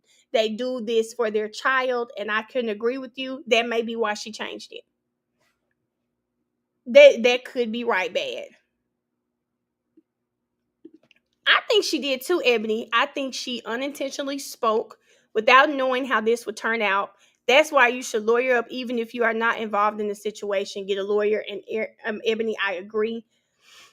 Again, I think she thought she was helping him. Like, I really did. I really think she thought she was helping him. No, he couldn't have done this because he called my daughter scared on FaceTime, saying, I think she thought he was helping her. Now, old boy said, as a civilian, not old boy finna preach to the civilians, i.e. me. As a civilian, you know how things work in the streets. You don't, oh boy, because I don't. She was a nurse, however, she was in the know. Oh, okay. Also benefiting from it as well. Okay. He talking about nurses be the one. Homeboy said nurses be the worst. What? He said worst nurses be the worst. Well, oh boy, I'm gonna just tell you, I learned so much in the YSL trial. Sometimes I'm ashamed to say I'm from South Memphis because I am pretty green. My sisters probably know a little more than me, but I do think it factor your surrounding factors in. Who are you hanging with on a regular basis? All of that matters. Oh boy, like all of this matters. You know, and you have to have some context, okay? He literally said nurses be the worst. So I don't know, but I'm gonna go back to I do think she thought she was helping him. I really do. I don't know. Y'all saying she wanted money and then and he didn't give her money, so she said I'm gonna tell about the call. I don't know. Or like Bad said, I'm keeping quiet until y'all say y'all gonna take my child to jail. Okay, y'all gonna take my child. My baby's not going to jail for that little boy. Okay, my child is not going to jail for him. Okay, he's talking about scrubs equals hot girl. You know what? Finish your answer before you ask the next question. So, Ms. Holmes, is there anything that would help refresh your recollection? I don't think so. I don't know. Would the audio of the statement of December 2018 help? Objection. What's the objection? It's irrelevant. She testified 3 times. Excuse me. Thank you. Now as to this, go ahead, overrule. I don't know. I don't. So, Ms. Holmes, with regards to the events of October 26th of 2018, Yes, ma'am. did you travel down here to Birmingham? Yes, I did. Who did you come with? My daughter Mariah. Okay, where did you go? We went to one of Jamell's friend's house. And whose house was that? Frida. And no approaching has been previously shown to defense counsel and marked as states N for identification purposes only. Ms. Holmes, do you recognize the 2 individuals in that photograph? Yes, I do. How do you recognize them? I know Frida from being on Instagram from rapping. He's a rapper. Okay, any other individual in that photograph? My daughter is working. Okay. I'm sorry, I apologize. I didn't hear that. I'm sorry. I didn't hear your answer. Could you Which repeat? one? Do I recognize? Thank you. I do recognize Frida from Instagram for being a rapper, and I recognize Jamell from dating my daughter. You're at this time state requesting the states N. N is the next covered exhibit. Any objection? Relevance. Overrule. It'll be admitted. States N, be marked states 62.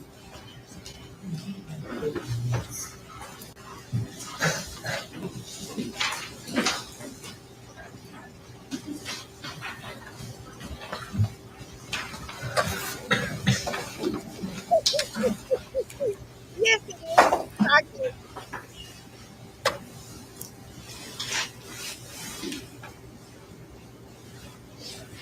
This is the photo that you can see on your screen that you just identified? Okay. So when you said Frito, is this the individual's house you went to? Yeah. Okay.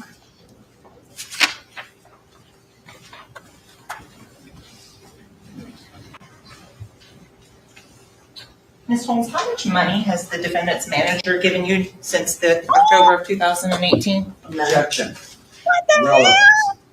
Why don't you come sideways?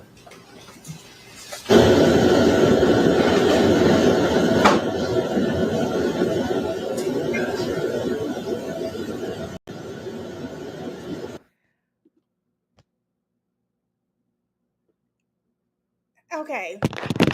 Whoever suggested, which I wanted to watch this trial anyway, especially knowing that the second trial was coming up. So I'm not going to get on you guys. Maybe blame a little of myself too. Wanting to watch this trial.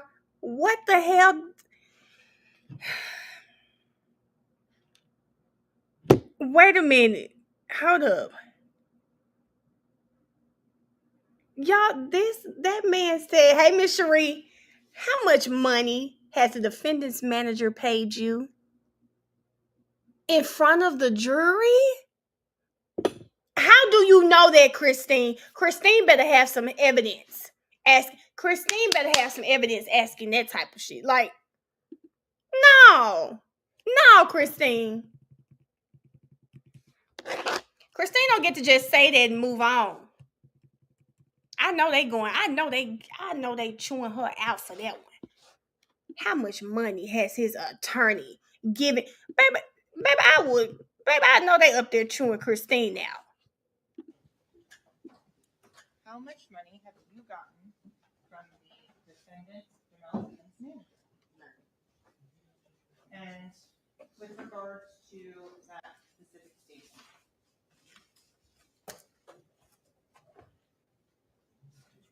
Ms. Holmes, you have formerly had a credit union account?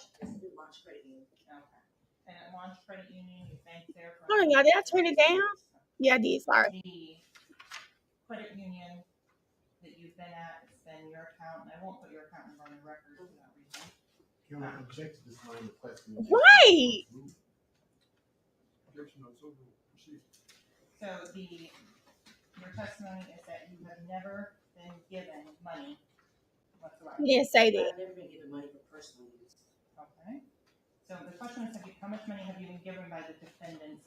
For a vacation for all of us, for him, his wife, and me to pay for it. As far as he gave me $5,000 for Airbnb, and I gave him $1,000 to deposit that. So he did give you money, not for personal use. Okay. Excuse me, can we clarify who he is, Jameson Francois? Just clarify, counsel. So it's clear, who is Jameson Francois? He's now his manager. And you mentioned his wife as well. Who's his wife? I used to go by AA. So AA and his wife. We were all good friends. So I'm going to go now with the previously shown to defense counsel and mark this stage triple M. It's a composite of 17 pages. Did you have an opportunity to review that prior to coming into court today? Yes, I did. Okay, and in terms of the individuals and the phone numbers that are on that, do you recognize your own phone number? No, I do not. Okay. Going forward to the contents of that particular item, do you recognize the conversation about a snake? No, I do not. I know they had a snake, but I don't recognize this conversation. Okay. With regards to the conversation about the snake that you do remember, what do you remember about the snake? That they had a snake. What happened to it? Objection. Relevance. Sustained. Aaron, may we approach that? Sure. Back Felicia getting hot. Hold up. To the conversation about the snake that you do remember. What do you remember about the snake? That they had a snake. What happened to it? Objection. Relevance. Sustained. Aaron, may we approach that? Sure.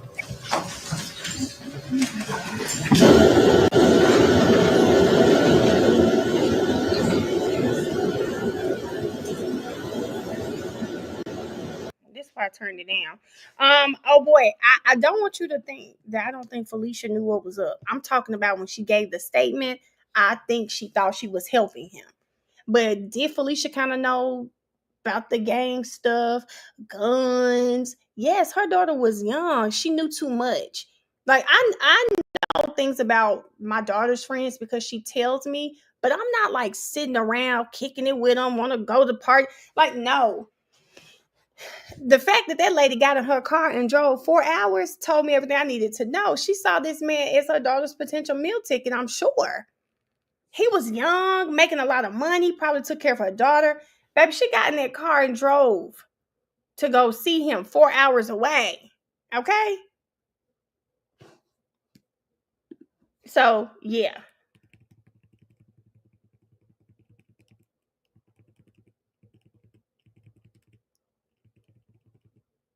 It doesn't help he got all these face tattoos. The jury got to look at him every day. Number back in October of 2018. I have no idea. I don't know. Is there anything that would refresh your recollection as to what her phone number was? No, because I don't remember mine. You don't even remember your own? Yeah, no, I don't. In terms of, did you review your statement of December 14th of December 12th of 2018. Did you review that statement prior to testifying today? Yes, I did. And in that statement, were you asked, what is your daughter's phone number? Objection. Overruled. I don't remember. If I were to show you the statement, would that help refresh your recollection as to whether or not you were asked that question? I don't think you would, no. But you can show it. You have permission to approach? Yes, ma'am. Okay. 3 of 8. If you could just read silently to your son.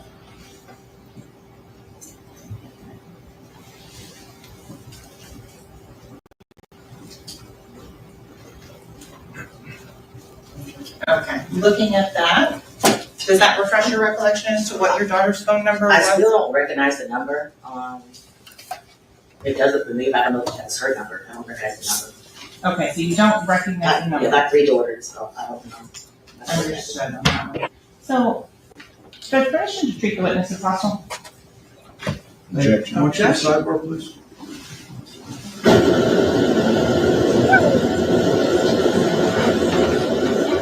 Baby, it's giving Karen Reed with the sidebars. It is giving Karen Reed with the sidebars right now.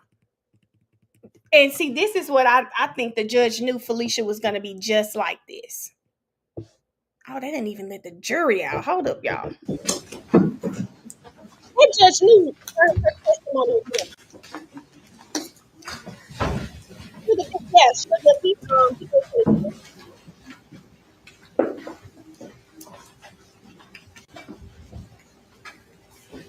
it's a man. Thank you. Let the record reflect the jury stepped out. Counsel may, along with the defendant, witnesses on stand. Ms. Holmes, my understanding from counsel's side is that you have an attorney here with you, is that right? Yes, I did. No, I was told to bring him in here. Might be a good time for you to talk to him.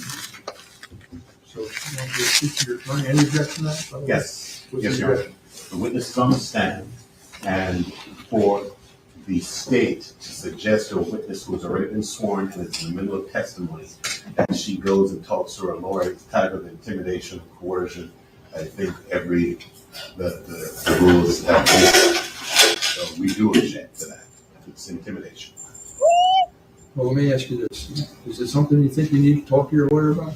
I'll talk to her. I don't think I need to, but I don't know what the problem is. I'm answering her question like she wants. I'm not sure what's going on. Well, so my question to you is, do you want to talk to your lawyer?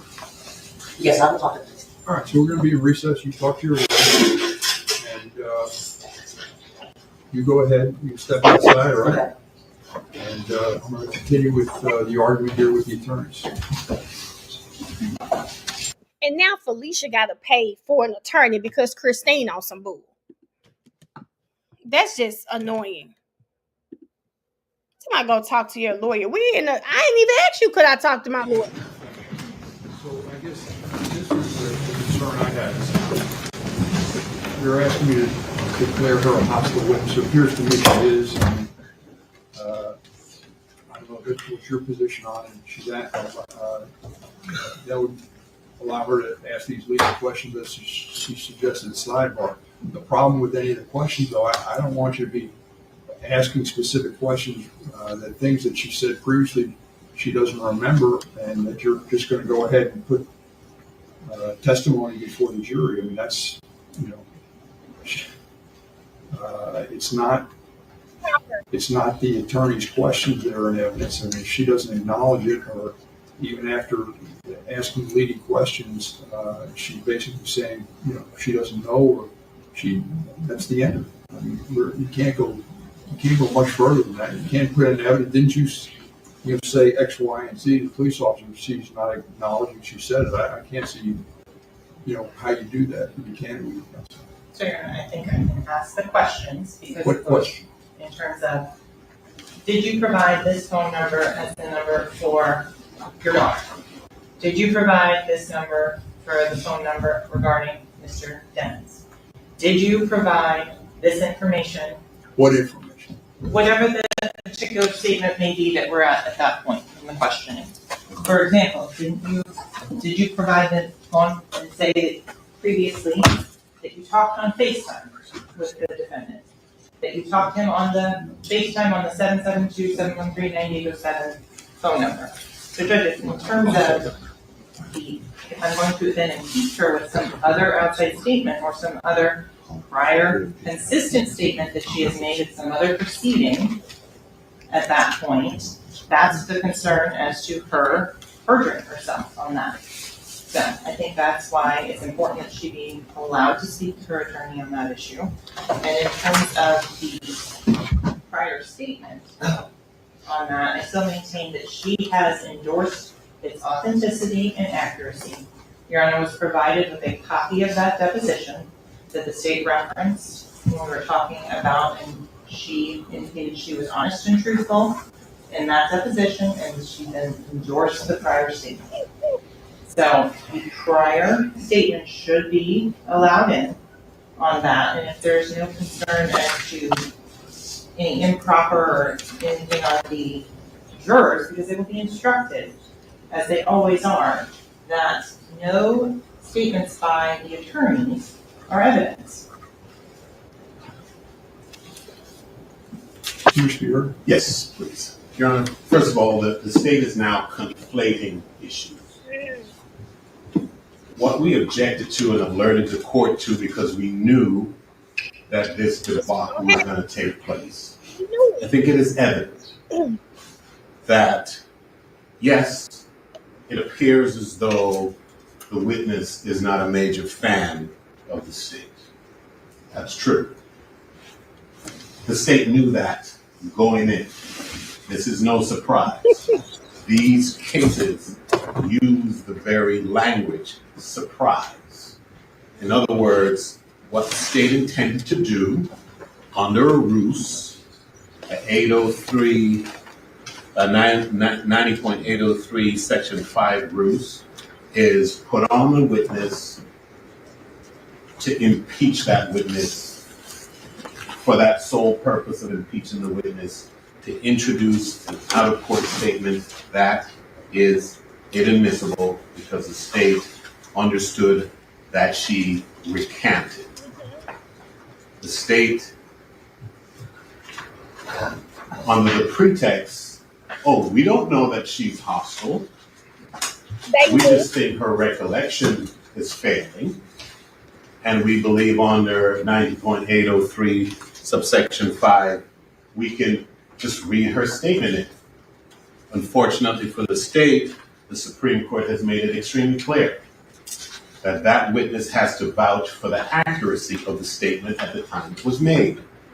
And the Supreme Court also said in that context that in the context of an 803.5 exception, the contents of the record substitutes for the witness's testimony. This means that the reliability of the assertions rests upon the veracity of a witness who is present and testifying. The state is calling into question her veracity and calling her pretty much a liar, saying that she's feigning recollection and now attempting to essentially introduce a report of a police statement into evidence by the state testifying, asking the court to let the jury know that all this stuff that we're about to say, upon which we want to rest our case, is don't take it from me because I'm just a lawyer saying it. But then there's no point in saying it, because there's no way to get it through this witness. She can't put her on to impeach, which is exactly what she's trying to do. The 803.5 is a ruse, and that's not working out, and now she's doubling back to the original, which is let me call her hostile so that I can lead, and instead of eliciting the testimony from her, I'm going to read it out of this report and say, didn't you say that? Yep. So what happens is we're going to now be in a situation where she's asking the state to tell the jury, hey, what the lawyers say is not evidence. So it doesn't matter that this witness is going to say, I do not remember that number that you just read to me. that you just let me see. I told you I don't remember it. So I now the state wants to come back to the podium and blurt that number out. She just said she doesn't recall it. So what's the point of saying it other than to introduce it into the record through the state attorney's lips? So rules don't allow her to do what she's trying to do. Thank you. So you're in further support of treating a witness as a hostile witness. This has previously been provided to defense, but this is the Instagram production for Miss Felicia Holmes that I'm showing the court now, that she has previously been identified as her specific Instagram, and that it is saying the promises that were made to us by YNW for me to quit my job and they would take care of us were all lies. They didn't want us talking with prosecutors, but now they have all disappeared. I quit my job based on what Track and his wife or company said. Now look, we can't go home. We're spending all my money I worked for and they taking trips and enjoying life. If you think I was a beast before, wait until this trial. I'm not holding anything back. I'm doing what I should have done in the beginning. They can call me Miss Snitch Bitch. Hold on, y'all. I gotta write down the time of where we at right now because I got to talk about these messages right here. Is that 6:02? I hope old boy not still on here. Damn, and he done just posted something. And oh boy, please get off of my live. I'm talking about, I hope he not on here. Why I look down, he's the first comment I see.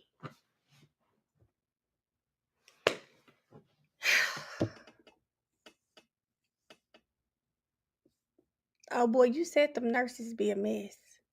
You said them nurses be a mess. Miss Snitch Bitch.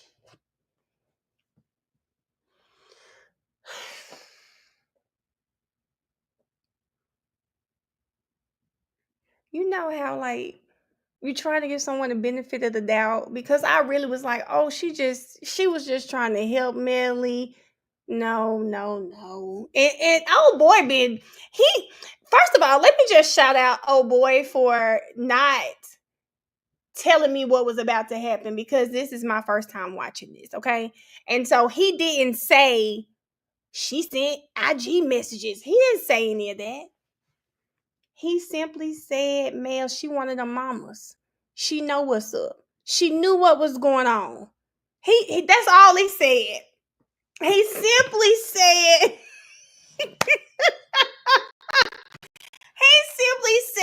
she wanted them ones.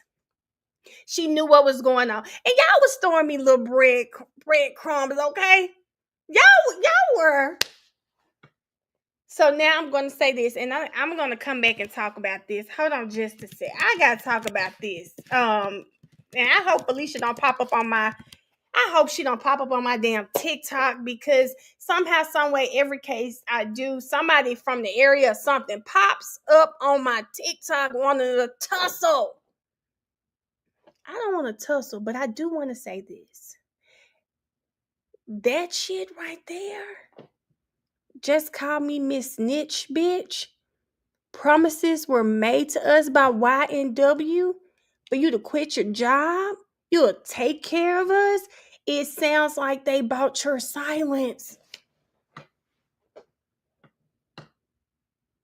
They didn't want us talking with prosecutors. Miss Snitch Bitch, did you understand that they could get these messages? Is anybody concerned? What do they say? Is anybody concerned about going to jail? And in my opinion, now, Miss Snitch Bitch, that damn ankle monitor is warranted. Not when they got shit like this. Vitra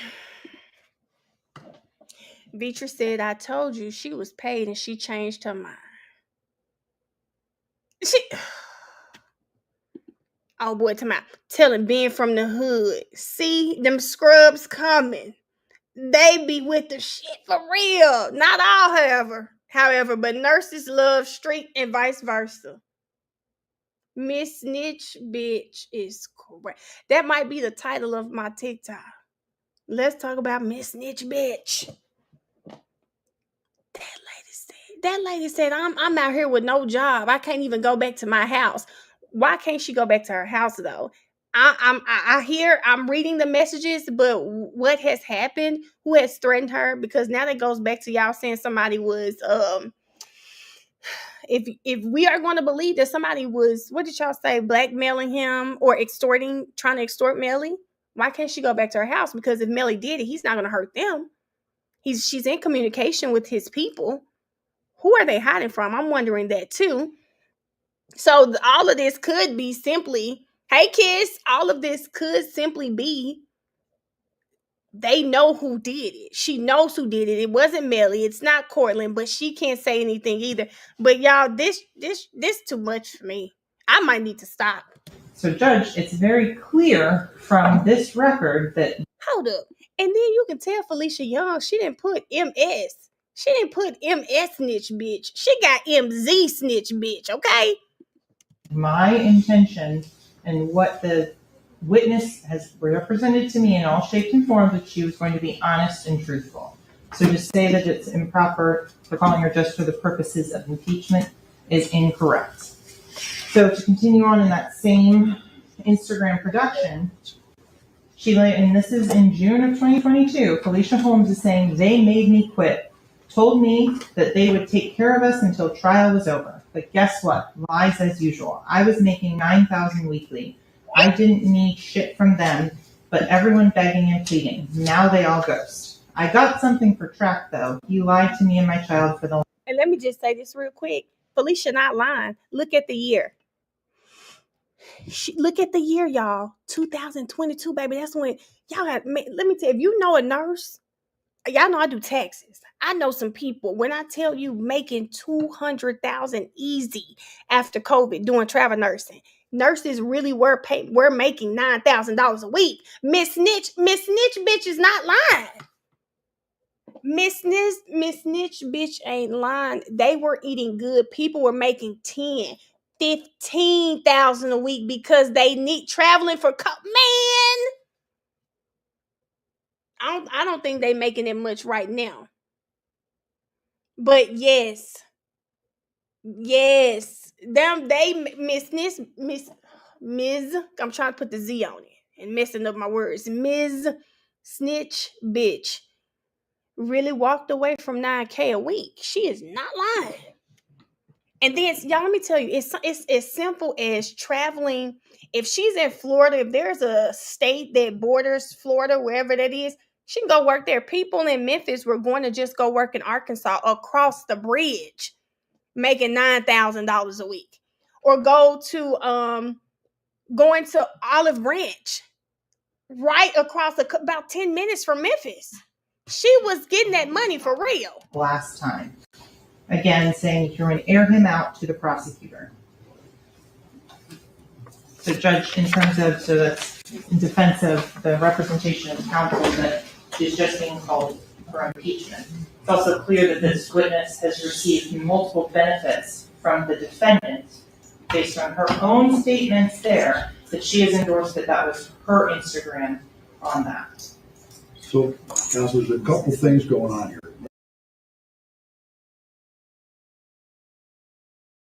I'm glad I had it on me. March is barking. I'm going to say this too. Not only is she speaking about, you remember they talked about authenticating who's speaking. That $9,000 a week is something they can verify and say this was her. Who else would know that? Who else would know that? Number one is you indicated that it was the testimony was going to be admitted because it was in essence, I forget the statute number. 9803 sub 5, it's a past recollection reported. Past recollection recorded, and you gave me the polite case. Yes. And that indicates that you have to have a proper foundation, but it has to be not only there's a proper foundation, but it has to, the hearsay statement was inadmissible in that case because the witness did not vouch for its accuracy or correctness, which is what we have here. The witness isn't vouching for the correctness or accuracy of the statement. So it doesn't meet that criteria. On the other issue about impeachment, this is not what she said. She's, she said, gave me a different answer. What I tried to read before was something from a couple of cases. And again, the synopsis at the end of it, I'm just reading again from the SL, a child case, the state 993 Southern 2nd 1108. It just says the Florida rules of evidence provide that prior inconsistent statements are admissible as substantive evidence if the declarant testifies at the trial or hearing subject to cross-examination regarding the statement, and the statement is inconsistent with the declarant's testimony given under oath, subject to the penalty of perjury at a trial, hearing, or other proceeding, or in a deposition. It goes on and says, interpreting this position, the Supreme Court of Florida recognized that a statement given during a police investigation is not a statement given at and other proceeding. So then if you agree, I don't know where we're going with this, counsel, respectfully. It seems to me under either. Just said respectfully, Christine, you're all over the damn place. Because remember when we started with Felicia Holmes, they were just focused on her statement, right? They're trying to focus on Felicia Holmes' statement. Now Christine is trying to bring in these IG messages. You get why she wants to bring them in. She needs the jury to understand that Felicia Holmes has an incentive to not remember her statement. She has an incentive to say, I didn't say that. That's not what I meant. I don't know. They already brought in the money. Now you're gonna bring in these texts. The judge is like, now, babe, wait. You're going too far. You're going too far. You're going too far now. Scenario, that statement doesn't connect. Now, I do have a message from Mr. Beres, Beres. He says he's Ms. Holmes' attorney. He would like to speak with me. I don't know what he wants to talk with me about. Candidly, I'm assuming it's this testimony. But anything he could say right here in open court, I don't have an issue with that. That's fine, Your Honor. I really question the purpose in advising my client, Ms. Holmes, to consult me for a lawyer. I take that as an implicit threat to Ms. Holmes. We have an agreement that she comes in here today to testify. She's done that. She's honored her agreement. And, she's answered all the questions put to her.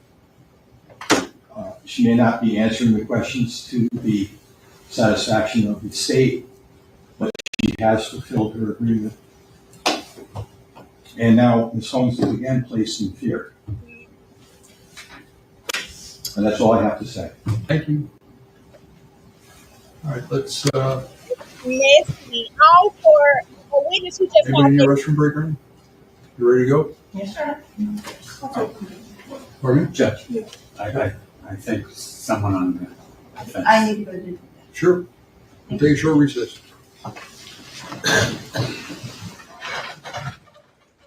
Y'all. Hold on, let's go over. Child, this.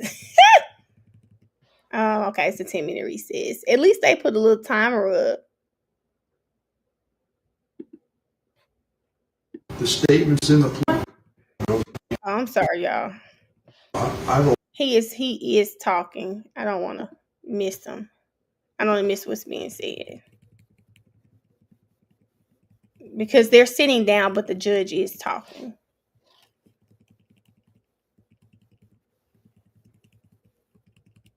It's some money somewhere. This witness off the stand, I think the state has demonstrated that the only purpose for which they want that witness there is for the improper purpose, and they're compounding the prejudice by having her remain there. I think that the state has something that's admissible that they can prop to this court. That witness testimony needs to be concluded. Thank you. They were here. Judge, the state's not.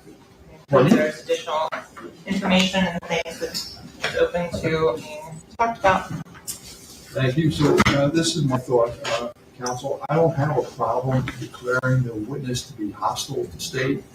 and allowing you to ask leading questions. I'm okay with that. I think that's been established. She's wearing an ankle monitor that was put on there by the state. I guess pursuant to this hearing where she was, I think you said she was unanimous. Yes, sir.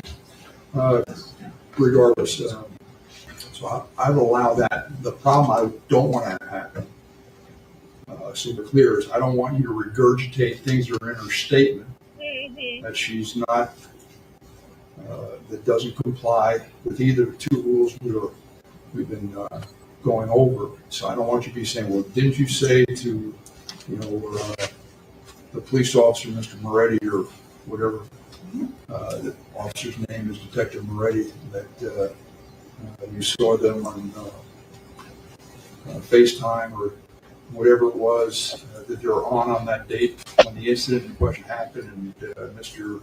Demons told you X, Y, and Z. All right? The witness hasn't subscribed that the statement was accurate, so it's not getting in under recorded recollection, and it's not getting in as impeachment because it's not.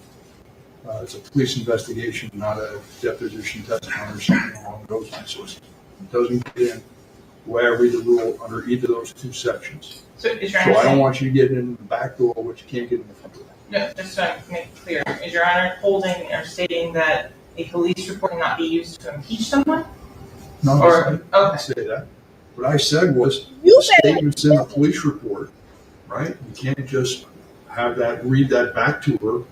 Didn't you say this to the police officer? I don't want that being done. I don't think that's appropriate. She says she doesn't remember the statement, doesn't know it's accurate. She didn't rely on its accuracy. And I just want to make sure it's also clear, under 9803 sub 5, the past recollection reported, there's no requirement in any of the case law or statute that the statement be sworn on that. If you look at that, because if there's other statements this witness has made that she may endorse as being truthful and accurate, and I'll have to ask her on that, then those are possibility of other ones that could be put in.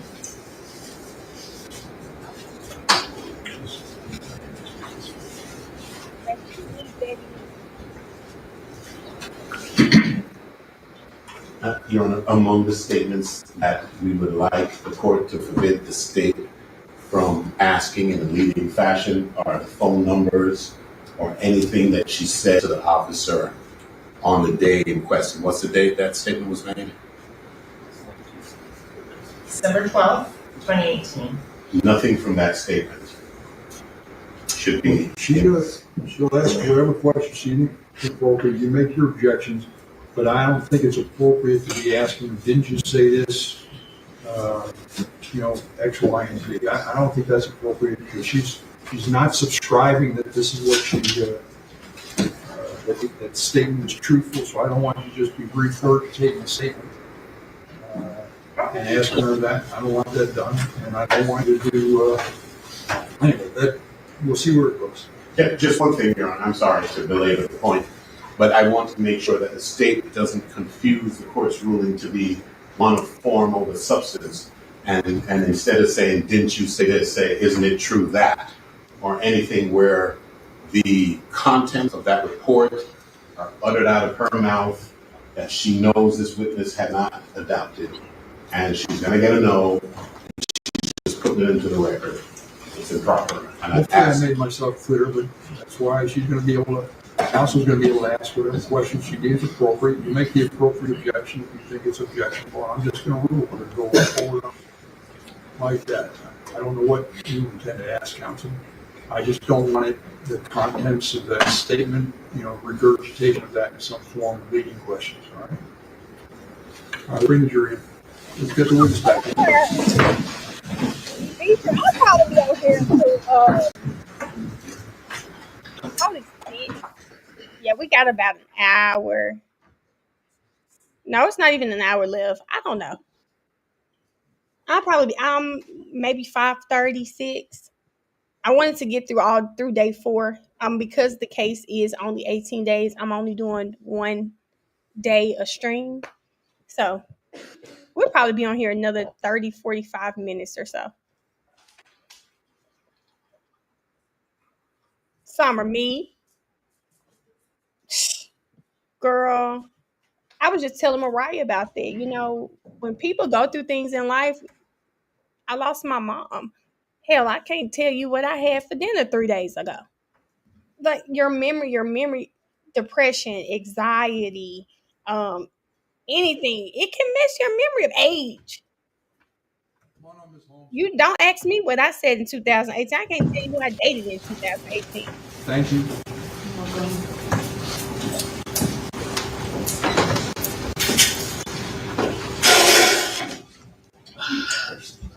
I'm sorry.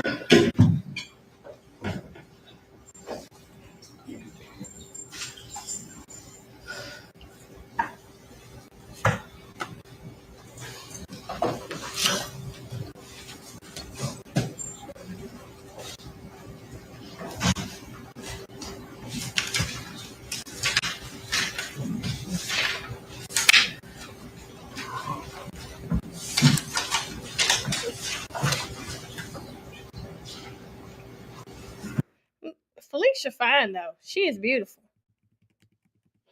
Delay, after you're ready to proceed.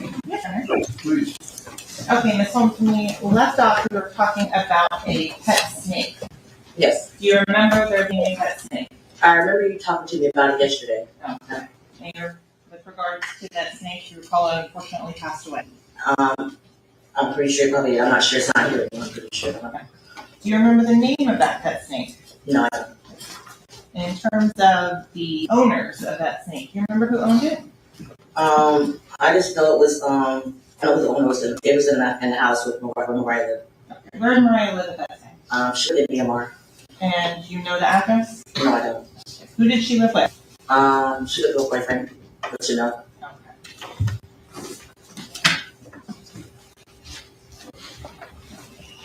Are you telling the ladies and gentlemen of this jury that you don't remember your phone number in I'm October telling you guys, 2018? I do not remember my phone number. I don't remember.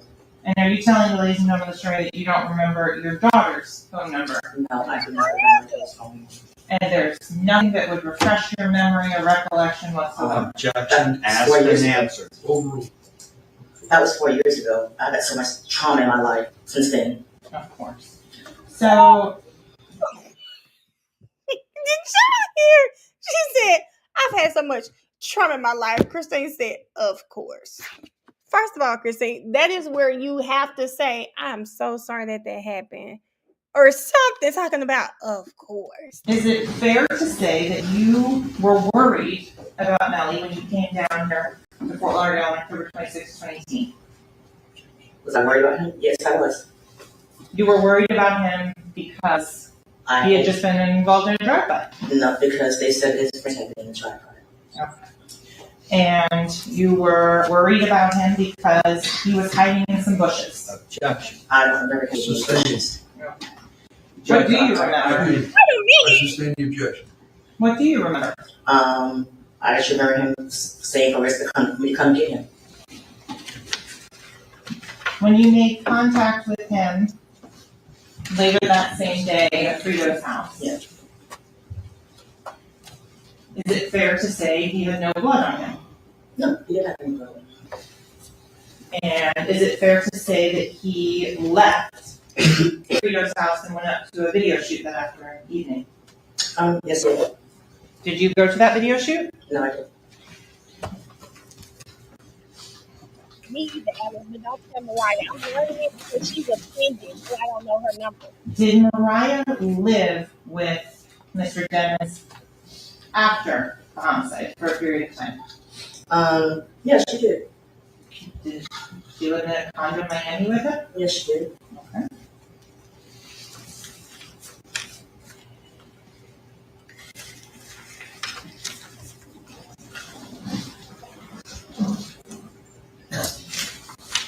Have you made other statements about the events of October 26th of 2018? I don't remember making any other statements. Do you recall a Instagram conversation with the co-defendant Cortland Henry? I don't remember it. Okay, if I may approach, I'll see if this refreshes your recollection to that conversation. It's 3 pages. Except for Mark Council. Not yet, Your Honor. We out here talking to Courtney.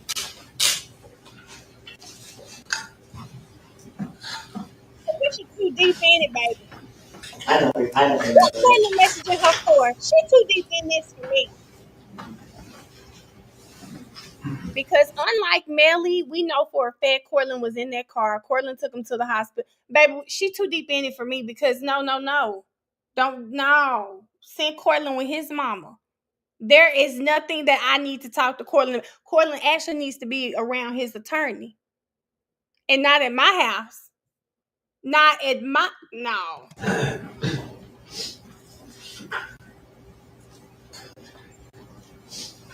I don't remember. You don't have any recollection of that? I don't remember.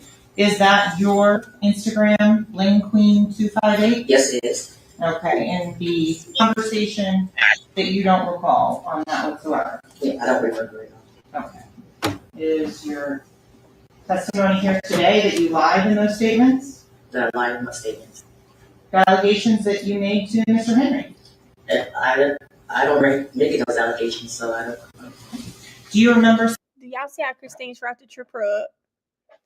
When she said, are you telling me that you lied in those statements? She said, lied in what statements? What statements are you talking about?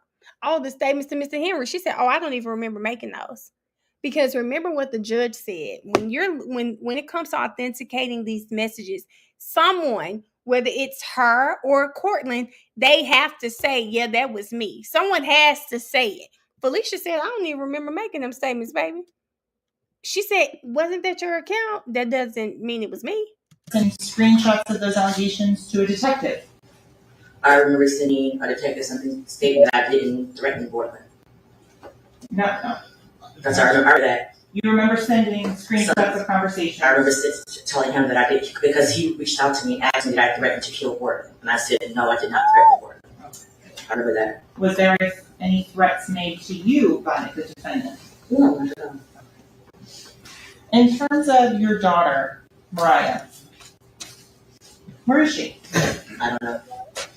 After this incident, did she live with the family of the defendant? She's always lived down there. Before this incident, she always lived there.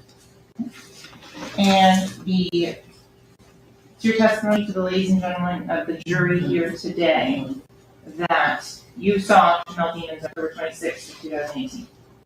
I saw him. That you spoke with him and heard him on the FaceTime conversation. I did speak to him, yes. Okay. And it's your testimony that he indicated that it was some sort of shooting that occurred. Yes, I did, yes. Okay, and it's your testimony that you saw him on your daughter's cell phone as a video call. I saw him. Is it your testimony today that after that you called Jamie King? Yes, I did call Jamie. And in terms of the conversation with Jamie King, that occurred immediately after the FaceTime? Not probably immediately, but sometime after. I'm not quite sure the time. I don't remember what time it was. Okay. And it's your testimony to the ladies and gentlemen of the jury today that you were dishonest in your first statement? I don't remember my first statement. Okay. Is it your testimony to the ladies and gentlemen of the jury that you would lie? I don't remember my first statement. I have no reason why you. Yes or no? Did you lie to police? I did not lie to you. You said no. Yes or no? Did you lie to police? I didn't lie to you. I don't remember my first statement. You're trying to make me say I remember my first statement. I didn't. For me to say no, I didn't lie would mean I remember my first statement. I don't remember it, so I don't. And she said she's not going to say it again. Because that's exactly what Christine's saying. She's saying, I don't remember the statement. Christine comes back and says, so did you lie? Yes or no? What did she say? I can't tell you I lied if I don't remember what I said. Remember. Well, if you need more time to look it over, I have a copy of the I looked it over and I still don't remember it. Okay. Well,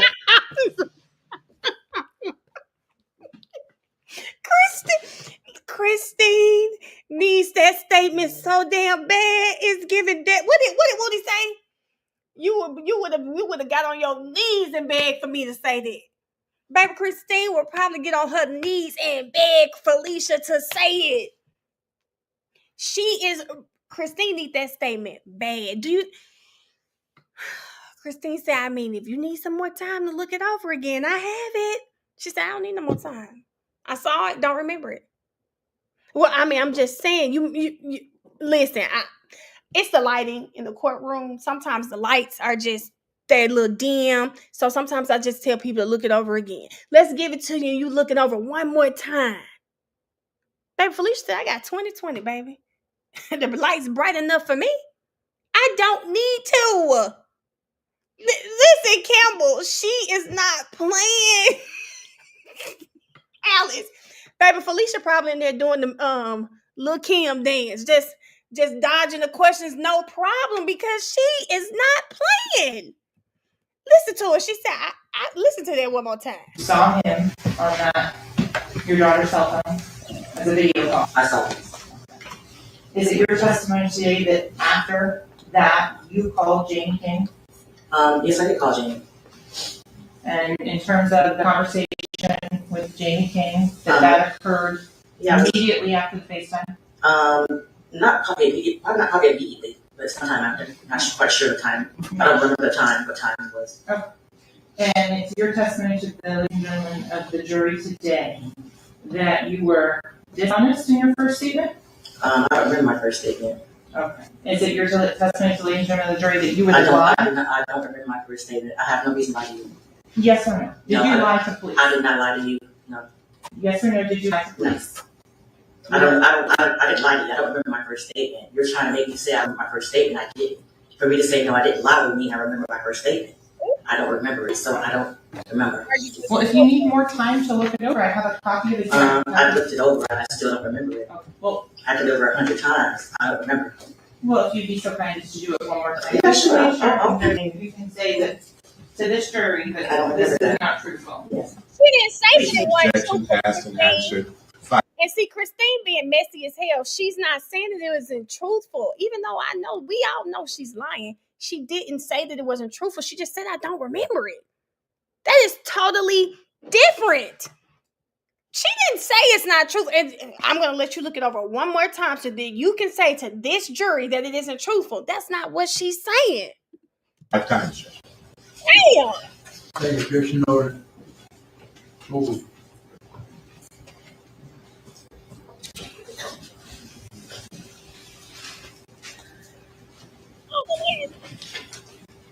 And not over there like she's really reading.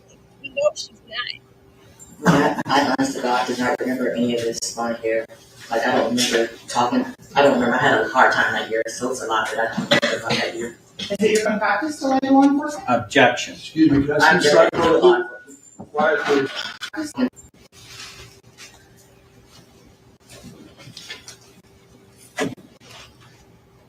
Let's get out of order, baby. Yeah, I honest to God did not remember any of this on here. Like, I don't remember talking. I don't remember. I had a hard time that year, so it's a lot that I don't remember about that year. Is it your practice to lay law enforcement? Objection. Excuse me, can I see strike quiet, please.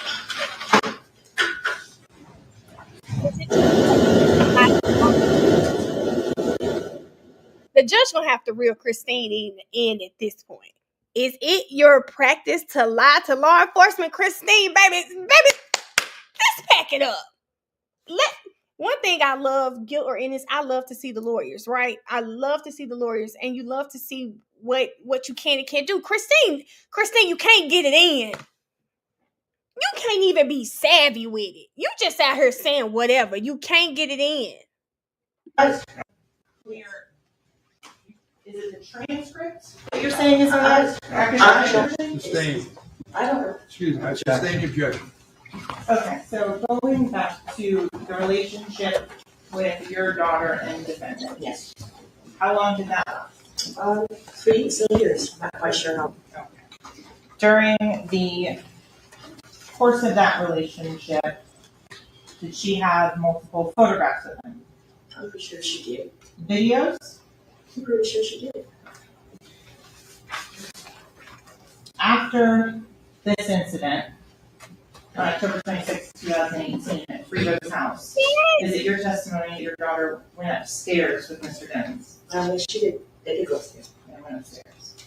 And do you know about what time you got to Broward County? I probably got to Broward. Maybe I can't really remember the time. Maybe I don't know. I don't know. But 1 o'clock was after lunch because we went to right after.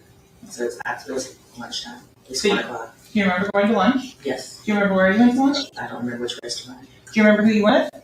My daughter and AA. And that's James Francois' wife? Yes.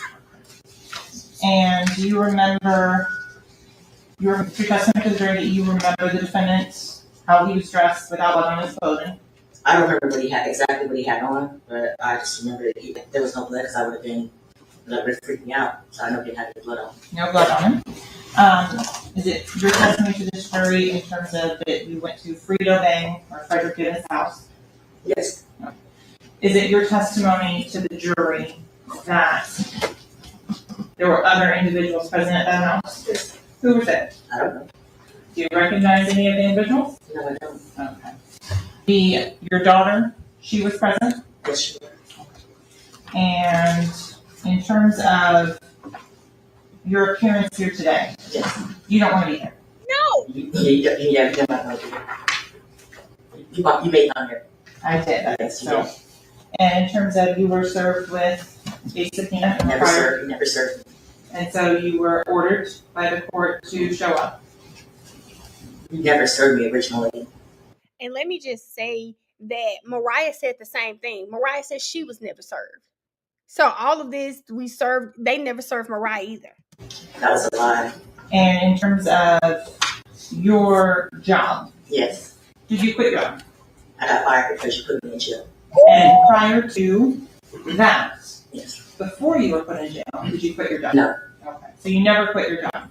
I had to leave because you told my lawyer to put a warrant out for me. Okay. So I had to leave my job. Okay. So you left your job? Yes. Did the defendant ever offer to pay for you and your daughter? No, I didn't follow it. Have you ever made a statement contrary to that?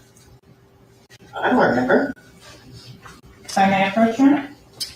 Got our objection. Just show counsel. Sure.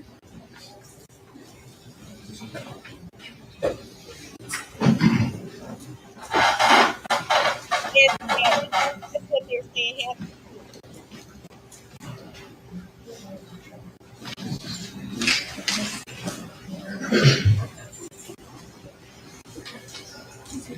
Can we approach? Sure.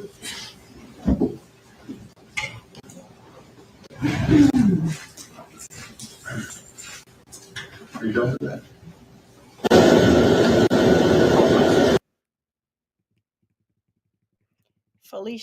Felicia Holmes was entertainment. Okay.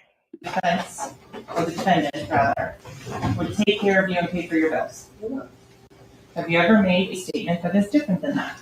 I've never said anything like that. Can we approach her? Sure.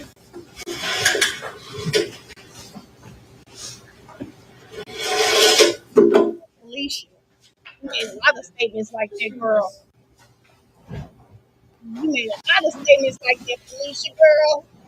I don't remember that. Okay.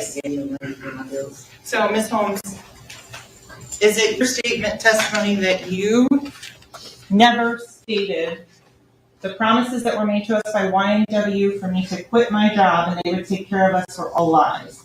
They didn't want us talking with prosecutors, but now they've all disappeared. You've never said that before. I don't remember saying anything. Objection, Your Honor. Move for mistrial. Thank you. Oh, move for mistrial. Why don't you go sidewalk?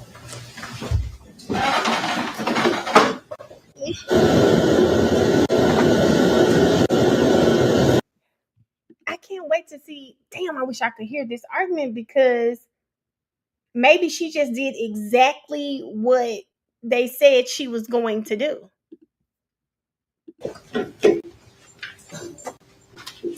Ms. Holmes, did you ever say the defendant made you quit your job?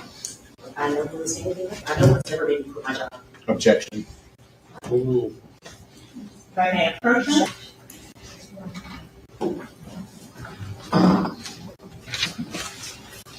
show you this next few minutes.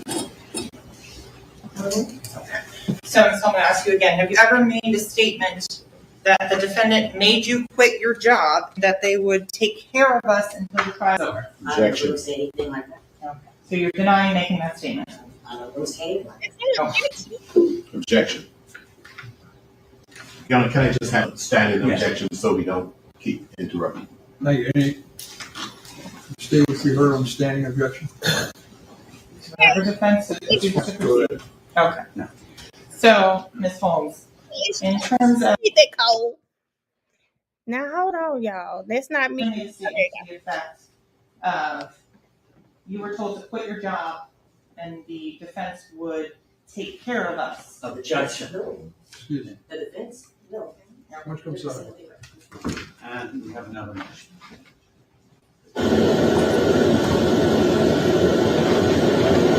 Now, who knew Felicia would be this damn entertaining? All she saw was a FaceTime. Okay. I made a determination that was inappropriate, improper.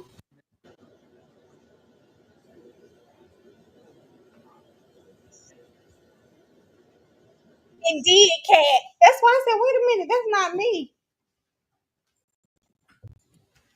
Ladies and gentlemen, there was an objection made to the last question. I made a determination that was an inappropriate, improper question, and the way it was phrased was totally improper, and therefore I sustain the objection. I am instructing you that you will disregard the question. All right? I'm going to ask counsel to rephrase the question. Go ahead. So it's clear. Ms. Holmes, did the defendant ever make you a promise to quit your job and that they had us? Objection. Asked and answered. Thank you. Overruled. Proceed. I don't remember saying anything like that. So your testimony is that you've never said that. Objection. I don't remember. Excuse me, counsel. She answered the question. All right? Let's move on. So with regards to your statements with Portland Henry,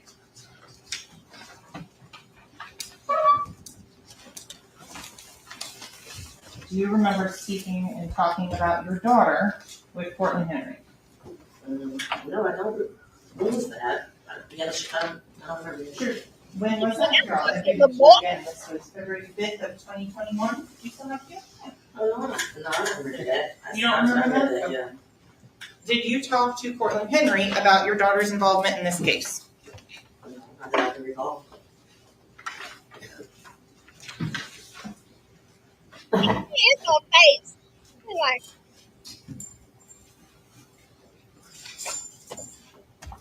Ms. Holmes, did your daughter tell you what happened in this case? Objection. No. What's the objection? Calls for hearsay. It's immaterial. Not what the statement said, but did you say something about the case? It's overruled. Not what was said. Just did you have a excuse me. Not what was said. Was there a conversation? Was there a conversation that your daughter told you what happened in this case? Who wasn't there? My daughter was with me. Did your daughter No, she never told me. She hasn't. I asked my daughter, did she know anything about this case? And she said no. Have you ever made a statement different than that? Not that I can recall. No, I don't remember saying anything like that. May I approach her? Yeah, damn. Yes, ma'am. We object. Why don't you show the counsel first? Jasmine, Felicia is appalled. Why would you be asking me these questions? Can we approach? Yes. You know what the hell? I want to know what does her daughter know?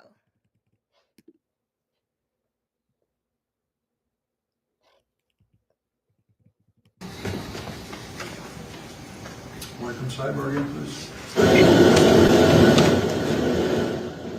Y'all, all of this because Felicia couldn't stay her ass off of social media. Okay? All of this because, as old boy has pointed out, Felicia too in the mix.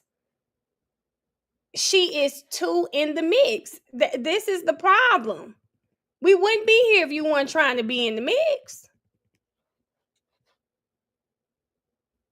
Girl. I'm going to go get him at 3 a.m. Where is Jamie? I'm sorry. Call Jamie. Baby, no, she too in the mix. That's the problem. Ladies and gentlemen, thank you.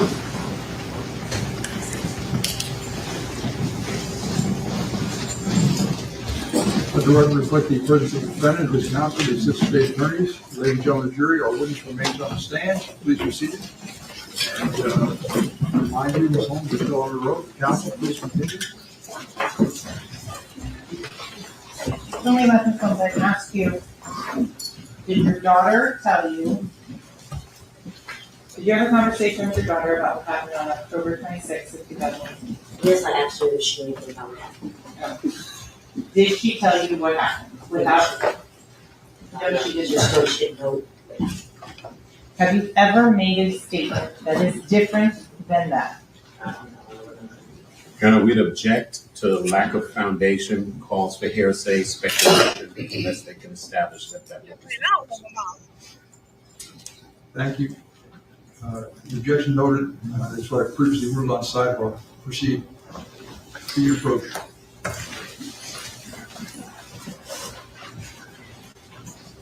Showing me your messages from Instagram from February 5th of 2021.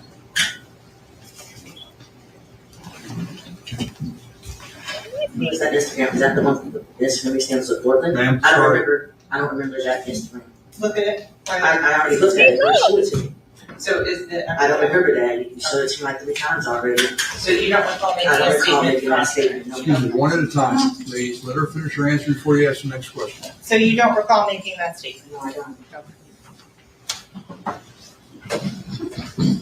So you don't recall saying. Objection. Sustained. So, Ms. Holmes, in terms, you said that your daughter didn't tell you. Objection. Asked and answered. Sustained. So did you ever make a statement that's different than that? Objection. Asked and answered. Sustained. Into the statements that, with regards to October 26th of 2018.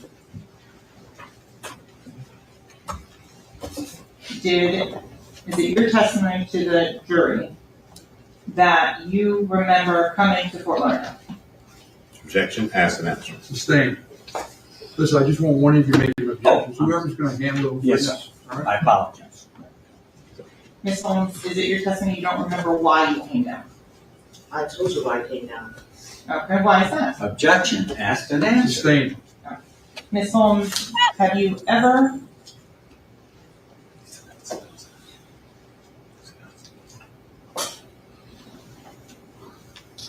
let me rephrase.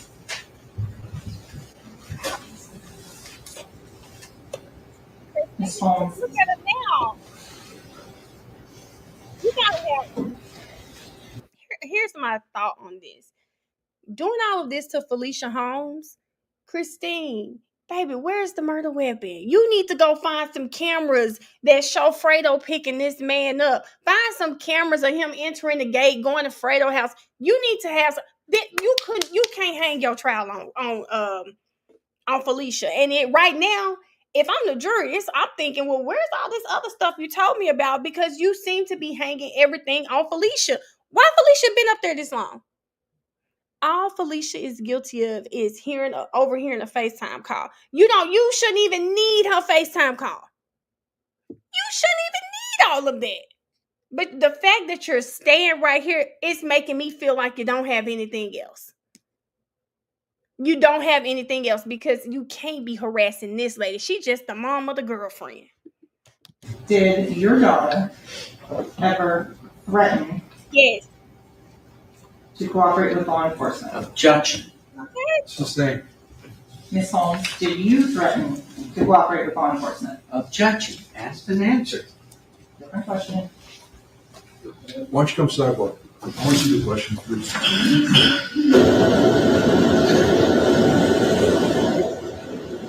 Now y'all know what Christine talking about, Miss Snitch Bitch. That is what Christine wants the jury to hear, that Felicia said you could just don't call me Felicia Holmes, baby. Call me Miss Snitch Bitch with a Z. You know good. That is what she wants. She needs the jury to hear that Felicia said, keep playing with me. Baby, I put Miss Snitch bitch on my license plate. What are y'all talking about? Come on now. Hold up. Let me go back.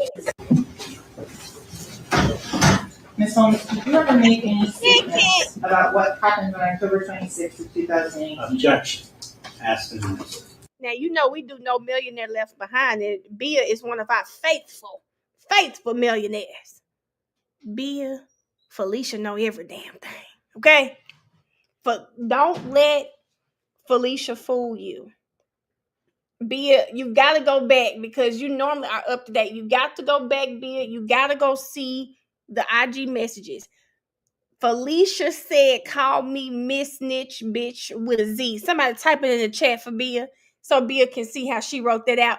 Call me Miss Snitch bitch. She said, y'all told me y'all were going to take care of me. I was making $9,000 a week. I left my job because YNW was supposed to take care of me. Now I'm sitting at home, can't go back to my house, and Trek, which is Melly's manager, he out here he living life, taking trips with his wife. Felicia knows everything.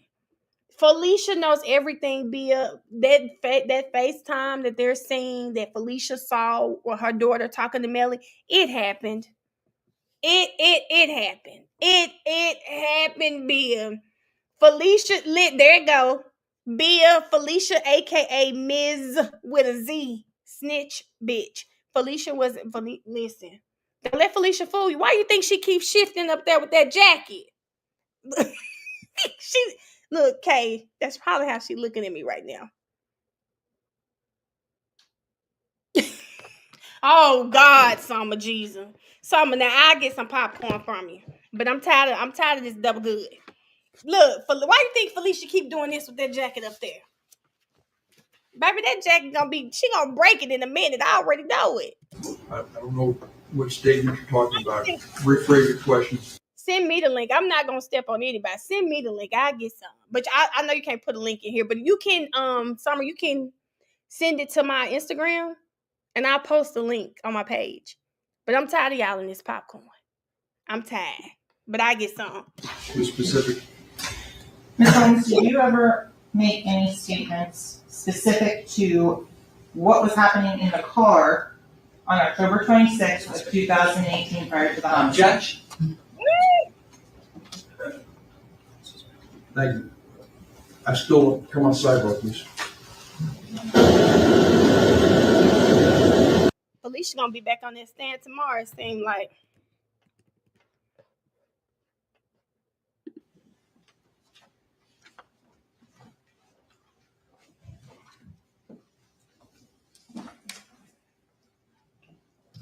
So, Ms. Holmes, I want to ask, Oh, were you present when your daughter spoke with law enforcement? She was 17, I had been present. Do you recall about when that happened? If she was 17, that had to happen in 2018. She was 17. These are little babies. Without getting into what she said on that. Yeah, I'm posting. I had to get a picture. Do you remember where that statement was taken? No, I don't.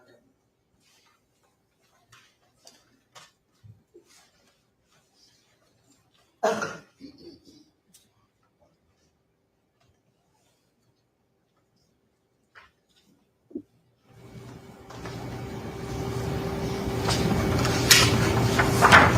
hold up this sound. Hold up. Arrived. When you arrived in Fort Lauderdale and saw Mr. Demons, did you ask him what happened? Objection. Asked and answered. Overruled. I'm sorry, repeat the question. When you arrived in Fort Lauderdale, did you ask Mr. Demons what had happened? No, I did not. Nothing further. I have one question. You came here and one of your first, let me get it. Objection, Your Honor, improper. Oh, you already should know what this I was. haven't asked you. Excuse me, Counsel, you direct your comments to I'm sorry, I haven't asked anything yet. Ask your question. When you first took the stand, you said, I feel threatened. Yes, sir, I do. Who do you feel threatened by? Objection, Your Honor. Overruled. Christine Bradley, the prosecutor's office. This prosecutor. Yes, I do. Thank you. Anything else in this witness? Yes, sir. Ms. Holmes? Yes. You said you feel threatened by me. Of course. Okay. Did you fail to appear for numerous court appearances? No, you never served me. Lied. Okay. You lied to the court. And with regards to, did you work in Redding, California? Yes, I did. Okay. Material overruled. And so that was a location you were at? That's where I was travel nurse. Yes. Okay. And in terms of the prosecution, you have been served on various occasions to testify. You served me a subpoena on November to be the next weekend. I was in California, 10 hours away. It wasn't even served correctly. And prior to that, you were served with a subpoena in February of 2019. You never served me. I know you served me to a location I didn't live at anymore. Do you recall coming to the courthouse in February of 2019? Objection beyond the scope. Excuse me. Anything about the courthouse? Excuse me. No sidebars.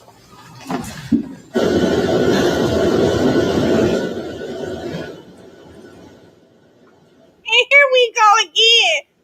Hold on, y'all. Here we go again. Ms. Holmes, you even went so far as to hire an attorney to try not to show up. I sure did. Ooh. And has the state offered you any money? The state basically has me on a monitor. I have to go to my job with this. It's embarrassing. People think I'm a criminal. The state had to run my life. And in terms of your feelings and ill will towards the state and myself, I just feel like you lock up innocent people. and does that influence your testimony today? It's not influencing my testimony. Have No, you? I'm telling you. That's not. I don't that's understand. not- Excuse me, hold on. Damn. Only one of you can talk at a time. You ask the question, counsel, you answer it, and when you let her finish her question, and then when she starts answering the question, you let the witness answer her question, all right? Yes, sir. So my question was non-responsive on that one. Ask your question. So, Ms. Holmes, in terms of the court order that was issued, Yes. you're aware that that was found to be valid? No, I'm not aware of that at all. Okay. You hired an attorney to go and represent you at the 4th District Court of Appeals? He had to hire an attorney because he tried to get him this far. And that's a false statement. Objection. Excuse me. Counsel, you're not testifying. I all right? agree on that. Excuse me, you asked a question, all right? That's it, you asked the question.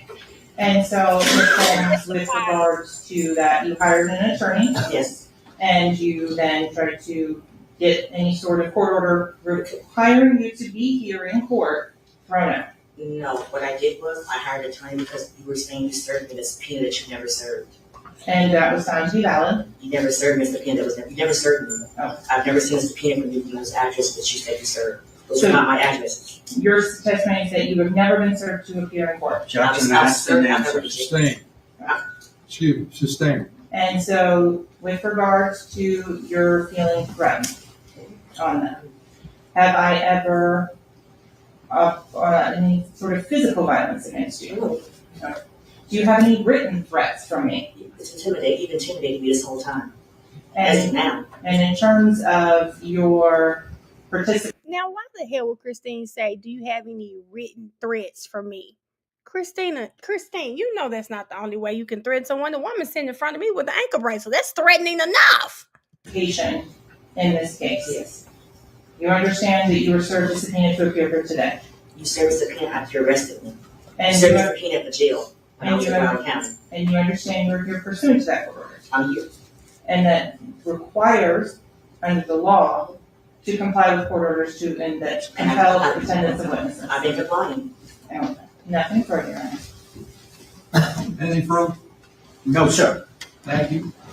This witness excused? Yes, Your Honor. Thank you, ma'am. You may step down. You're excused. Want to sidebar here, please? Sure. I actually can't believe Felicia made it through testifying. I thought she was going to be back tomorrow. Montrez, we did watch it. Montrez, we watched that interview, and I'm sorry, but I'm still wondering why they did it.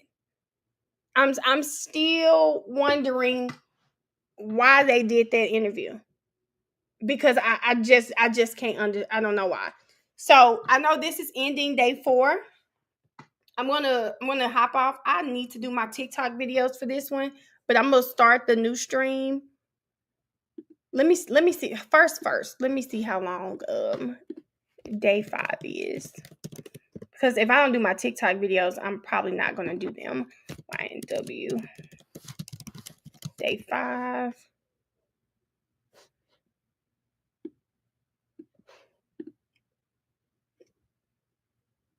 Okay, yeah, we're not gonna get that. I wish.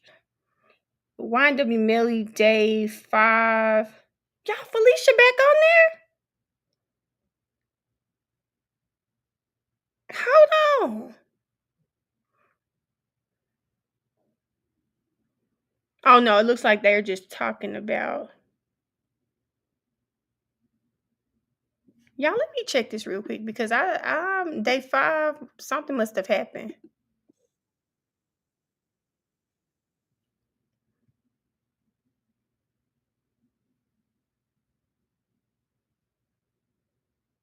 I think something happened in day 5 because most of the 4 hours. Something must have happened in day 5 because most of this is a replay of the footage from day 4. So day 5 doesn't look that long. It doesn't look that long for day 5. Remain well with the defense. So you have something, Ms. Bradley, my clerk is advising me that I don't know if it was, I don't think there's any evidence that she had something that might have been marked as an exhibit. It was not marked on it, it was just a copy of the transcript. So you're okay with it? Yes, sir, I have plenty of copies. In any event, so jury's been excused, counsel remain well with defense, so you have a couple motions from this trial. You want to talk about those? Yes, sir. As sure as I could predict that Tuesday comes after Monday, I made sure to stay up till 2 o'clock last night to get these cases, to alert the court to what was the state's obvious intention. To put a witness on there for the purpose of introducing out-of-court statements that are otherwise inadmissible, instead of at least admitting that that was what the state intended to do, it advanced a ruse pretext that they were seeking to do so under 8035. It turns out that 8035, given the witness's testimony, could not be employed. And so the state then went back to plan 1, the original one all along, of the state reading evidence from written documents and out-of-court statements, including police reports, statements on Instagram, arguments being had, into the record.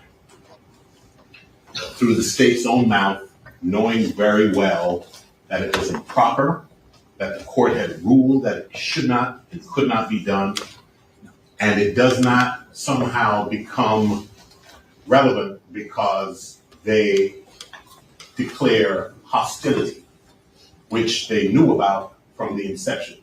The state made a representation to this court that it was a complete surprise. That's not a credible statement. I think it is incumbent upon this court to discern the veracity of that contention. There was a witness there, happened to be Ms. Holmes's lawyer. He's present. The state essentially tried to circumvent the rules, circumvent the order of this court, and testify to this jury about documents and information that it wanted to put before the jury, which it found no permissible way to do. The court warned the state, I don't want you trying to go through the back door, but you can't get through the front door, and they launched immediately into that pursuit. Sure did. The jury sat there while the state made implication after implication, introduced admissible evidence after admissible evidence to the substantial prejudice of this defendant. And so not only did they do it after we raised the issue, they did it after the court ruled against the state and admonished the state not to do just that. And they launched into that pursuit. Mr. Demons has been prejudiced. This jury sat there and watched this fiasco unfold with at least 10, maybe 15 sidebars after every 2 questions, with the implications that were being all predicated on the implications and the inadmissible testimony that Ms. Bradley herself read into and spoke into the record. And for that reason, we think that it was deliberate. It is highly prejudicial. This jury has been tainted, and we move for a mistrial. Oh, there's one more thing. If you don't mind, I'll have Mr. Alistine articulate what that means. This is your motion for mistrial, Mr. Addison? Yes, it's our motion for mistrial. There's a second one. All right, go ahead. Well, it's second one. Judge, in my entire career, I've never heard the state imply with no evidence whatsoever that the defense team would take care of this witness. And even though the court gave that instruction and told them to ignore it, that question, the defense team would take care of you if you answered like this, is so improper. Very much. Not only does it taint our client on the other questions, but it taints everybody at this table. That's a fact. She was wrong today. And despite the judge, Your Honor's instruction to ignore it, it's pretty hard to ignore something like that when their entire questioning for the last 30, 40 minutes have been so improper and the court told them not to do it. And they proceeded and proceeded and proceeded. We're moving for a mistrial. And just for the record, Your Honor, I personally have seen Ms. Holmes in the flesh or spoken to her twice ever at that deposition and today. Never by phone, never by text. Couldn't distinguish her from a can of paint until she showed up for the depot, and I haven't spoken to her since. So just to let the court know, there is no factual predicate for the implication, or not implication, the accusation made by the state that the defense sought to take care of her. And the same for me. I met her at the depot and saw her today. For the record, it was my first time ever seeing her in my life. Thank you. All done, guys? Counsel? Yes. Yes, madam? Judge, with regards to that, the statements that were in the records are what was used as impeachment, where it says they said that they were going to take care of us. Defense read into it and implied it meant it was never said the defense team in any way, shape, or form. So defense implied or read into that in some additional context that was not presented in any way, shape, or form. I was basing it based in the records and the statements that this witness made and put forth in her Instagram account about this case on that. And it's very, in terms of the forming the questions, Your Honor, it was understood that I was put under very strict and difficult conditions to formulate any question, because defense obviously wants to limit, because they know the contents of what this individual has said and all of the statements that she has made that are damaging to their client. Hence why the state would be seeking to use her. Counsel? Yes. Yes, madam?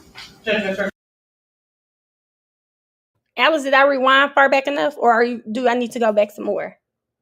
She definitely said the whole defense team. She insinuated that team of lawyers is also involved in some sort of cover-up with Felicia Holmes. regards to that, the statements that were in the records are what was used as impeachment, where it says they said that they were going to take care of us. Defense read into it and implied it meant it was never said the defense team in any way, shape, or form. So defense implied or read into that in some additional context that was not intended in any way, shape, or form. I was basing it on based in the records and the statements that this witness made and put forth in her Instagram account about this case on that. And it's very, in terms of the forming the questions, Your Honor, it was understood that I was put under very strict and difficult conditions to formulate any question, because defense obviously wants to limit, because they know the contents of what this individual has said and all of the statements that she has made that are damaging to their client. Hence why the state would be seeking to use her as a witness. That means nothing, Your Honor. The fact that it's damaging, I'll concede that. It's inadmissible. And the status of this impression that there is a catch-all, we're only trying to seek justice and do good exceptions to all the rules of evidence. And there is no such thing. If it's admissible, admit it through an admissible procedure.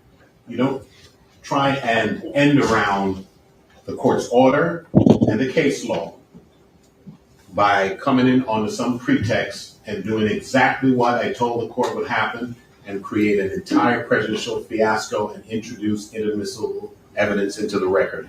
That's what occurred, and this jury has been irreparably prejudiced. Or Mr. Demons' interests have been irreparably prejudiced before this jury. Thank you. In any event, I'm going to defer ruling, take it under advisement. We'll see everybody back on Tuesday. I suggest that you talk with your client, discuss with Mr. Demons whether or not his feelings about motion for mistrial. I think it's appropriate that he be consulted as well. But I haven't reached any conclusion about it, and so I'm going to see exactly what was said. I thought I heard what was said, and I'll check with the court reporter, get a little piece of that transcript, and we'll go from there. And I'll take it under advisement. But you talk to your client about it. We'll see everybody back on Tuesday. All right, sir. Have a good weekend, sir. Judge, since we're breaking early today, can we have a few minutes with our client? Right Sure, now? I'd like you to take a few minutes with him. I'd like you to talk it over with him. Yes, sir. Can we have the cameras off while we talk about it? I can't hear you. The camera's off. Oh, you? So Raven must be like Miss Love. She must not like the cameras. Raven said, and can you cut those cameras off while we talk to him? Y'all know Raven is y'all know she good for doing this when she talking to him. She love to put some paper, like you're not gonna catch her. You won't catch Raven slipping. On privacy, that's fine. The cameras can be excused. They can go out of the courtroom. Thank you. Everybody can go out of the courtroom. All right? Thank you so Thank much. you, Adjourned. This is like a private conference area. Thank you.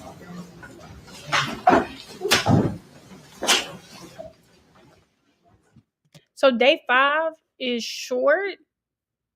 Now, I'm trying to see how short it is. Like, it looks really, really short.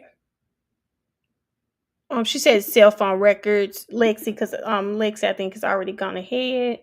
She said it's full of cell phone records, but tomorrow's Thursday. I know we have to be on here in the morning. I'm gonna just end on day 4, and tomorrow we'll do day 5 and 6 because we have to be on here at 8. Let me check it, y'all, because I don't need y'all talking about me in these comments in the morning.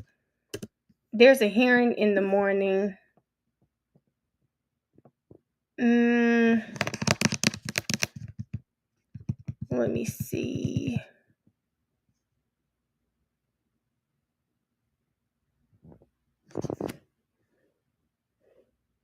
I don't see. I see Miss J Trial is still off.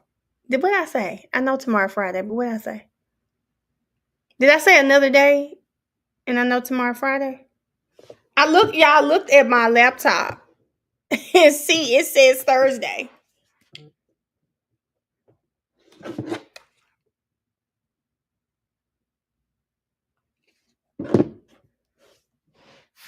I haven't seen her body cam footage, but Raven is definitely a different attorney. I want to see what time Law and Crime probably has it already up. But the other hearing, it wasn't Law and Crime. It was like the local station had it up. How did y'all know it's 8:45 already? Oh, well, okay, well then y'all just hold on then. I need to make a separate stream for day 6 then. So give me just a second. I'm just gonna make a separate one.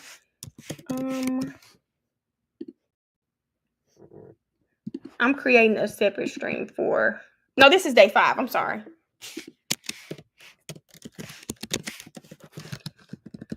And we'll just swap over there. Day.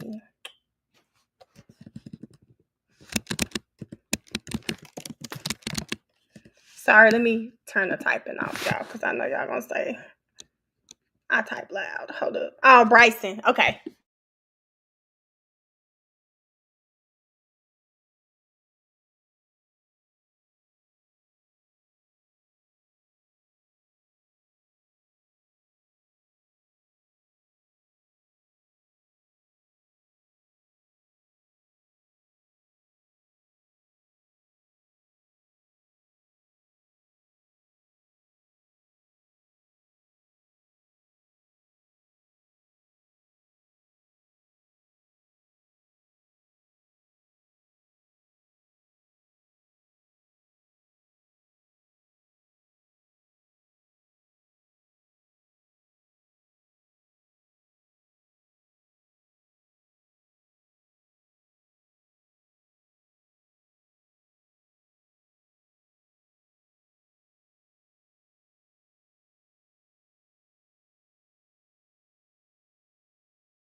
See, I knew y'all were gonna say that. So Montrez is NBC 6.